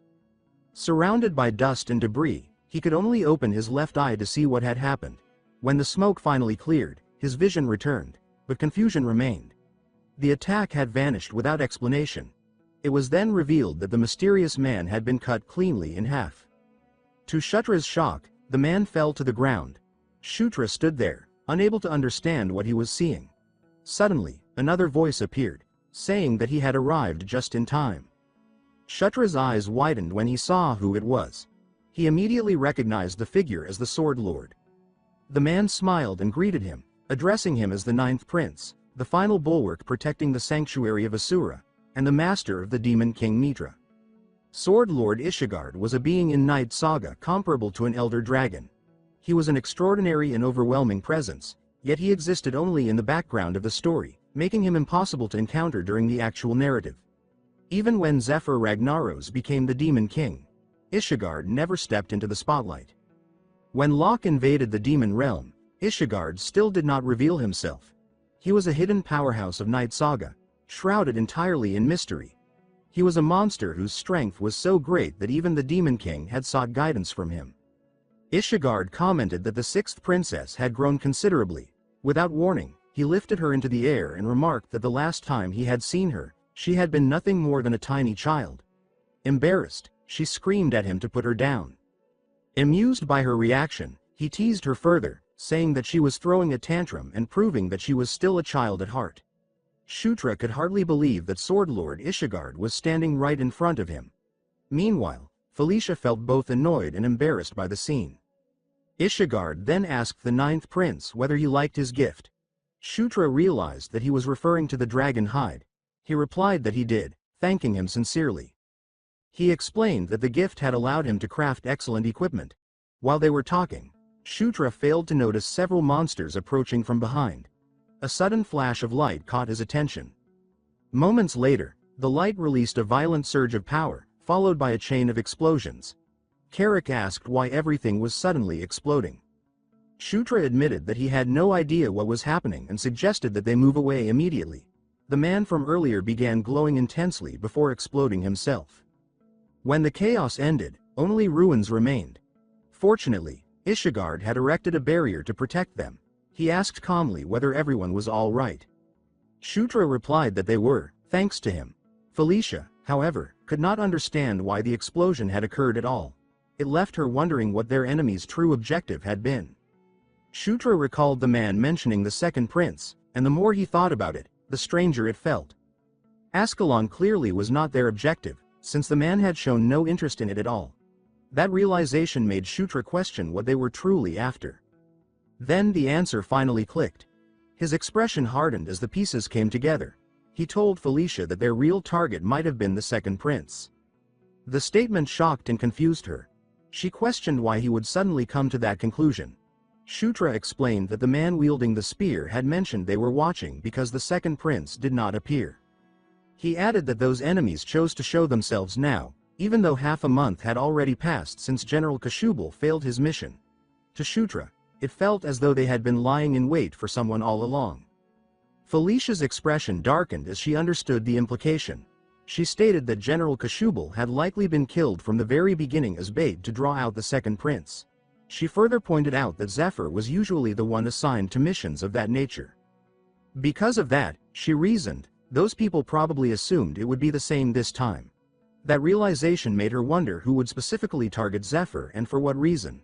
Shutra replied that whoever orchestrated this was extremely meticulous. He noted that they even chose to self-destruct, completely cutting off any chance of information being traced back to them.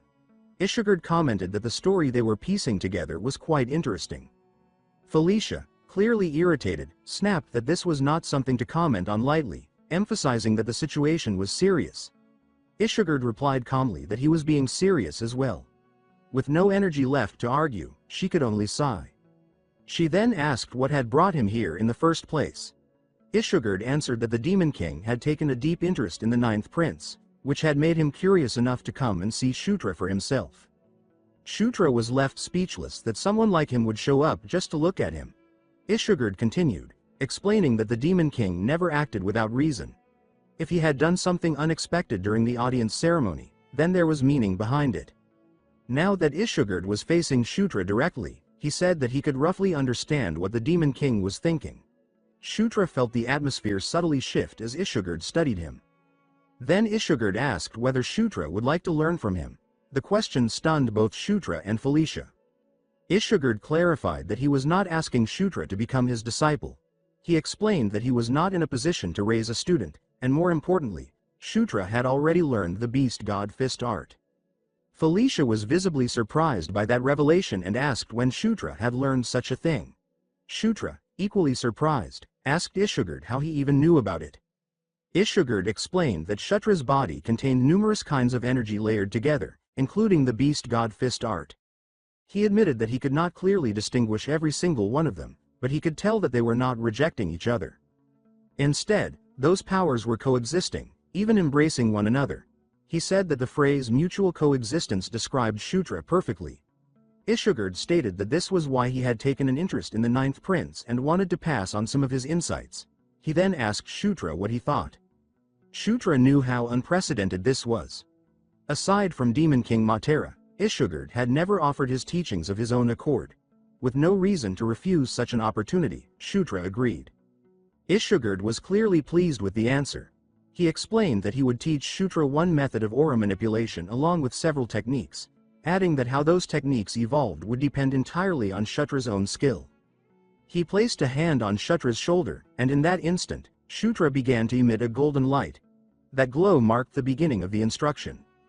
The golden aura surrounding Shutra was Ishigard's own. Shutra closed his eyes and focused on the sensation. It felt completely different from when he learned the beast god fist art. Ishigard's aura seemed to fill every corner of his body, leaving no space untouched. The system then notified him that he had acquired Ashura Cultivation Technique level 11. Additional notifications followed. Ashura Cultivation Technique Wind God level 11, Ashura Cultivation Technique Great Mountain level 11, and Ashura Cultivation Technique Lightning level 11. Ishigard remarked that Shutra was remarkable, noting that his rate of learning far exceeded expectations. Suddenly, golden and blue energy collided, exploding in a blinding flash of light.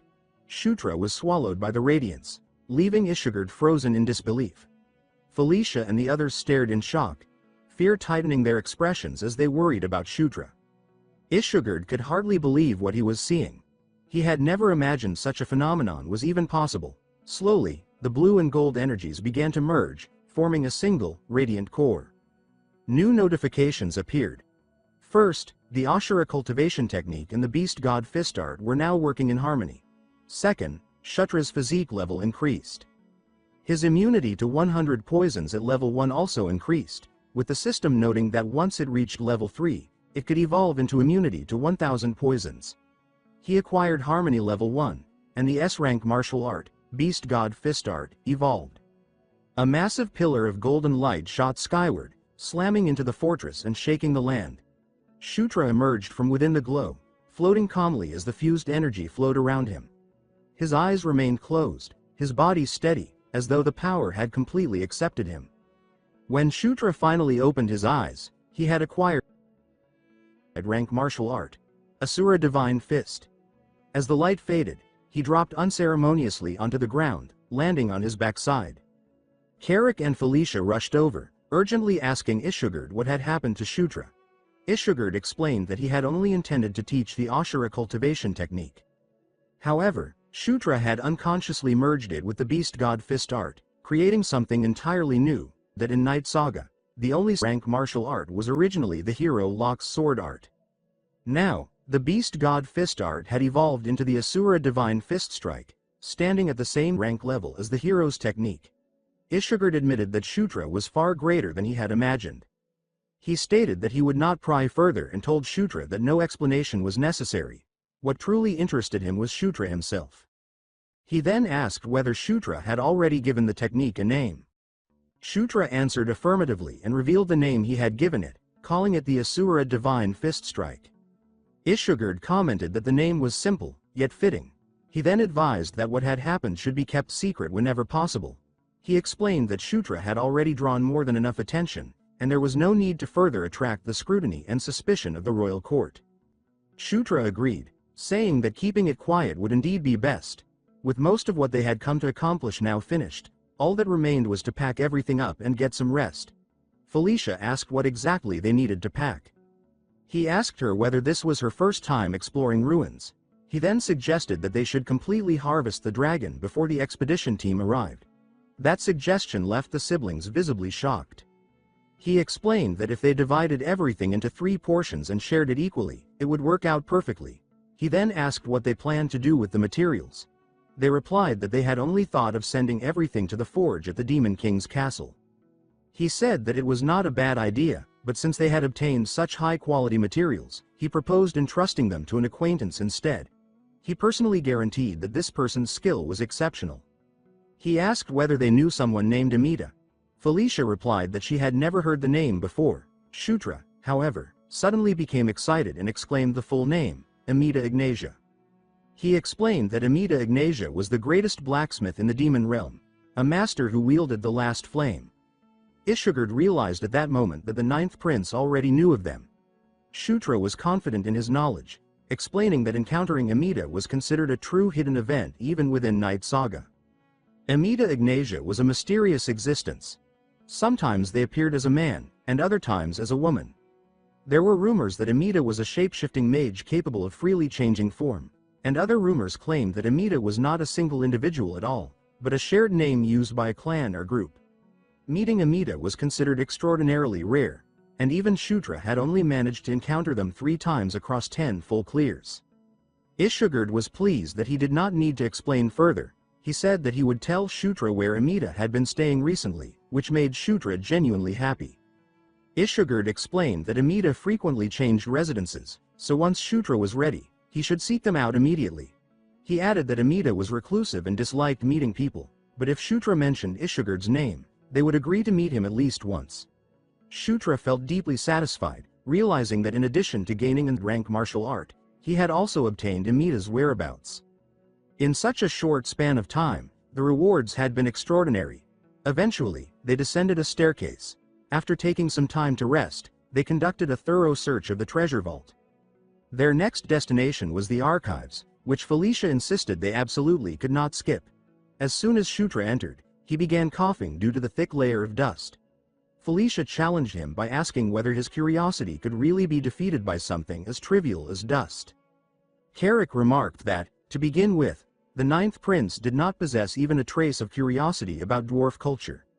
When they reached the archive room, Felicia's eyes sparkled as she excitedly showed Delia, the black-haired elf, a book. She expressed her delight that the records had been preserved so well and praised the dwarves for their meticulous nature. Shutra quietly watched as she enjoyed herself wholeheartedly. Delia continued bringing more books while Carrick fell asleep in the center of the hall. Shutra looked around, growing curious about just how old the archive room was. He noticed that some records were even preserved on stone tablets. One of the tablets slipped and fell. He picked it up. The image carved into it depicted several people, led by a woman, standing before a group of dragons. The scene felt strangely familiar to Shutra. He recognized Ainkel and Enkidu, and opposite them stood the 6 elder dragons. He then examined the figure of the woman more closely. He recognized her immediately. She was the same woman who had once told him to conquer, declaring that all would kneel before him. The realization made his heart tighten with unease. It represented Conquest. Shutra wondered why that woman appeared there. He was confused, because the tablet seemed to be more than 1,000 years old. The image showed 4 people and 6 dragons gathered together. He could not help but wonder what kind of connection could have brought them all into the same place. Suddenly, Green Wind appeared upside down in front of him, startling him. She asked what had made him look so serious. He questioned where she had come from so suddenly. She told him to follow her, saying that she had done something worthy of praise. Shutra remained by the table, calmly examining the book she handed him. He was surprised when he realized what it was. Green Wind proudly presented it to him. It was a record detailing the elder dragons.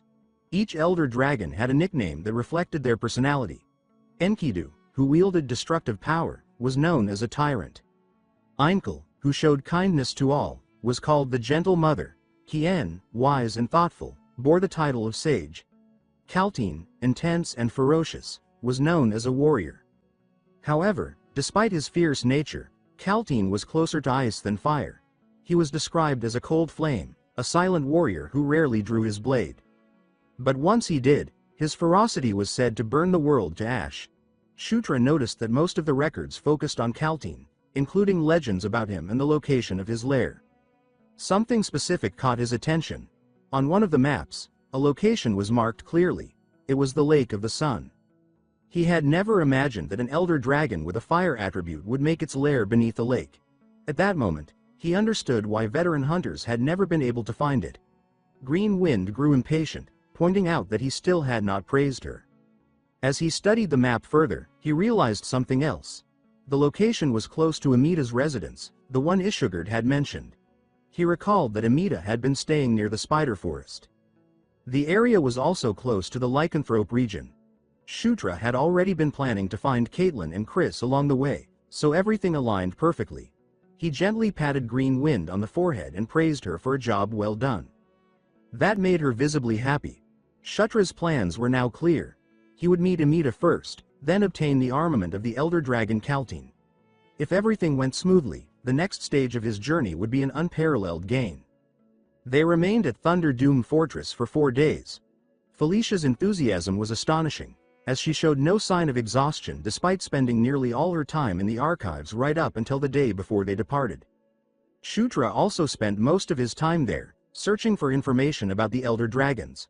Unfortunately, he could not find records on any dragons other than Kaltine. Still, there was one small consolation. Carrick had grown stronger. Shutra noted his promotion within the King's Knights and asked whether he felt any stronger. Carrick replied confidently and punched the air to demonstrate. Carrick also stated that all the intense training he had endured had paid off. His rank as Knight Captain Carrick had advanced to Barracks Commander. The following morning, a new mission plan sent by Felicia arrived at the Demon King's castle. A report was delivered alongside the others, stating that there was a high probability that General Kashubal's death itself had been a trap designed to draw out Zephyr. By the time the report was finished, the sun was already high in the sky. Shutra was fully prepared to depart, but Felicia stopped him and told him to wait. She suggested that they look around a bit more before leaving, pointing out that there was still a great deal she had not seen yet. Shutra refused, explaining that the Sword Lord had warned them they needed to find Amida quickly before they disappeared again. Since time was limited, he urged her to get into the carriage. Once everyone was seated, he told Carrick, who had taken on the role of coachman, that they could depart. With that, they set off. As the carriage moved forward, Shutra looked back and reflected on how many dangerous moments they had faced. Still, this was a mission where the rewards far outweighed the risks. He found himself looking forward to seeing Caitlin's reaction when she witnessed the Asura Divine Fist strike. He wanted that moment to come soon. 3 days later, a new expedition party was formed to investigate traces of those who had targeted Zephyr, and Zephyr himself stepped forward to take command. Zephyr went to the archives room. There, he noticed a stone tablet that Shutra had previously picked up. He immediately recognized the depiction of famine. He also saw death and war. However, he could not identify the woman standing at the forefront. This was the same woman Shutra had identified as Conquest. Meanwhile, deep within a volcano, a dragon and a woman stood facing one another. The dragon told her to begin. She was addressed as the Knight of Conquest. She was the same warrior who had appeared in Shutra's dream before. Back with Shutra, he released an arrow. Only a small flame formed in his hand, abruptly changing direction and burning him instead. Carrick commented that he had never witnessed training like that in his entire life. He expressed concern that Shutra might end up damaging his body if he kept going. Felicia replied that, surprisingly, Shutra was completely fine. Shutra healed the burn on his body. His fire arrow level, heal skill, and mana control proficiency all increased as a result. Though he was panting heavily, his expression was filled with excitement. He attempted the technique once more. Carrick remarked that no matter how he looked at it, the training did not seem normal at all. Still, since Shutra's magical abilities were clearly improving, Felicia suggested that they leave him alone for now. They traveled during the day and trained at night. Their destination was the Spider Forest, where Amita Ignatia was said to be staying. To reach it as quickly as possible, they chose to cut straight through lycanthrope territory. Suddenly, they were ordered to stop. The road ahead had been closed. Carrick asked what was going on. The guards explained that it was official business of the lycanthrope royal family and ordered them to withdraw. Felicia found it strange that official royal business was taking place in such a remote location. When the guard repeated the order to withdraw, her patience snapped. She stated that she had had enough and forced the road open, declaring that she wanted to speak to whoever was in charge. The guard became angry and demanded to know whether she thought she was some kind of royal. Felicia calmly replied that she was. The guard, confused, asked her to repeat herself. She did so. Growing increasingly nervous, the guard asked for clarification, and Felicia glared at him and answered yes for the third time. Moments later, the guards were being punished back at the camp, kneeling with their hands raised high. Caitlin was visibly happy to see both Felicia and Shutra and ran toward them, with Chris following close behind. Caitlin asked what they were doing there. Felicia replied that she should be the one asking that question and demanded to know why they were blocking the road in such a place. Caitlin hesitated before answering. Chris then mentioned that he had heard rumors that Shutra had turned the Demon King's castle upside down and asked what he had been doing. Shutra replied that the timing was perfect, as he had been meaning to show him something anyway. He told everyone to step outside for a moment. Soon after, a loud explosion echoed in the distance. The explosion was caused by sparring between Shutra and Caitlin. Both of them were completely serious. Shutra focused all his power into his fist.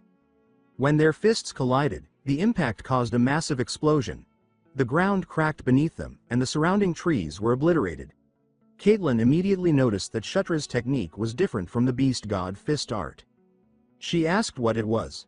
Shutra revealed that it was the Asura divine fist strike. Felicia added that it was a martial art formed by combining the beast god fist art with the Asura cultivation technique taught to him by the Sword Lord. Chris was shocked, both by the fusion itself and by the fact that the Sword Lord had taught Shutra. He questioned why the Sword Lord would do such a thing, and Felicia simply replied that it was because Shutra was a genius. Caitlin was amazed and wondered aloud if she could learn it as well. Shutra apologized, explaining that he had not created it as a structured technique and did not believe he could pass it on. Chris commented that a martial art even its creator could not teach made Shutra absurd. Shutra wondered whether that was meant to be a compliment. Deep down, Chris found Shutra's growth rate terrifying. If he did not want to fall behind, he knew he would have to train even harder. Now that they had seen how much Shutra had grown, it was time to discuss their own situation. They went inside a tent and sat down. Chris warned them that what he was about to say needed to remain strictly confidential. Felicia wondered what could have made him so serious. Chris revealed that a prisoner who had been locked on the lowest floor of the Grey Tower had escaped. Shutra knew that the Grey Tower was the prison reserved only for the most vicious lycanthrope criminals. If the escapee had been imprisoned on the lowest floor, Shutra already had a guess as to who it was. Chris revealed the name: Gerard Moonlight, their maternal uncle. Felicia was shocked to learn that the two of them even had a maternal uncle. Chris explained that Gerard had been imprisoned 20 years ago, so it was natural she would not know. He added that Gerard had once been a powerful warrior of the lycanthrope royal family. If he had not gone insane, the throne would have gone to him instead of their mother. Gerard had pursued strength obsessively. Unsatisfied with the beast god Fistard alone, he turned to countless heretical methods. Eventually, he completely lost his sanity. Gerard's madness became a catastrophe, costing the lives of hundreds of lycanthropes just to subdue him. Fortunately, the incident ended within the palace, allowing it to be buried internally. Felicia asked whether this meant that a highly dangerous individual was now roaming free. Caitlin added that according to reports, Gerard appeared to have headed east. Chris reassured them that Gerard had lost half of his aura in his final battle, so there was no need for excessive worry. He pointed out that east was in the opposite direction from where they were headed. Shutra asked how Gerard had managed to escape. Chris replied that the investigation was still ongoing, but it appeared that he had received help from outside forces. There was a sub-event in Night Saga during Zephyr Ragnaros's storyline where the player could free Gerard to weaken the lycanthropes. Shutra wondered if that event had somehow been triggered. That night, a man was being strangled. A rugged figure told him that if he wished to live, he should speak. The man had already killed the others. He demanded to know the location of the moonlight herb. Shutra felt a sudden sense of disorientation, unsure of where he was or how things had reached this point. Conquest appeared before him without warning. He asked her what was happening.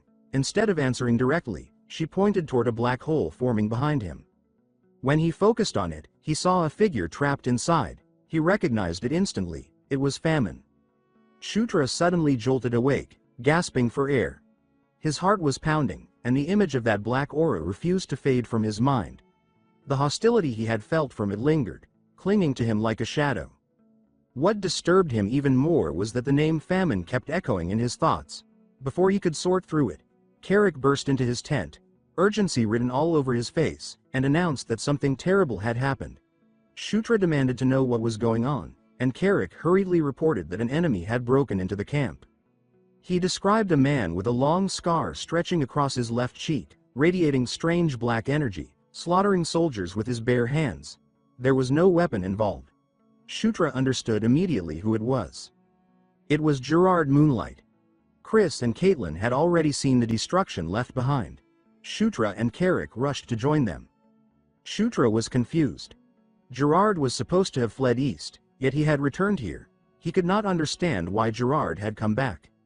He demanded the truth and pressed them for the real reason they were in this area. Caitlin finally revealed that it was because of the moonlight herb. Chris was surprised that she spoke so openly. Caitlin explained everything, saying that their true objective had always been the moonlight herb. They had only learned about Gerard's prison break afterward. The herb was a rare medicinal treasure that bloomed once every 100 years and was one of the lycanthrope's most prized relics. It was a consumable item with an absurd effect, capable of pulling someone back from the brink of death. In Night Saga, it was an item obtained by defeating either Chris or Caitlin. Everything fell into place. Gerard was here for the moonlight herb to restore the aura he had lost, nearly half of it. Suddenly, golden light lit up the sky. It was Felicia's magic. The opposite side of the camp had already turned into a battlefield. Felicia raised her staff and unleashed a massive wall of fire. Her exhaustion was clear, but she pressed on regardless. Even so, Gerard forced his way straight through the flames. Felicia's heart sank as she believed this was the end. At the last possible moment, Shutra arrived and hurled his shield at Gerard with full force. He asked Felicia if she was all right. The impact forced Gerard to stagger backward. Chris and Caitlin immediately followed up, leaping toward him. Gerard recognized them instantly as Elaine Moonlight's children. He steadied himself and raised his arm. Caitlin ordered him to surrender quietly. Instead, he sneered and declared that he had inherited their mother's will. Caitlin hesitated for only a moment, but it was enough. Gerard's punch sent her flying. Chris rushed toward his sister in panic. At the same time, a wolf soldier crept up behind Gerard. Gerard caught the soldier by the throat without even looking. He drained him dry. Thick black mist was ripped from the wolf's body, sending a chill straight through Shutra's spine. The wolf's eyes turned pitch black as the dark energy continued pouring out. In that moment, Shutra understood what the black energy truly was. It was famine. When Gerard finished, the wolf soldier vanished completely. Gerard then slammed his fist into the ground, shattering it and throwing Chris off balance. The black mist surged forward and struck Chris head-on. Shutra could not believe what he was seeing. In Night Saga, Gerard had never been this powerful. After such a long imprisonment, his body should have been completely broken. Gerard noticed Shutra's moment of distraction and mocked him for it, saying that he had some nerve. He grabbed Shutra by the throat. Shutra struggled desperately, pouring every ounce of strength into resisting him. Gerard smothered him in black mist and whispered that he should dry up. Suddenly, there was movement behind him. It was Chris. Chris struck Gerard from behind, forcing him to release Shutra. Shutra screamed as pain tore through his body. Gerard turned immediately, prepared to counterattack. Chris stopped him, declaring that Gerard was his opponent. He lunged forward, his body engulfed in raging blue energy, and slammed into Gerard with crushing force. The impact drove Gerard into the ground and shook the surrounding area. Gerard blocked the barrage and mocked him, saying that Chris did not even greet his uncle first. Chris roared back, telling him to shut up. To him, Gerard Moonlight of the lycanthrope royal family had died 20 years ago. What stood before him now was nothing more than an escaped convict. Shutra summoned a golden dagger and activated under the king's banner on Chris, catching him completely off guard. Chris felt a surge of exhilaration as overwhelming power flooded his body. Energy overflowed through him, and he wondered if this immense strength truly came from Shutra's magic. Gerard immediately noticed the change in Chris's movements. At the same time, Caitlin, also empowered by Under the King's banner, slipped behind Gerard and landed a solid punch. Gerard groaned as the blow connected. Chris followed up instantly with another strike. Felicia and Shutra watched from a distance, barely able to track the battle as it moved so fast that only streaks of light remained. Felicia admitted that she could not see anything and asked Shutra what was happening. Shutra calmly replied that Chris and Caitlin were winning. They moved in perfect sync, forcing Gerard to block with his forearms. For the first time, Gerard acknowledged it. They truly were Elaine's children. With that realization, he decided there was no reason to hold back any longer. He released his wolf form. Massive wolf-like hands emerged as he grabbed Caitlin by the head. He dodged Chris's incoming punch while dragging her along. Then he slammed her violently into the ground. Chris's face drained of color as he saw how badly injured Caitlin was. Rage exploded within him, and he swore that he would kill Gerard. Gerard answered by casually slapping him aside. The blow sent Chris crashing through several trees before he finally slammed into the ground. The instant he hit the ground, Gerard lunged after him. The white Suri erupted with a brilliant glow as Shutra brought it up to block the incoming strike. He immediately called out to Carrick, summoning the king's knights. Gerard reacted at once, turning sharply and intercepting Carrick's axe before it could reach him. At the same time, Shutra gathered power into his fist. He drew his arm back as golden energy compressed tightly around it, then unleashed his technique, Gigantic Piston. Gerard took the blow head-on. In response, Gerard countered with the Beast God Fist secret art, Wild Wolf Fist Strike. The clash sent Shutra flying through the air. The sheer shockwave made it difficult for Carrick to keep his footing, panic flooding his expression as he looked toward the prince. Eventually, Gerard's aura calmed. He appeared satisfied, admitting that he had not expected Shutra to rise again after being struck by Wild Wolf Fist Strike. Shutra suddenly coughed up blood. Gerard stepped toward him, unmistakable killing intent radiating from his gaze, but Shutra stopped him. This time, Shutra declared that it was his turn. He unleashed the same technique, the Beast God Fist secret art. Gerard froze in disbelief. The attack landed squarely. At that moment, Shutra saw a system notification appear, informing him that he had learned the Beast God Fist secret art, Wild Wolf Fist Strike. It was a wolf skill. Shutra thought that it was finally time for Gerard to taste his own power. Gerard groaned in pain, unable to comprehend how Shutra had learned the wolf fist strike. Shutra pulled his fist back once more and struck again, this time using Fist of Explosion. The intense heat forced a growl from Gerard. Gerard retaliated immediately, sending Shutra flying backward once again. Shutra clicked his tongue in frustration, thinking that he had aimed to blow Gerard's head clean off. Gerard released a surge of black mist that locked directly onto Shutra. Shutra summoned the white Suri just before the mist detonated, his only reaction being disbelief at what he was seeing. When the smoke cleared, Gerard had vanished. Shutra wondered if he had managed to escape. The system notified him that his level had increased. Shutra exhaled in relief, at least knowing that the immediate danger had passed. He asked Felicia how Caitlin was doing. Felicia's expression darkened as she explained that the situation was dire. Caitlin's injuries were far too severe, and she did not believe magic alone would be enough to save her. Suddenly, Shutra groaned and clutched his chest. Felicia hurried to his side, alarm clear on her face. Despite the pain tearing through him, Shutra's thoughts remained fixed on Caitlin. He reasoned that although her external wounds had healed, the inside of her body was completely ruined. He suspected she had pushed herself too far by forcefully drawing out aura. Seeing his condition worsen, Felicia asked what was wrong. Shutra brushed it off, telling her that he would recover with some rest and urging her to focus on Caitlin instead.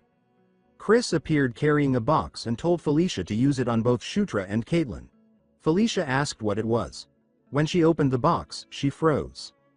Inside lay a single flower. It was the moonlight herb. Felicia laid Shutra and Caitlin side by side and placed the box between them. She began her work while Chris and Carrick stood guard.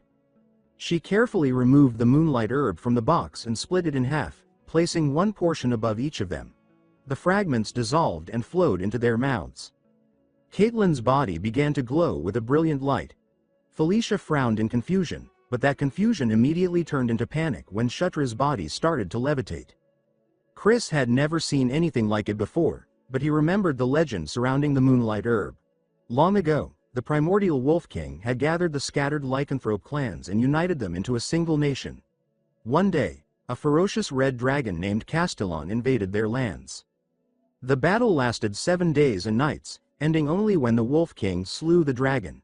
However, the endless fighting destroyed his entire herd, and death soon followed.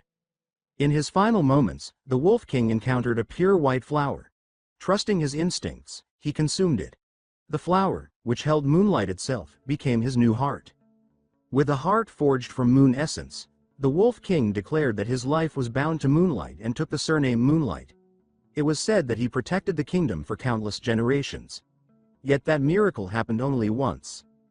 In the generations that followed, many lycanthropes consumed the same flower, but none could withstand the moonlight as the Wolf King had.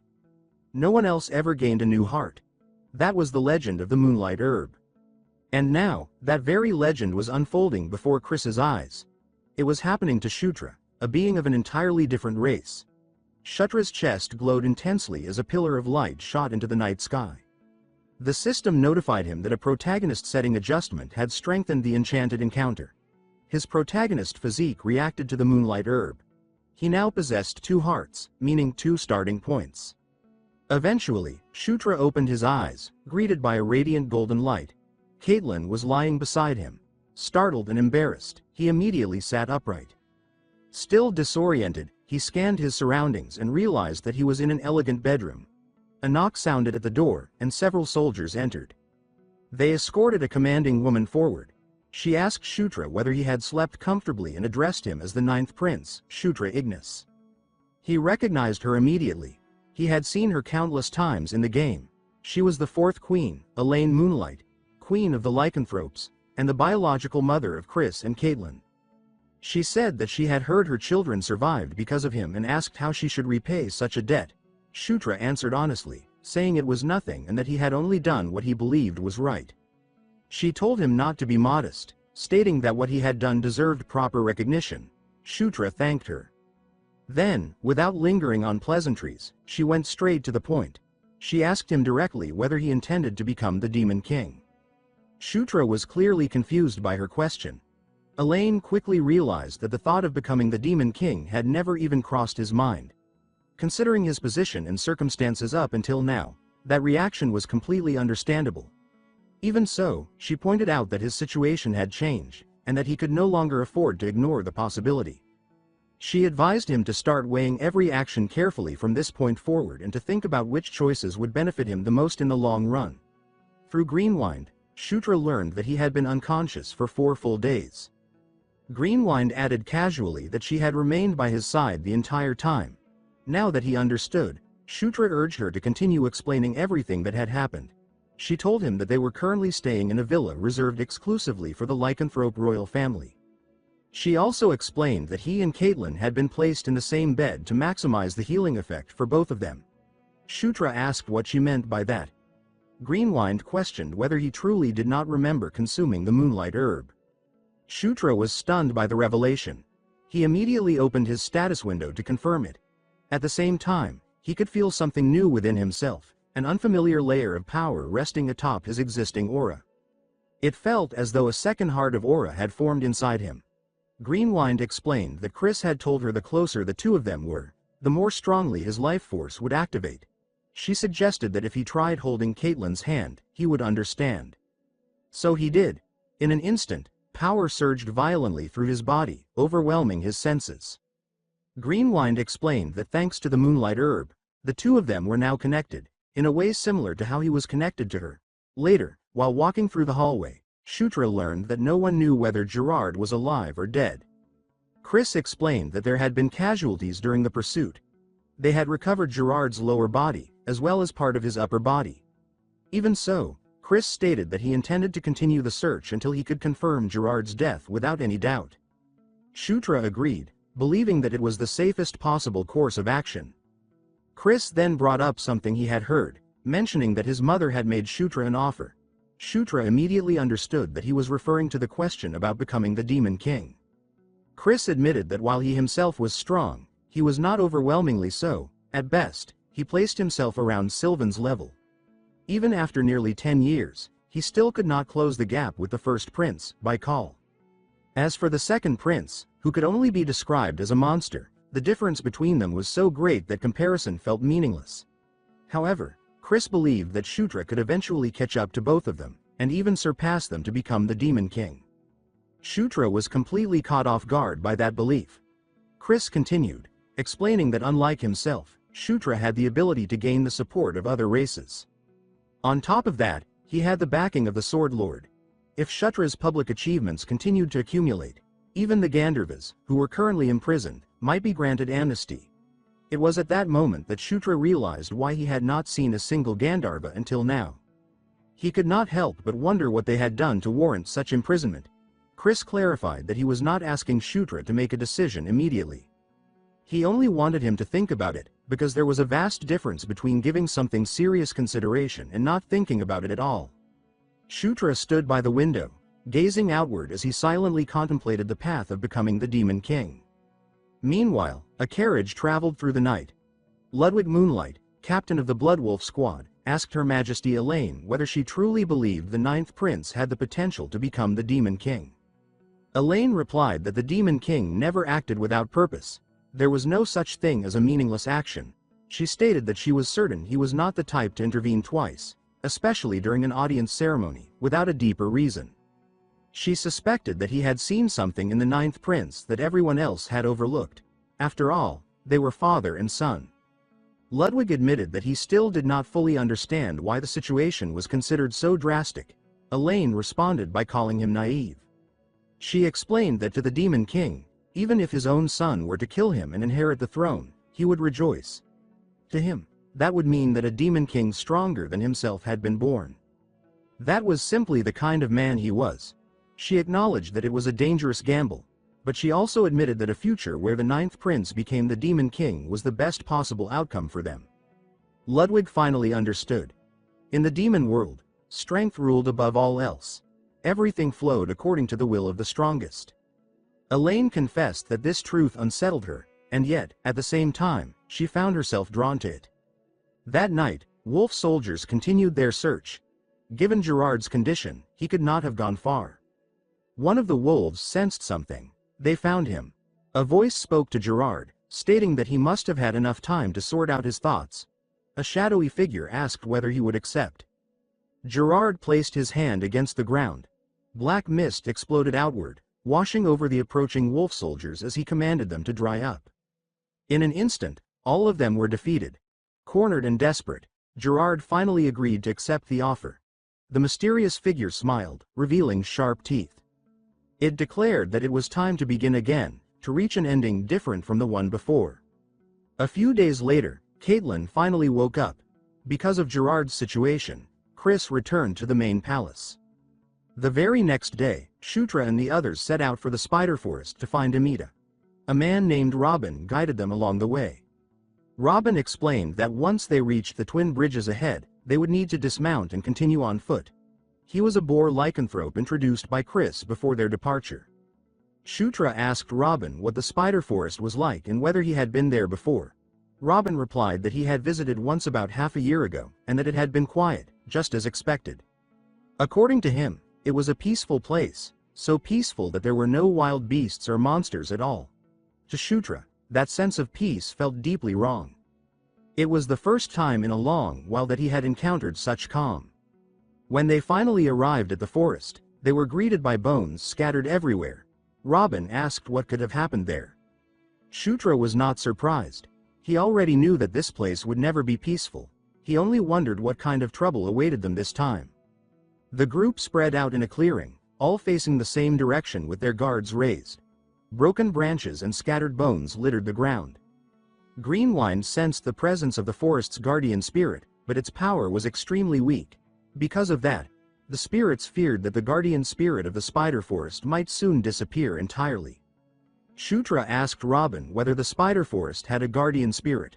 Robin replied that old stories mentioned one, a legend about a gigantic spider said to dwell at the very heart of the forest. Shutra grew quiet, deep in thought. After a moment, he instructed Kit to inform the lycanthropes about what was happening. Immediately hurried off to carry out the task. At the same time, Green Wind sensed something alarming. Powerful magic at the center of the forest had been destroyed. She understood that something terrible was about to befall the forest.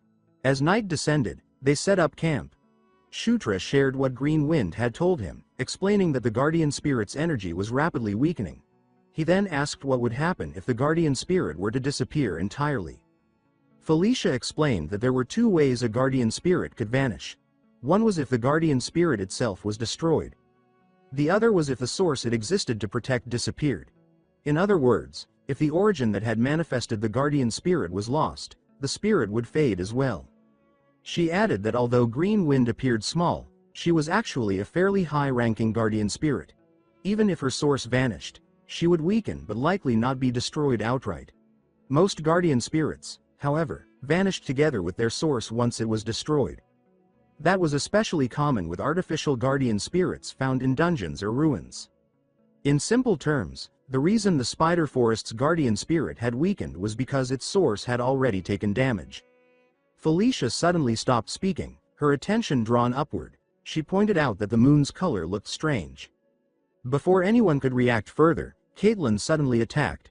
Shutra reacted instantly and restrained her, subduing her with force. He demanded to know what had possessed her. He shook her shoulders and called out insistently, forcing her to snap out of it. To everyone's shock, the other lycanthropes also began behaving strangely. This time, Carrick became their target. He panicked, shouting at them and demanding to know what was wrong. He desperately tried to make them remember who he was. Felicia released a burst of blinding light. The flash halted the lycanthrope's movements temporarily. Even she admitted that she did not understand what was happening. Daphne stepped forward and explained that it was the spirit of madness at work. She quickly cast a spell. The purple mist clinging to the lycanthropes was torn away. One by one, they collapsed to the ground, unconscious. Shutra checked on Caitlin and confirmed that she had returned to normal. Carrick demanded an explanation for what had just occurred. Daphne explained that they had driven the spirits away for the moment, but the effect would not last. They needed to locate the source as quickly as possible. Suddenly, a loud tremor shook the area. Carrick asked what that sound had been. Daphne replied that the defensive barrier had fallen. She warned that something serious was happening nearby. Green Wind added that illusion and reality were beginning to overlap. She explained that the spirit's power was so overwhelming that it was becoming impossible to distinguish what was real anymore. Shutra cursed under his breath. Without warning, monsters began pouring out of the darkness. Shutra immediately ordered everyone to prepare. For the moment, all they could do was fight. He crushed a charging bear with Fist of Explosion. Carrick and Delia pushed back the advancing monsters together. Felicia unleashed wide-area magic that struck several enemies at once. The battlefield descended into chaos. There were simply too many monsters. Shutra called out to Green Wind and ordered her to take to the air and report what she saw. She protested that her name was not GW, but still obeyed. Green Wind shot upward, her body glowing green as she leapt into the sky. At that same moment, a blue beam erupted from the ground below. The collision of energies lit up the night sky. Standing before that beam was a massive figure. Green Wind froze in midair. It looked like a giant. The ground trembled beneath them. Shutra wondered what kind of disaster this was supposed to be now. Carrick shouted that it looked like even more monsters were approaching. Then, without any warning, the monsters suddenly retreated. Everyone stared in confusion as the creatures pulled back. Relief followed shortly after, but Shutra sensed something else approaching. He demanded to know who was there. Something small struck Carrick on the head and rolled across the ground. Shutra stared at it in disbelief. It was a raccoon. The raccoon stood upright and began speaking, sounding deeply offended. It demanded to know whether Shutra could not see how incredible it was. Daphne, Shutra, and Carrick all froze, their jaws dropping at the same time. The raccoon puffed out its chest and loudly declared that his name was Amida. He proclaimed that he was the artisan who protected the last flame. The sight of a raccoon boldly proclaiming himself as Amida surprised Shutra, and that very surprise seemed to irritate the raccoon even more. He asked sharply whether Shutra found it disturbing that he happened to be a raccoon. Shutra hurried to correct himself. After all, in Night Saga, Amida's appearance had always changed. Sometimes he appeared human, other times as an animal. The raccoon pointed at Shutra and questioned him and the others about who they were supposed to be. Shutra introduced himself, revealing his name and his title as the 9th Prince. Felicia Doomblade, the 6th Princess, also introduced herself with polite composure. Felicia stepped forward with a friendly smile and explained that they had come looking for him on the recommendation of the Sword Lord. She added in a gentle tone that they apologized for not recognizing him at first. Then she asked if he could explain what was happening. The raccoon snorted irritably and crossed his arms again, his furry cheeks flushing red. Given the situation, he said that he would explain. Amida revealed that a few months earlier he had begun staying in the center of the spider forest. He needed to gather materials to work there. Amida explained that he had planned to remain for another half-year before moving on again. That was when a group of people wrapped in dark purple energy invaded the spider forest. Shutra reacted with surprise at the mention of the energy and asked about it. Amida noticed his reaction and questioned whether he was familiar with such people. Shutra revealed that he had fought them before while protecting the guardian spirit of the angel planes. After learning that Amida was in the forest, Shutra asked whether he was also protecting the guardian spirit. Amida did not deny it. He admitted that he owed a few favors to the guardian spirit of the spider forest. Looking away, he added that the lycanthropes regularly patrolled the area. He had assumed that if he built a barrier and stayed put for the time being, they would eventually handle the problem. Greenwind stepped forward and placed a hand on Shutra's shoulder when he asked about the barrier. He said that it would be faster if his master saw it for himself. Greenwind then led Shutra above the treetops. From there, they saw the white giant striking the center of the forest. The giant's fist was charged with immense power as it smashed into the barrier created by the raccoon and shattered it. Shutra was stunned by the sight and quickly informed Amida that the barrier had been broken. The raccoon crossed his arms and stated that there was still one barrier left. The real problem, he explained, was that those who had long sought the last flame had begun to unite. He revealed that the moon turning green and the forest spirits going mad were their doing. Daphne approached Amida and asked who exactly these attackers were. The raccoon explained that they had once been guardian spirits, but now they were natural spirits driven insane. He shared his thoughts, saying that he believed they thought that if they absorbed the last flame they could return to what they once were, before they lost their origins and descended into madness. He then revealed the core of the problem: these spirits had joined forces with the men of dark energy, making them even stronger. He went on to explain that the guardian spirit of the spider forest had even used the power of the ley lines to reinforce the barrier. The result, however, was that the last flame had fused with the ley lines. Now they were trapped in a situation where escape was no longer possible. Felicia asked what would happen if the last flame were taken. Amida admitted that he did not know, since it had never happened before. He said that perhaps the world might truly end, adding that this was what the rumors claimed. The raccoon then turned to Shutra and declared that they would need to help him. Shutra was taken aback by the request. Before he could respond, someone stepped between him and the raccoon.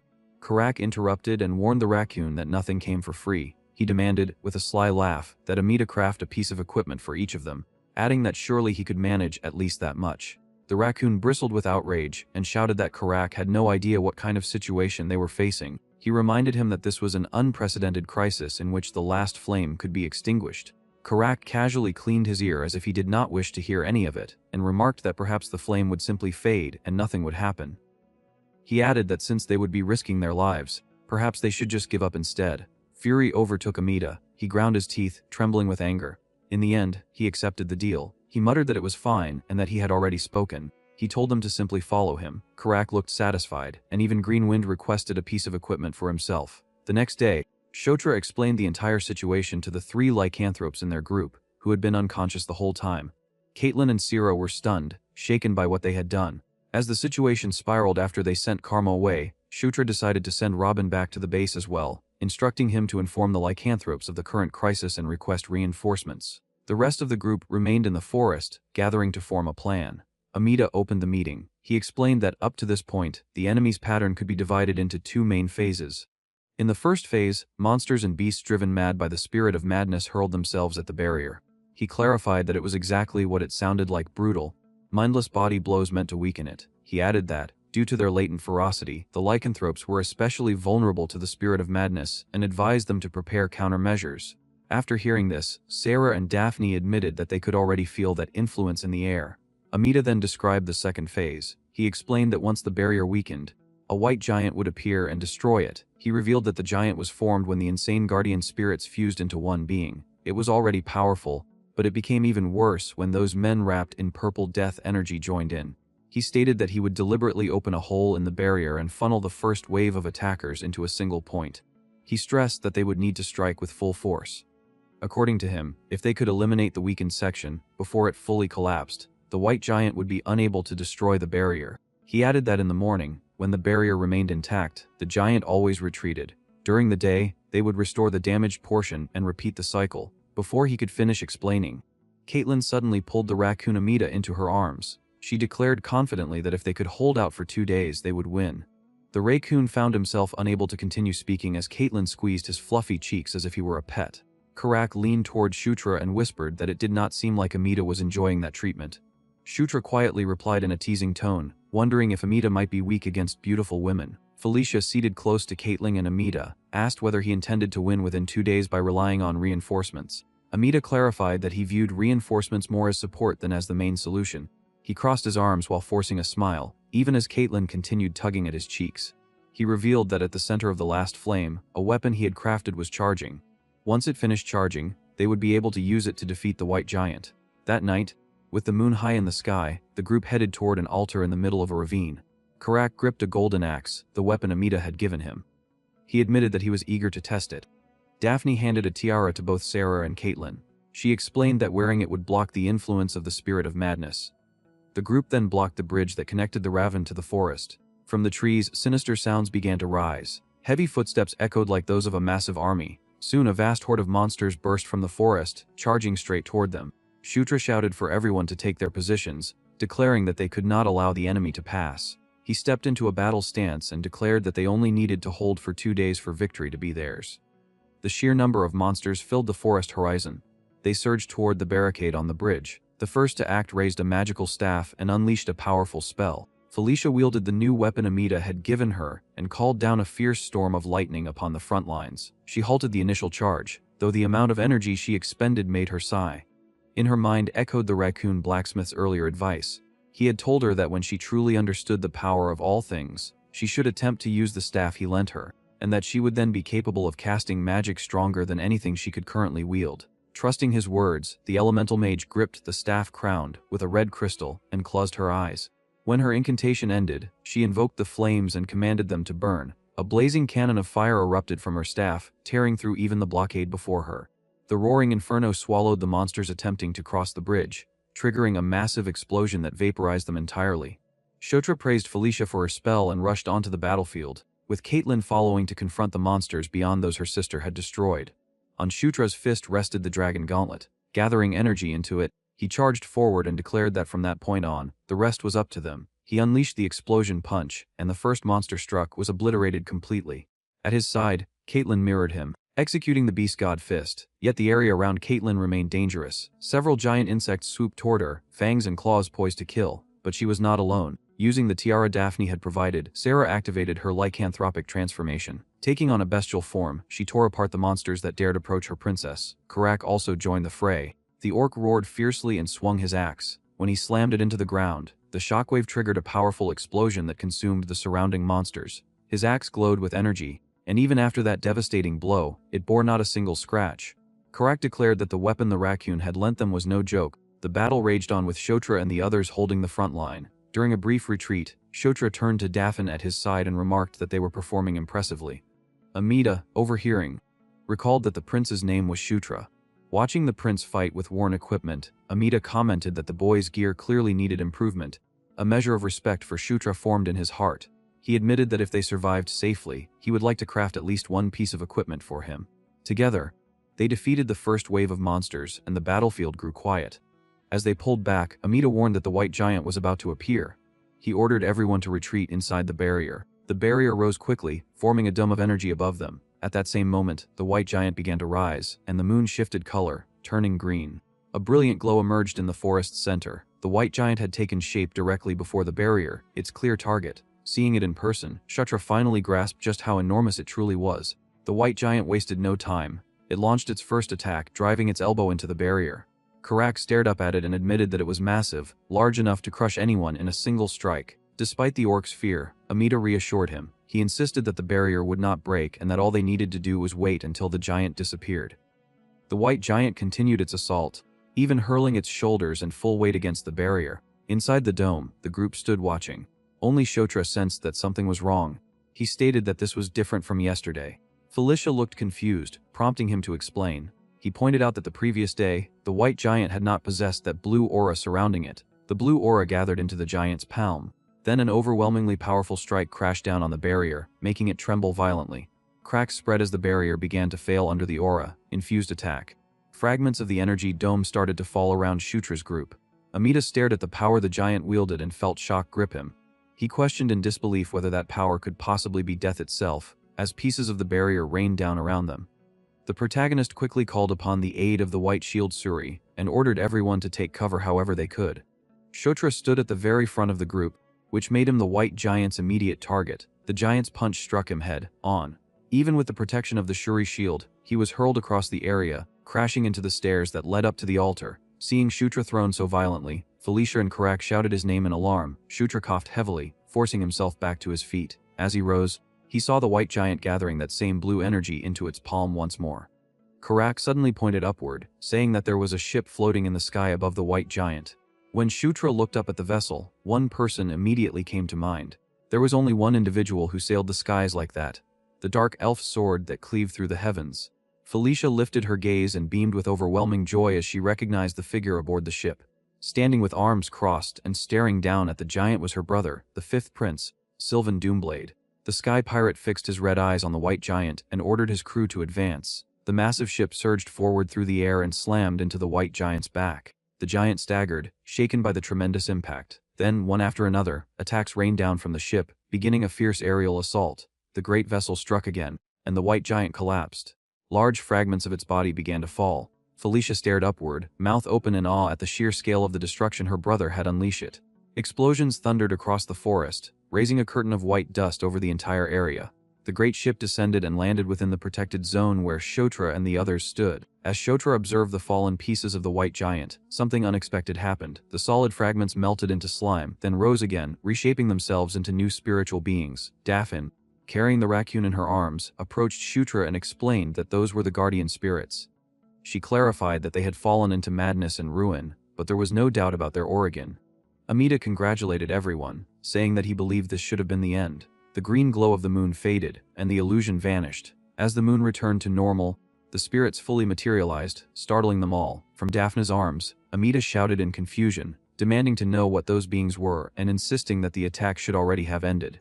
Shutra felt the energy radiating from each of them. It was dark and purple. The aura within those spirits stunned him. They seemed even stronger now, as if they had been holding back until this very moment. The spirit standing at the front roared fiercely, preparing to attack. Felicia reacted at once, urging Daphne to take Amida to the forest temple. Shutra shouted for everyone to prepare for battle, declaring that the second round was about to begin. Felicia and Shutra charged forward, fighting the spirits alongside Karak and Caitlin. One spirit stood apart from the rest, arms crossed, watching the battle as if it were merely observing. Its presence caught both Caitlyn's and Shutra's attention. Shutra warned the others to be careful, admitting that he did not know what that one was, but it seemed to be the leader. Caitlyn moved as if to strike first, but Shutra stopped her. He told her that she did not need to face it alone and extended his hand toward her, inviting her to finish it together in a single attack. Caitlyn smiled at his unusual boldness and teased that he had become rather gallant. She took his hand, and the two advanced side by side. Energy overflowed from them, their auras sensing as though they had entered perfect harmony. The leader of the spirits sensed the sudden shift in the battlefield's atmosphere. Shutra's and Caitlyn's eyes shone with a brilliant golden light as they declared in unison that it was time to end it. They released each other's hands and struck together. Both of their punches slammed into the great spirit. Its liquid body rippled violently from the impact. They pressed their assault, refusing to give it time to recover. Other spirits, shrouded in purple energy, rushed to defend their leader. Caitlyn signaled to Shutra that she would handle the leader and instructed him to attack the ones empowered by the dark aura. Shutra hesitated, asking if she could truly manage alone. But Caitlyn faced the leader with confidence while Shutra followed her plan and engaged the spirit strengthened by the shadowy force. A new power surged within Shutra. After he and Caitlyn had synchronized their aura, she gained access to the Divine Fist Azura as well. Caitlyn's punch carried the force of a double S-rank ability. She continued to pressure the spirit leader, certain she could defeat it on her own. Midway through the clash, however, the spirit dodged one of her strikes and altered its body. It stretched and coiled around Caitlyn's arm, restraining her. With its free limb, it launched a heavy counterattack that engulfed her in spiritual energy. Shutra glanced back in alarm, but one of the other spirits leapt at him, preventing him from reaching her. He summoned the Suri shield and blocked their assault. Hurling the shield outward, he shouted for them to stop clinging to him and disappear. As he cut down spirit after spirit, he suddenly advanced to level 25. Golden light descended upon him and new bonuses manifested. At level 25, Shutra unlocked secret abilities. He immediately acquired final special movement control level 1. In addition, he awakened destructive explosion for Enkidu's earthquake. Lastly, he gained absolute mastery over the white Suri shield of Ainsel. While golden radiance enveloped him and he appeared momentarily still, the surrounding spirits attacked all at once. Equipped with his gauntlet and shield, Shutra's gaze turned fierce. He declared that they were already finished. The white Shuri's ability activated, releasing a wave of green energy. Absolute dominion expanded outward, engulfing the entire area around him. Even the spirit leader battling Caitlyn was caught within it. The immense domain swallowed every spiritual being inside, and Shutra was astonished by its power. It was his first time using the ability, yet he instinctively understood it. The name itself made its nature clear. The entire battlefield had become his territory. He raised his hand, and all the energy consuming the spirits twisted into a raging hurricane. The spirit leader could not escape and was rendered helpless within the storm. Shutra extended his hand toward them and declared that they would all perish. The leader was slammed into the ground as the full force of the tornado crashed down upon it. Once he believed the leader defeated, Shutra let the attack dissipate. He fell to his knees, utterly exhausted. The aura consumption had drained him completely. When he lifted his head, he saw that the spirit leader still stood. It had reconstructed itself. The creature growled. Shutra clenched his teeth in disbelief that it had survived even that attack. The spirit's arms split into numerous sharp extensions and rained down upon him. Shutra tried to move, but his body refused to respond. A massive explosion followed, debris scattering across the treetops. The spirit leader observed the aftermath, expecting victory, but the young prince had not been eliminated. Caitlyn had taken the blow in Shutra's place and remained standing. She extended her hand toward him. Caitlyn urged him to take her hand at once, insisting that there was no time. Shutra, impressed by her fierce will to keep fighting, hesitated for a brief second before responding. Then he reached out with the hand clad in the gauntlet and grasped hers. The moment their hands met, the aura overflowing from their bodies surged upward, forming a towering pillar of energy. As he felt Caitlyn's aura intertwine with his own, Shutra realized that his depleted energy was being restored. The spirit leader, however, had no intention of letting them act freely. It lashed out with its sharpened arms. The blades crashed down where they had been standing, but Shutra and Caitlyn leaped back in unison, narrowly avoiding the strike. Shutra's eyes gleamed with renewed intensity. The aura he had gathered was now enough for him to return to the fight. The spirit lunged toward him just as he focused his power into the earthquake gauntlet. This time, Shutra was certain he would end it with a single blow. The gauntlet pulsed with a deep crimson energy. He activated the final special move. The destruction explosion collided head-on with the spirit leader, and the shockwave rippled outward across the battlefield. Where the spirit was struck, destructive power spread uncontrollably. Bolts of energy shot skyward, devouring the spirit entirely. Shutra gasped for breath after unleashing the attack, having burned through a massive amount of aura. The leader's body shattered, fragments flying upward into the air. Caitlin rushed to Shutra's side, clearly impressed by the technique he had just executed. But as soon as she reached him, she saw his body sway. Shutra collapsed in front of her unconscious, sending a wave of alarm through the others. At that very moment, a spiritual servant slipped past Felicia and sprinted toward Shutra's fallen form. Felicia cried out for him to be careful. Before the servant could strike, a blade of light cut through it. The spirit was eliminated instantly by a sword attack launched from above. Felicia widened her eyes as she saw who had intervened. Her brother raised his sword and roared for his crew to eliminate every last one of them. The entire pirate crew leapt from the ship, charging into the remaining spirits. Much later, Shutra steered awake, drool at the corner of his mouth. He sat up in a wooden room and muttered to himself that he had fainted again. He was starting to get used to it. He quickly realized he was inside the docked ship. When he stepped out of the cabin, Caitlin and Felicia were there waiting. They both looked worried and told him he should have rested longer, asking why he had gotten up so early. Shutra assured them he was fine and immediately asked how Caitlin was doing after fighting beside him. She confirmed that she was unharmed. Just then, the captain of the crew approached. He announced that the 9th prince had finally awakened. Shutra looked at the pirate Felicia introduced as her twin brother and stepped forward to present himself. The white-haired pirate with a black eye patch stroked his chin and introduced himself with a confident smile. He declared that he was the prince who sailed the skies, Sylvan Doomblade, and proudly added that he was the benefactor who had saved Shutra the night before. Hearing him call himself a benefactor so boldly, Shutra expressed his gratitude but asked, somewhat confused, how he had arrived there. Felicia explained that when she passed through the lycanthrope village, she had contacted him, saying she had only intended to briefly inform him about what was happening and had not expected him to actually come. Sylvan brushed back his hair and declared that if his beloved little sister was in danger, he could not simply stand by. Setting aside his bravado, Sylvan turned to Shutra and praised him. He admitted that he had heard much about him but had never imagined he would be that capable. He stated plainly that Shutra Ignis was strong. The sudden compliment left Shutra slightly open-mouthed in surprise. Sylvan continued, telling him he should be proud, since Sylvan Doomblade himself had acknowledged him. Felicia dismissed her brother's grand declaration, pointing out that the Sword Lord had already recognized Shutra. Sylvan reacted with visible surprise at realizing he had fallen behind in that regard. To Shutra, Sylvan still felt like a stranger, yet he seemed to be a good person. Daphne approached while carrying Amita in her arms. The raccoon crossed his arms and said he was relieved that everyone was safe.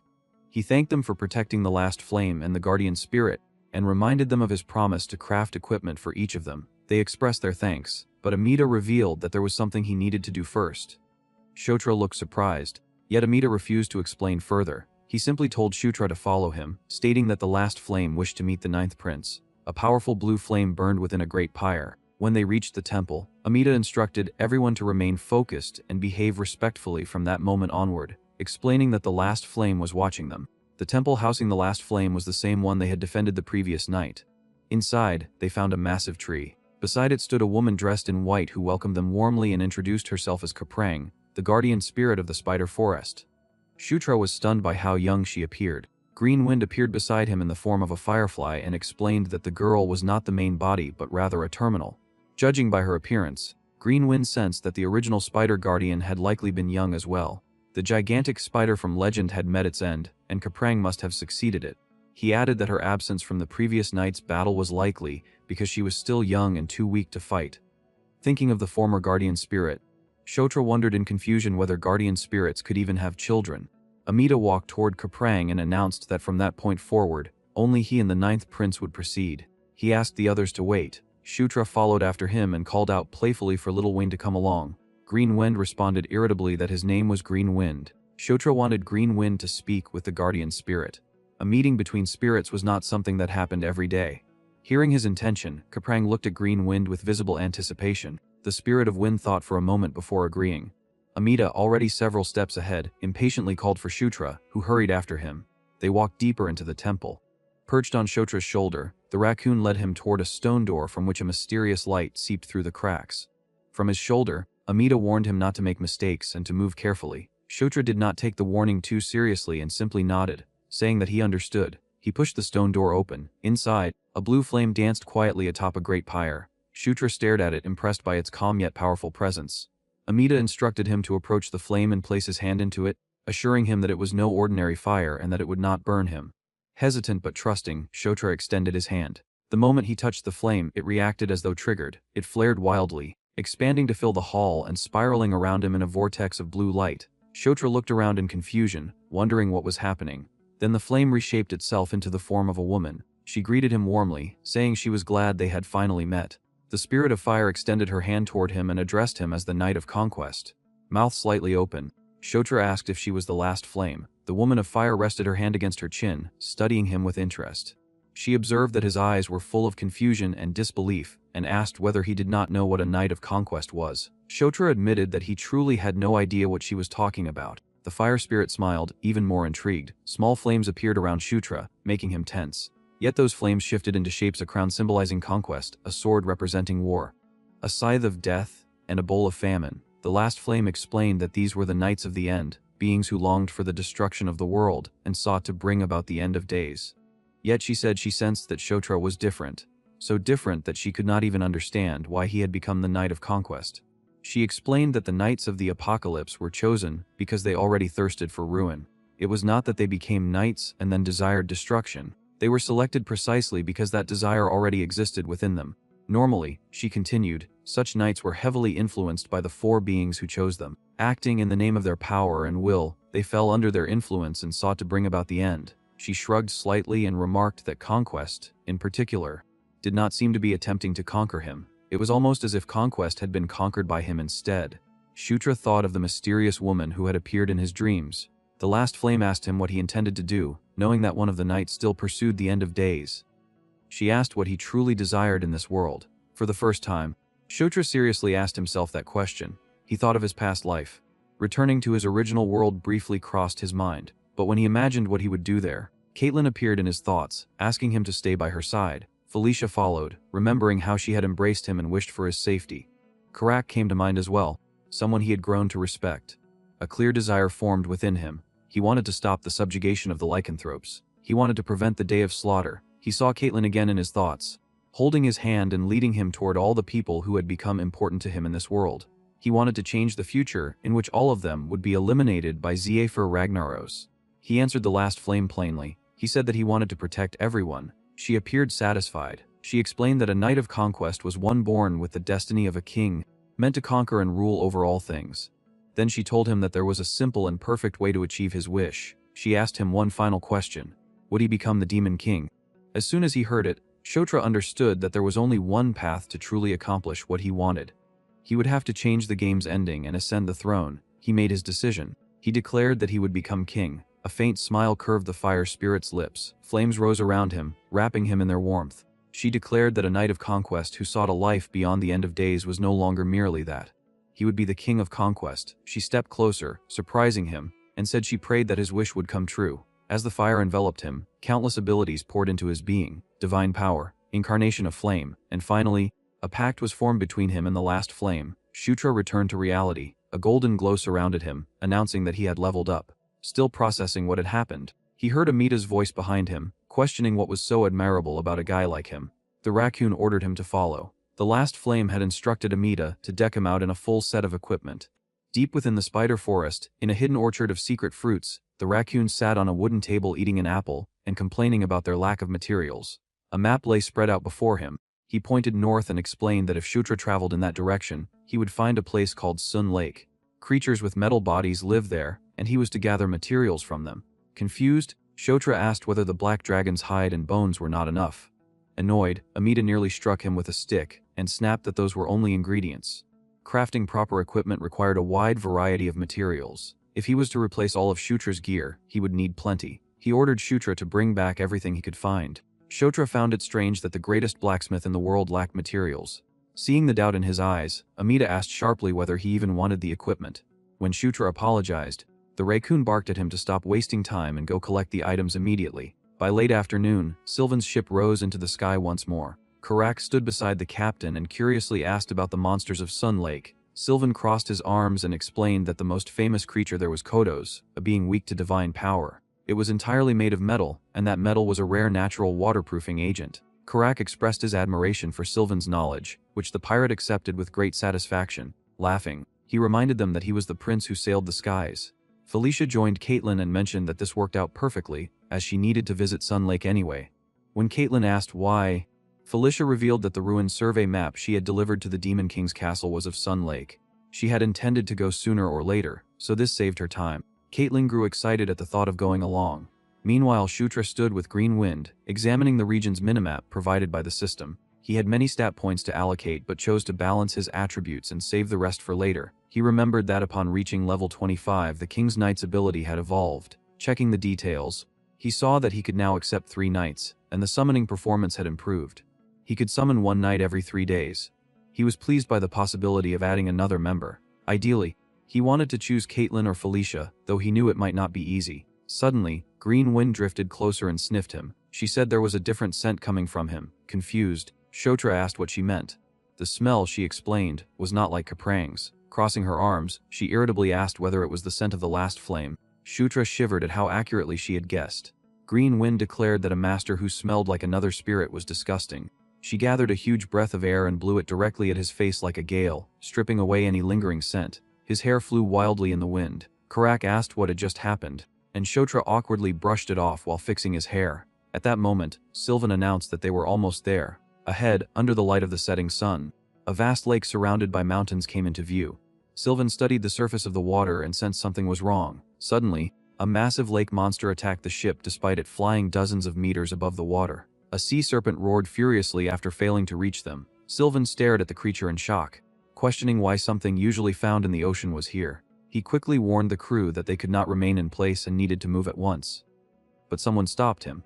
When Sylvan turned around, he saw Shutra fastening a spiral spear over his arm.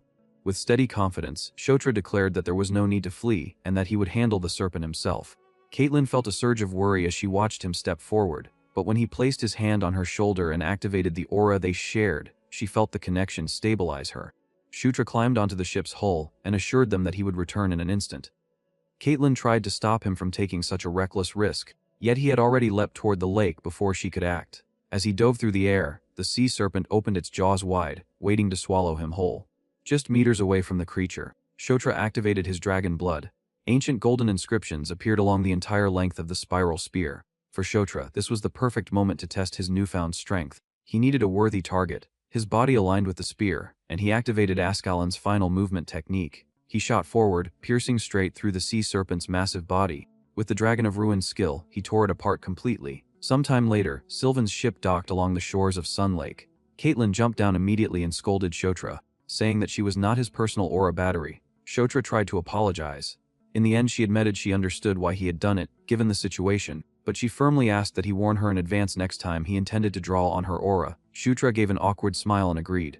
Felicia stepped in and told them both to quiet down. Ahead, she had spotted a group of cultist monsters. Sylvan was the first to reach for his sword, declaring that it was time for some fun. Shutra quickly stopped him and explained that although cultists appeared to be entirely made of metal, only their surface was metallic. Their interiors were not. He advised concentrating attacks around their mouths. He added that they were weak to ice, so freezing magic would be effective. Sylvan nodded but said he had a more efficient method. When he drew his sword, it was wrapped in intense dark aura. He proudly explained that it was sword aura, which he would use to cut through anything. No matter how hard their shells were, he insisted, they were nothing to him. Caitlin looked impressed. Felicia, however, gritted her teeth for a moment before suddenly smiling sweetly. She praised her brother, saying he was so cool and suggesting they leave the cultist hunt entirely to him because she wanted to see how skilled he truly was. Sylvan fell for it instantly. He declared that they should leave it to Big Brother and leaped toward the cultists, shouting that he would defeat them all alone. Watching him charge off by himself, Shutra quietly asked Felicia whether it was truly fine to let Sylvan handle everything. She crossed her arms and reassured him that her brother could manage. She already intended to return to the ship for dinner and rest. The following day would be busy. Karak almost felt sorry for Sylvan as he watched him fight alone, but Sylvan appeared to be enjoying himself immensely. His laughter echoed well into the night. When the sun rose high again, Sylvan laughed once more. All around him lay piles of defeated cultists. Felicia and the others began collecting the iron fragments from their bodies. Dark circles were visible beneath Sylvan's eyes, but he forced himself to remain standing, declaring that no matter how many hordes came, they were no match for the Prince of the Skies. He instructed everyone to gather the fallen materials. Felicia confirmed that they had collected everything Amita had requested. Now they could proceed to the next stage. She raised her hand and cast a spell, forming a bubble of air around each of their heads. Caitlin asked what it was. As Felicia stepped into the water, she explained that it was a breathing spell that would allow them to explore underwater. She tied her hair into a ponytail and smiled, inviting them to follow. She asked if everyone was ready. It was time for underwater exploration. They all dove into the lake and swam toward a deep trench that led to an even lower area. Shutra opened his minimap and guided their path. They eventually reached a cavern zone. Shutra signaled the group and led the way. Soon they found the final cave. Passing through it, they entered an air pocket where they could breathe normally. Karak looked around in amazement at the hidden space inside the lake. Felicia dispelled the breathing spell and asked Shutra how he had found the entrance so precisely. He offered a simple excuse, saying he had just felt it was the right direction. Sylvan eagerly tried to take the lead, asking Felicia for the coordinates. But since Shutra had proven reliable at navigating, she insisted he remain at the front and told Sylvan to guard the rear. Sylvan could not believe his sister was ordering him to stay behind. Felicia laughed and flattered him, saying that since he was the strongest, he had to protect them from the rear. Sylvan naively accepted the praise and immediately retreated to the back, proudly declaring he would take full responsibility for their safety. Felicia ignored him and joined Shutra at the front. The cave stretched on for a long distance. As they walked, Shutra noticed scattered swords and skeletons along the ground. He remarked that the place seemed even older and more abandoned than Thunderdome Fortress, which had been deserted for centuries. Felicia agreed, estimating that the lair had likely been inactive for at least 1,000 years. Green wind fluttered above them.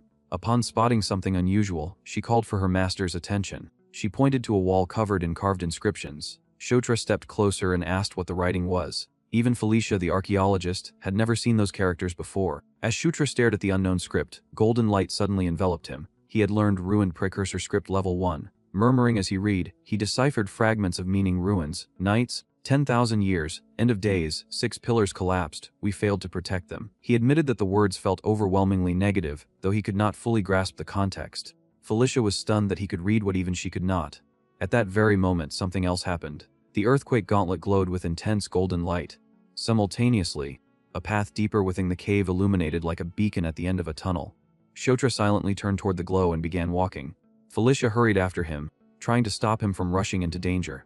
But Shutra moved as if entranced, unaware of her concern. When he reached the source of the light, he stepped into a vast chamber. On an altar before him rested a cape radiating fierce energy. Shutra recognized it immediately. It was the equipment of the fierce cotton. Shutra reached the altar and realized that this was where the relic had been hidden. He stared at the blue, flamed figure on the pedestal, and thought that it was the equipment of the fierce Kalteen. Sylvan glanced at it and says that one look was enough to tell it was a great item. He immediately rushed forward and declared that something like that should belong to whoever grabbed it first. But the instant he reached it, he was slammed back and let out a pained cry. He clicked his tongue and wondered why a barrier had suddenly appeared. When Shutra stepped closer, the others noticed something through the barrier and remained unaffected. Sylvan blurted out in disbelief and asked how that was possible as Shutra walked straight through the barrier alone and approached the altar. He reached toward the cloak. A violent blue whirlwind burst out around Shutra. He looked up in confusion as the cloak, like relic, wrapped around him, and a system message announced that the Night Watch had acknowledged him as its master. More messages followed one after another, stating that his mental power, magic power, and agility had all increased by 10, that resistance to all attributes had risen by 1 level each, and that he had learned the skills embedded skill Blink Level 3, Flight Ability Level 1, and the awakening skill Black Wraith. The sudden storm exploded outward and forced the others back. Someone shouted in alarm and asked why wind had suddenly started raging like that. Shutra looked down at his transformed equipment and then realized that it was not a cloak at all, but a muffler. He thought that it must have changed into the form best suited to him now that his style was that of a fighter. Another message announced that he had obtained the equipment of the fierce Kalteen, the Night Watch. One of his companions remarks that, just as expected, Shutra had been chosen as the master again. Caitlin happily congratulated him, and Shutra thanked her. Not long after, a message arrived from the Demon King's castle. When Shutra asked what it said, the report came that the prince was ordering all princes and princesses to gather at the Demon King's castle within 10 days. Shutra froze for a moment and thought that a full mobilization order was not something seen often. He immediately realized that something major must have happened at the Demon King's castle. At dawn, the group returned to the Spider Forest Temple. Amita glared at them and complained about all the noise so early in the morning, grumbling that they could have at least come later if they were going to visit him. An apology followed as they explained that they had to return to the Demon King's castle urgently and had no choice but to trouble him. Amita snapped back and demanded to know what was supposed to happen to the equipment he had planned to make for them if they were leaving already. Karak then shamelessly asked whether the raccoon did deliveries. Amita furiously told him to stop talking nonsense and get lost, but then the suggestion came that Amita should come with them instead. Amita stared blankly in shock. Karak pointed out that Amida had said he needed to protect the last flame anyway, and reasoned that there was no safer place than the Demon King's castle. Another voice added that instead of hiding uselessly somewhere, everything would be solved if he just came with them. Off to the side, Sylvan muttered in amazement that Karak was only an orc, yet he was strangely smart. The Dryad Princess holding Amida then said that it was a good idea and that Amida should come too. Just then, a calm voice declared that this would indeed be best. Amida jerked in surprise. The others turned in confusion and asked what was happening. Amida blurted out that the last flame had suddenly said that. Amida shouted in disbelief and demanded to know whether he was seriously being told to follow them. Shutra grinned and remarked that it looked like Amida might have changed his mind after all. That only made Amida explode. He demanded to know what Shutra had done to the last flame and why it would tell him to follow them. Shutra casually replied that perhaps he had only exchanged a word or two as part of a steadfast alliance. Then he leaned in and asked Amida whether that meant he was coming with them. Amida growled, but the pressure mounted. At last he exploded and shouted that he was going, angrily calling Shutra a little punk. Shutra smiled to himself and thought that this had been easier than expected. Karak laughed and said that everything was perfect now, asking whether they were finally heading for the Demon King's castle. Shutra answered that they were not going there just yet, because they had one more place to visit first. He turned to Sylvan, called his name, and asked whether he could take them to the Lycanthrope Palace. Sylvan later confirmed that reaching the Lycanthrope Palace would not be difficult, but he grumbled about having to take everyone on his ship. Felicia answered that there was no point separating when they were already heading to the same destination, and added that going together would look better.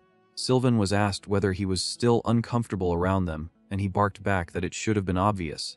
Felicia then told him that if that was the case, he should at least manage his expression and avoid upsetting the fourth queen. Sylvan only clicked his tongue in irritation. The flying ship soon arrived at the Lycanthrope Palace. Once inside, the group was welcomed by the fourth queen, Elaine Moonlight. With a warm smile, she asked whether they had enjoyed their trip to the Spider Forest. Shutra politely answered that they had returned safely thanks to her concern. Elaine smiled in relief and says that she had heard there had been trouble in the Spider Forest, so she had been worried. Then her golden eyes shifted to Amida. With amused curiosity, she asked whether that was a pet and remarked that it was cute, especially with what looked like a snack bag strapped to it. Amida bristled in outrage. Shutra quickly corrected her and says that those were not snacks at all, because inside that bag was the last flame. He then introduced Amida properly, and says that Amida was a member of their party. Elaine immediately apologized with perfect grace and admitted that her remark had been rude. Amida huffed and says that he would let it slide just this once. Elaine thanked him sweetly. After that, Elaine looked over the entire group, and says that they had all worked hard to get there. She told them that, for today, they should rest without worry. The group accepted her kindness and thanked her. But just as everyone began to leave, Elaine called out again. She gently addressed the ninth prince. Shutra turned back and asked what it was. Elaine then told him that he should stay behind for a moment. Leaning close beside him with a knowing smile, she softly says that the two of them had something to discuss in private. As Shutra walked with Elaine through the palace grounds, instead of heading straight for the Demon King's castle, Elaine looked at him and says that his decision to stop there first already told her he had found the answer to the question she had asked before. She then urges him to speak and asks what his answer is. Once they were alone, Elaine turns fully toward him and asks whether he truly intends to become the Demon King. Shutra answers without hesitation that he does, and he says that he will become the Demon King. When Elaine asks for his reason, he replies that there is something he wants to protect. Hearing that, Elaine smiles faintly and says that his answer is interesting. She then tells him that, in that case, the lycanthropes will support him. Shutra is caught off guard, but Elaine explains that she too has something she must protect, just as he does. She openly says that if the next Demon King comes from the first prince, the second prince, or the fourth princess, there is a high chance the lycanthropes will lose the standing they presently hold. She adds that the current Demon King's side, and those princes are all burning fiercely with ambition. Elaine goes on to say that the Dark Elves are probably troubled by something similar, so Shutra should try to bring them to his side as well, because they would be a great help to him. Shutra says that he will remember that. When she asks how he plans to return to the Demon King's castle, he answers that he intends to have everyone travel together aboard Sylvan's airship. Elaine reacts in surprise and repeats the word airship. Shutra says that he is already in the spotlight anyway, so now that things have reached this point, he might as well stir things up properly. Later that night, Elaine looks out beneath the moon and remarks that the matter still feels strange no matter how she thinks about it. Ludwig wonders why the 9th prince chose an airship when a teleportation circle would have been faster. Elaine tells him that he is being naive again and urges him to think more carefully. She reminds him that the 9th prince is already being watched, then asks what would be the better move now, to waste time lowering his rival's guard again, or to shift attention toward forces beyond those rivals. When Ludwig asks her to explain it more plainly, Elaine tells him that Sylvan would never leave the airship. She explains that if Shutra used a teleportation circle, Sylvan would return alone on the ship, and that would look wrong. When Ludwig still struggles to grasp it, Elaine finally says that Shutra wants everyone at the Demon King's castle to see that a new faction has appeared. As the airship cuts through the sky the next day, Elaine watches it leave and quietly says that the fate of her people now rests on Ninth Prince Shutra Ignis. She prays that he will become stronger than he is now, stronger and more steadfast. On the journey back, Sylvan happily hums to himself over a plate of grilled fish and says that it is his favorite. He cheerfully gives thanks for the meal, only for irritation to break out again almost at once seeing Chris.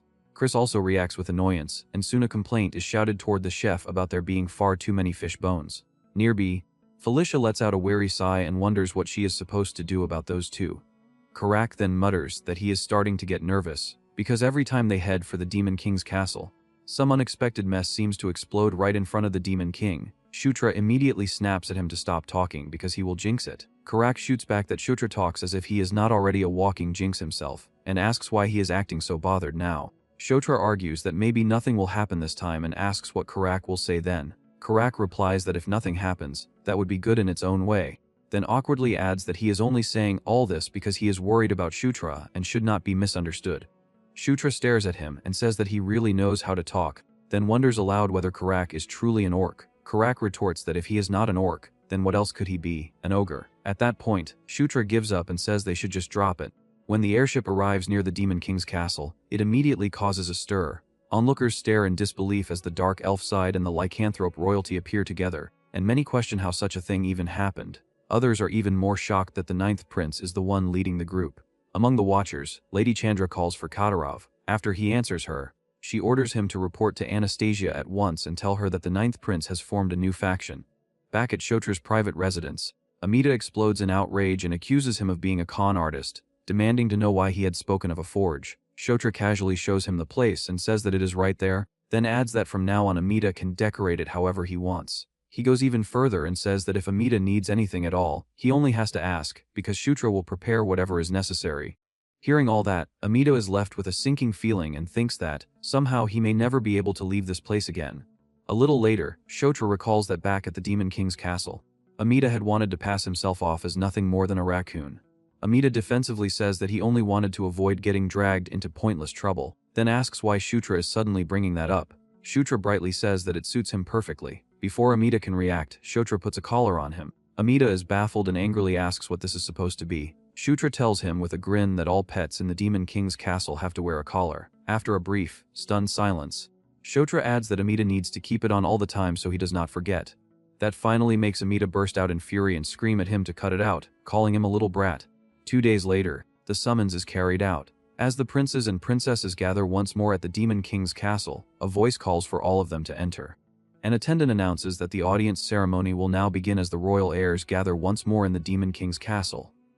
Present in the hall are the 8th Princess Caitlin Moonlight, the 7th Prince Chris Moonlight, the 6th Princess Felicia Doomblade, the 5th Prince Sylvan Doomblade, the 4th Princess Anastasia Nikrian, the 3rd Prince Victor Nikrian, the 1st Prince Baikel Ragnaros, the 2nd Prince Zephyr Ragnaros, and the 9th Prince Shutra Ignis. From the throne, the Demon King says that it has been a long time since all of them gathered like this, and he adds that they have all traveled far to get there.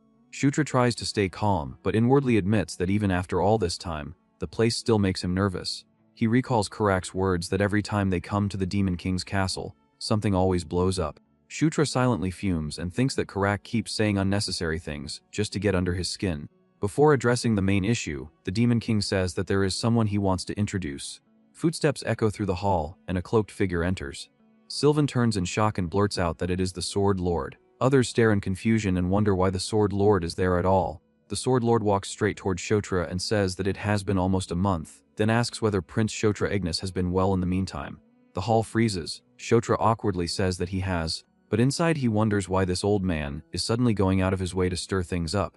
Sylvan is stunned that the Sword Lord greeted Shutra first and thinks that it is surprisingly significant. Zephyr thinks that hearing rumors about Shutra forming a faction was one thing, but bringing the Sword Lord to his side is something else entirely. Grand General Gallerhead asks whether the Sword Lord has taken the 9th Prince as his student.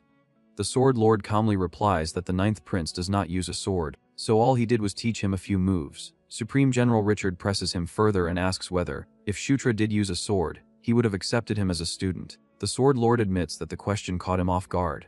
Someone demands that he answer properly, but the Demon King cuts off the exchange and orders everyone to be quiet.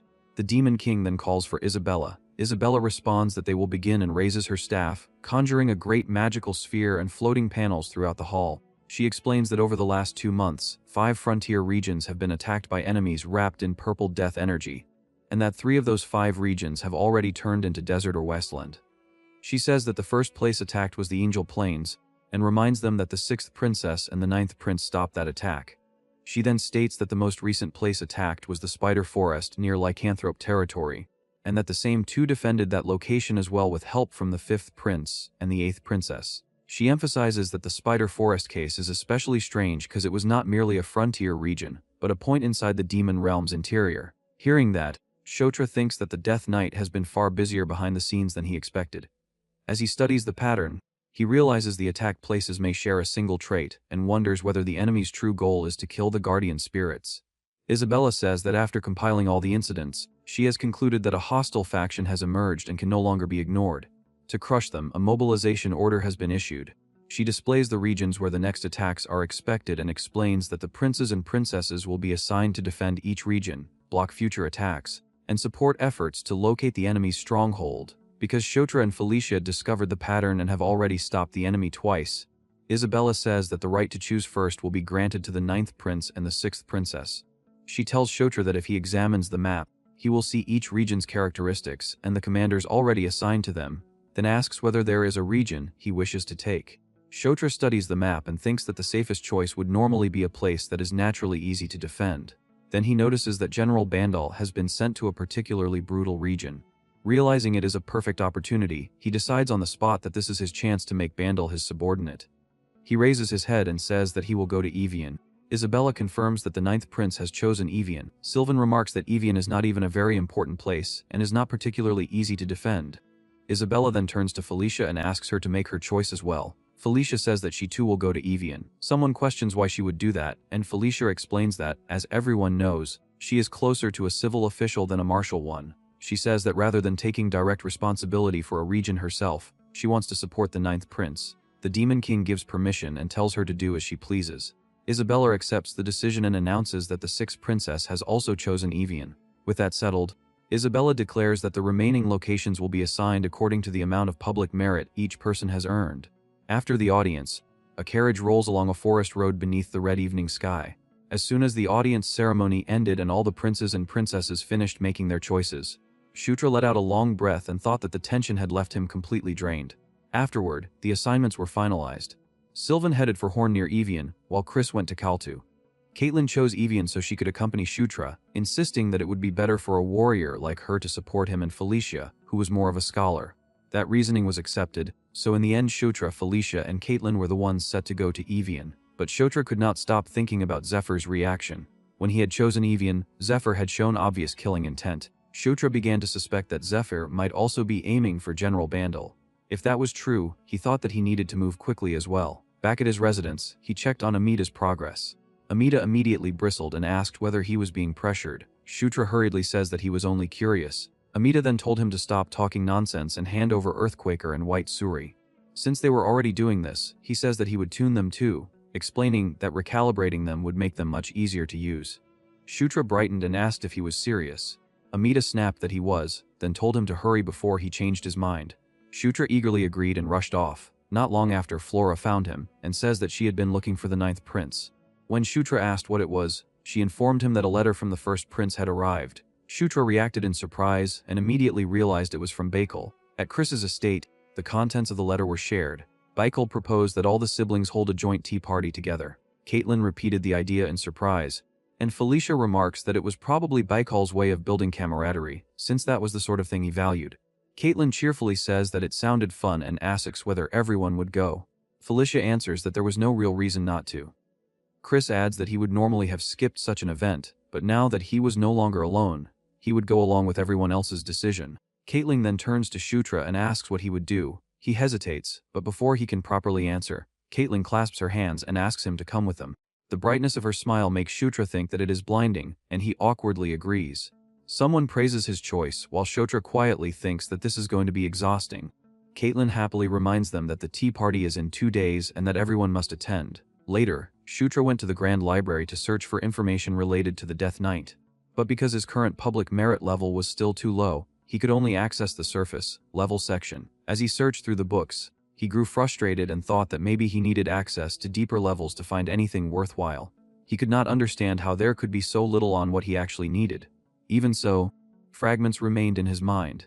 He thinks about the Death Knight's purpose in killing a guardian spirit, the water called Ankle that had been destroyed 1,000 years ago, the intense love and hate relationship that Death and Famine had shown toward Conquest, and the ruined precursor race. He feels that all those scattered clues had to be tied together by one central thread, but he still could not see what it was. As he sighed in frustration, Felicia appeared. Shutra asked why she was there, and she says that the Grand Library was her favorite place in the Demon King's castle. She adds that she had something she was curious about, so the timing was perfect. Then she directly asks whether he had chosen Evian because of General Bandel. Shutra answers that, since he had met Bandel before, he thought it would be a little more comfortable.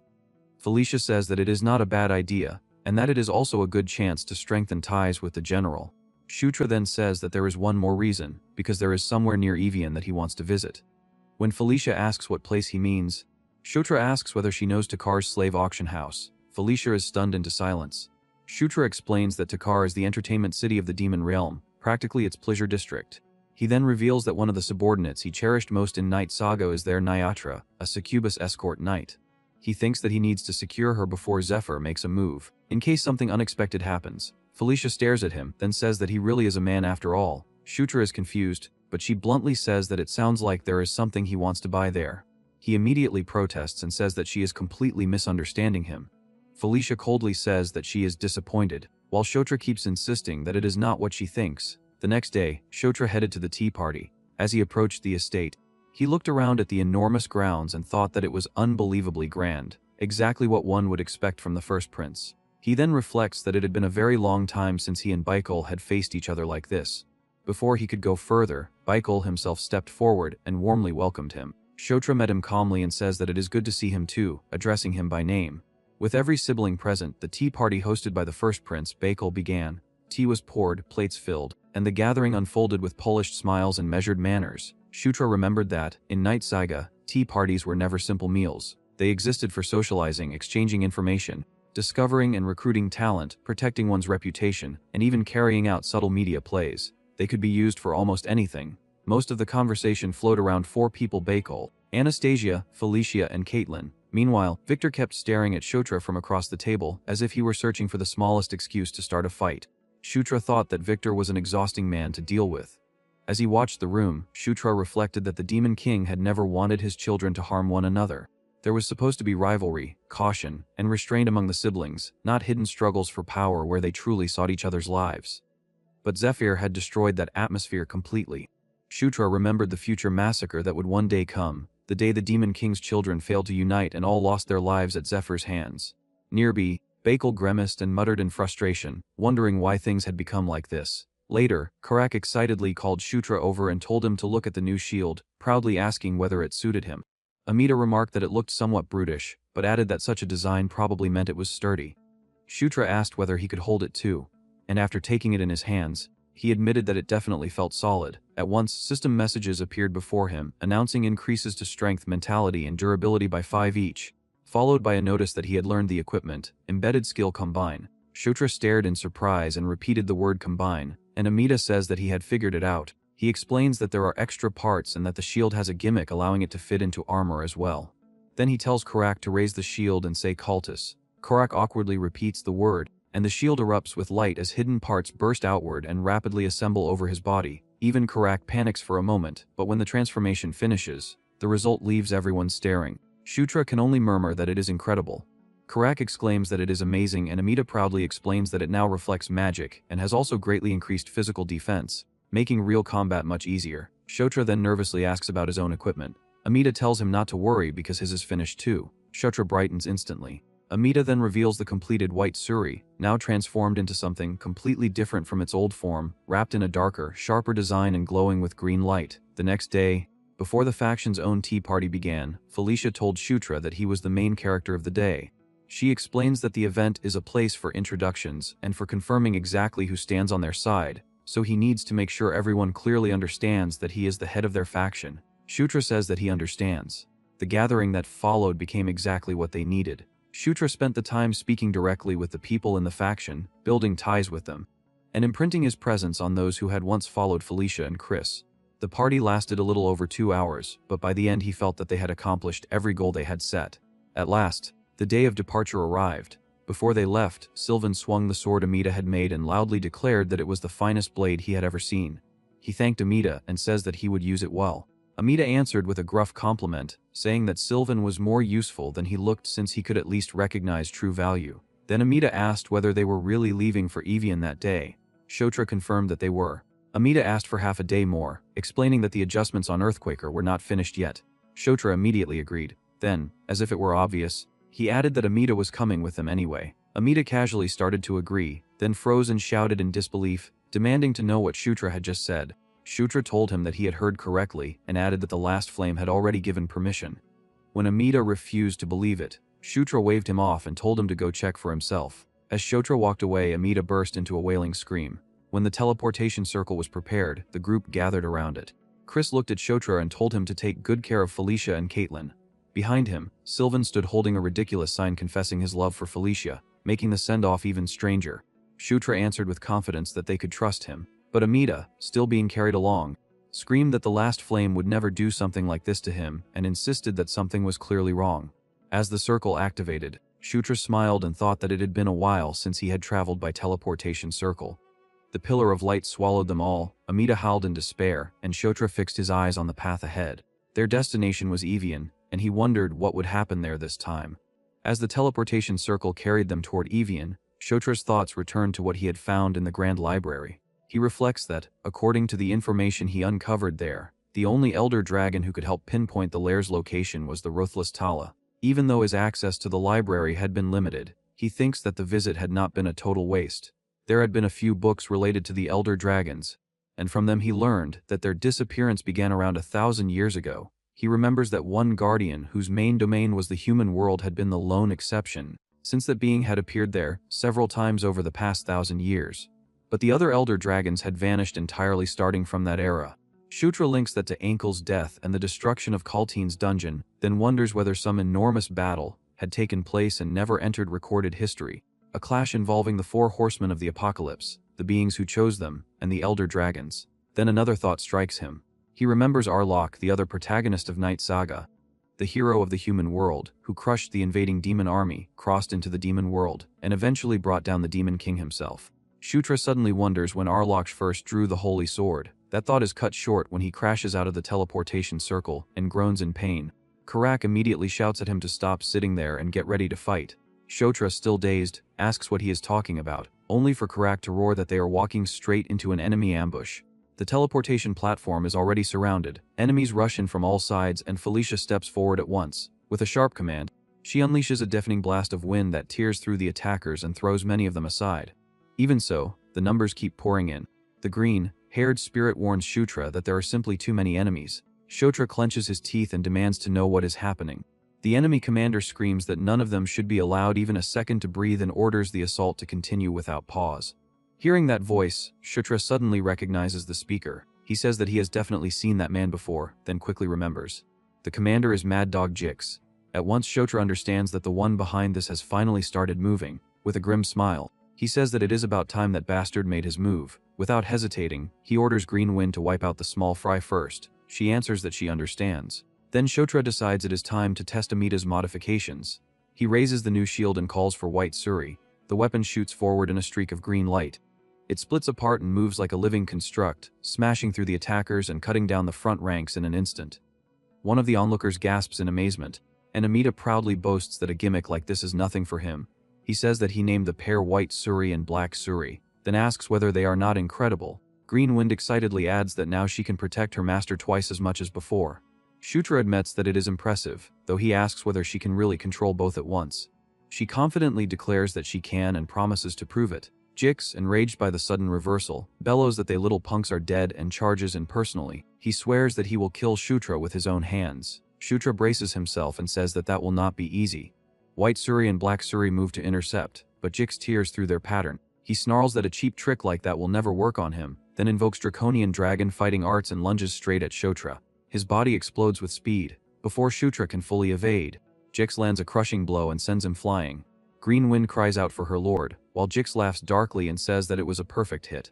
But as the dust settles, Shutra rises with a grin and calmly thanks him. Jix stares in confusion. Shutra then releases a surge of green energy around his body and says that, thanks to Jix, he has learned something useful. At that very moment, a message appears before him announcing that he has acquired dragon fighting arts.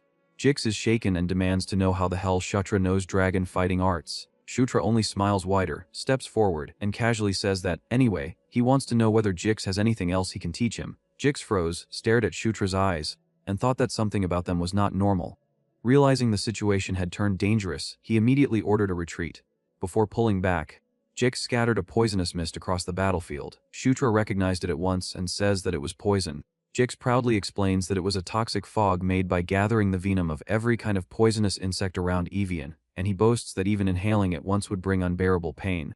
But the moment Shutra breathed it in, a message appeared announcing that immunity to 100 poisons had activated. Another message followed, stating that by resisting a rare powerful poison, that skill had evolved into immunity to 1,000 poisons, greatly increasing his resistance. Jix could only stare in disbelief. Shutra mockingly says that Jix had been quite generous, teaching him dragon fighting arts and even helping him gain immunity to 1,000 poisons. Then he says that, as a reward, he will finish this in one blow. With that, he smashed Jix with a single heavy strike and sent him crashing down. The raiders panicked. Someone screamed that their captain was dead, and the rest immediately fled. Shutra recognized the incident at once as the raid on Evian, a mandatory event from Night Saga, and thought that if Mad Dog Jix had already been mobilized, then General Richard must have finally started making his move. When Felicia asked why the enemies had suddenly run away, Shutra casually says that maybe they finally realized they had no chance of winning. As the group was still catching its breath, an elderly man hurried over, praising royalty for dealing with the infamous Mad Dog Jix so easily. Shutra asked who he was, and the man introduced himself as the guide assigned to lead the prince and princess. Shutra then asks whether, as a guide, he knows the area well. The man says that he does and asks whether there is anything Shutra wants to know. Shutra immediately asks how much Jix bounty is worth. The guide awkwardly replies that it should be a rather large sum, though he cannot help wondering why a prince would care about that. Shutra answers that he is more frugal than he looks, because the more money he gets, the better. To him, Jix bounty was a very satisfying reward. Elsewhere, a report reached General Richard that Jix had been taken down. Richard says that, as expected, the 9th prince had become even stronger than he had thought. His subordinate asks whether Richard knew from the start that Jix would end like this. Richard replies that the 6th princess and the 8th princess were both with him, so if he had truly intended to eliminate them, he would have mobilized someone much stronger than Jix. After that, he orders preparations to return to the northern front the next day, then thinks to himself that his bad feeling had been right all along. He quietly wonders just how strong the 9th prince had become. From the Demon King's castle's perspective, Evian was an irritating but necessary place. It was a border region at the far eastern edge of the demon world, and beyond it lived barbarian tribes who had chosen to remain outside the castle's rule. That was why lawless filth like Mad Dog Jix could rampage there. Yet even so, the region could not simply be abandoned. It was exactly the kind of place they could neither keep comfortably nor let go of completely. There were 2 ways to reach Evian Fortress. One route passed through Takar, while the other went straight to Evian. From Shutra's perspective, going through Takar was better, so he awkwardly brought up the need for supplies and the need to exchange the treasure they had earned from dungeon clearing. Felicia immediately understood and teasingly asks whether that was why he wanted to go to Takar. Then she playfully asks whether there might be some other reason. Shutra flusteredly denies it and insists that it is nothing strange at all. Felicia laughs and says that she is only joking, then reminds him that the Rendezvous point had already been decided as Takar anyway. Felicia asks whether the Lycanthrope group would also come to Takar, and Caitlin confirms that they would. Caitlin explains that since this is a military mission, the proper thing is to bring support troops as well, and there is also a large teleportation circle near Takar. Shutra inwardly feels relieved. Even so, Caitlin thinks that it had been a while since she last went there, and wonders whether the auction house is still the same. By night, they arrived in Takar. The city was exactly as infamous as he remembered, overflowing with noise, vice, and all kinds of dangerous people. Karak remarks that it is just like he had heard, a place unlike anything else. Felicia warns everyone to stay alert, because a city where all sorts gather is naturally dangerous. Once their lodging was settled, Felicia suggests that, since there is nothing to do until the auction opens, each of them should take some free time. Shutra immediately says that he will go look around with Karak. Felicia smiles and tells him to go ahead and enjoy himself. Shutra eagerly grabs Karak and heads out, while Felicia remarks that he seems unusually excited. After he leaves, Caitlin asks what exactly Shutra had said he came there to do. Felicia lightly answers that who knows, maybe he really did come because of women. Caitlin freezes in confusion and quietly repeats the word women as though she cannot quite believe what she just heard. Under the moonlit streets of Takar's slave market, Shutra and Karak finished another fruitless search. A dealer spread his hands and says that there is no slave there by the name of Nyatra. Shutra lets out a weary sigh. Karak asks whether he is truly sure that a woman named Nyatra is in the city at all, saying that they had already searched everywhere worth searching. Shutra tells him to wait, but inwardly he begins to doubt himself. He thinks that maybe this is how things are supposed to be after all. In Night Saga, Zephyr was not supposed to meet Nyatra until a year later. He wonders whether that means Nyatra cannot be found yet. At last he gives up for the moment and tells Karak that they should head back. As they leave, Karak recalls the description Shutra gave earlier and asks whether the succubus named Nyatra has pink hair. Shutra says that she does. Karak then asks whether her horns are black too. Shutra confirms it and asks why he suddenly brought that up. Karak points ahead and says that he just saw someone who looked exactly like that. Shutra freezes. Not far ahead, a pink-haired woman with black horns is walking through the street. In disbelief, he murmurs Nyatra's name. Then he lunges forward and calls for her to wait. But before he can reach her, she darts away. Shutra chases after her, turns into the alley where she ran, and suddenly loses sight of her. He stares around in confusion and thinks that she definitely came this way. He immediately calls for Green Wind and orders her to find the woman they just saw. Green Wind says that she does not understand what is happening, but promises to track her down. Even then, the trail vanishes. Shutra clenches his jaw and wonders where Nyatra disappeared to. At that moment, Karak says that something else is strange. He explains that the slave trader told him the woman they had seen was not there to be sold, but to buy slaves herself. Shutra stares at him in shock. He realizes he never expected that at all. The thought hits him hard that, at this point in time, Nyatra was not a slave. Meanwhile, she looks down at them from above, sensing her gaze. He looks up but finds nothing. Looking at the moonlit sky, and remembering the future he knew, he wonders what in the world happened to her for her to become a slave within just 1 year. When they return, Caitlin notices that something is wrong. She asks whether something bad happened to Shutra, saying that he has not spoken at all since he came back. Karak casually replies that that is simply how things are. Caitlin then gently asks Shutra whether he is tired and suggests postponing the auction house for another day. Shutra quickly refuses. He says that they do not know when they will be able to come again, so they should go now. Caitlin tells him not to push himself too hard and says that if it becomes too much, they can return early. Before they leave, Amita stops Shutra and tells him to look at what he finished. He presents the newly tuned equipment and says that the tuning is complete now, so it should be much more convenient to use from then on. Shutra smiles and thanks him. From above, Felicia calls down for everyone to stop wasting time, get ready and move. Karak answers that they are heading out immediately. The auction house is already overflowing with people when they arrive. Caitlin appears in a dress Shutra has never seen before, and Karak openly remarks on it. Caitlin cheerfully explains that she could not wear clothes like that before because of Chris, then asks whether it suits her. Karak comments that the 7th prince seems more conservative than he first appeared. Caitlin scoffs and says that Chris is not conservative, just an older brother who thinks like an old man. Shutra barely hears any of it. While the others chat, he keeps turning the problem over in his head. He thinks that he has to find Nyatra before they leave Takar, but everything has changed from the future he knew so completely that he no longer knows how to locate her. Felicia suddenly leans in close and asks what he is thinking about so seriously. Startled, he insists that it is nothing. Felicia points out that the answer is written all over his face. Then she notices his clothes, tells him to come closer, and says that his tie is crooked. Shutra awkwardly agrees. Before anything else can be said, the auctioneer steps forward and calls for silence. He asks whether everyone can hear him, thanks them for waiting so long, and announces that the auction will now begin. He then declares that today's lots are the very items the guests have all been waiting for. At that exact moment, Shutra sees her again. His eyes widen as he realizes that the one appearing there is Nyatra. He is so shaken that he abruptly tells Felicia he has to go to the bathroom for a second. Felicia protests that the auction is only just starting, but Shutra is already moving. As he runs through the hall, his thoughts race. He asks himself why Nyatra is there. He wonders whether she came to participate in the auction somehow, or whether something even worse is happening. Then he spots a rough-looking man nearby and instantly recognizes him. He freezes in shock and wonders what the hell he is doing here in Takar. The next moment, a violent explosion tears through the hall. Someone shouts in shock, asking where that blast came from, while people scream and scatter in panic. Shutra grits his teeth and thinks that these people are completely insane. Amid the chaos, voices cry out for help. The auctioneer tries to calm everyone down. He pleads with the crowd to stay where they are and says that he will first assess the situation. But before he can do anything, the burly attacker charges in, crashes into him, and slams him down without mercy. With fury in his eyes, the man accuses them of daring to lay hands on their merchandise. Then he declares that, from that point on, his group will be taking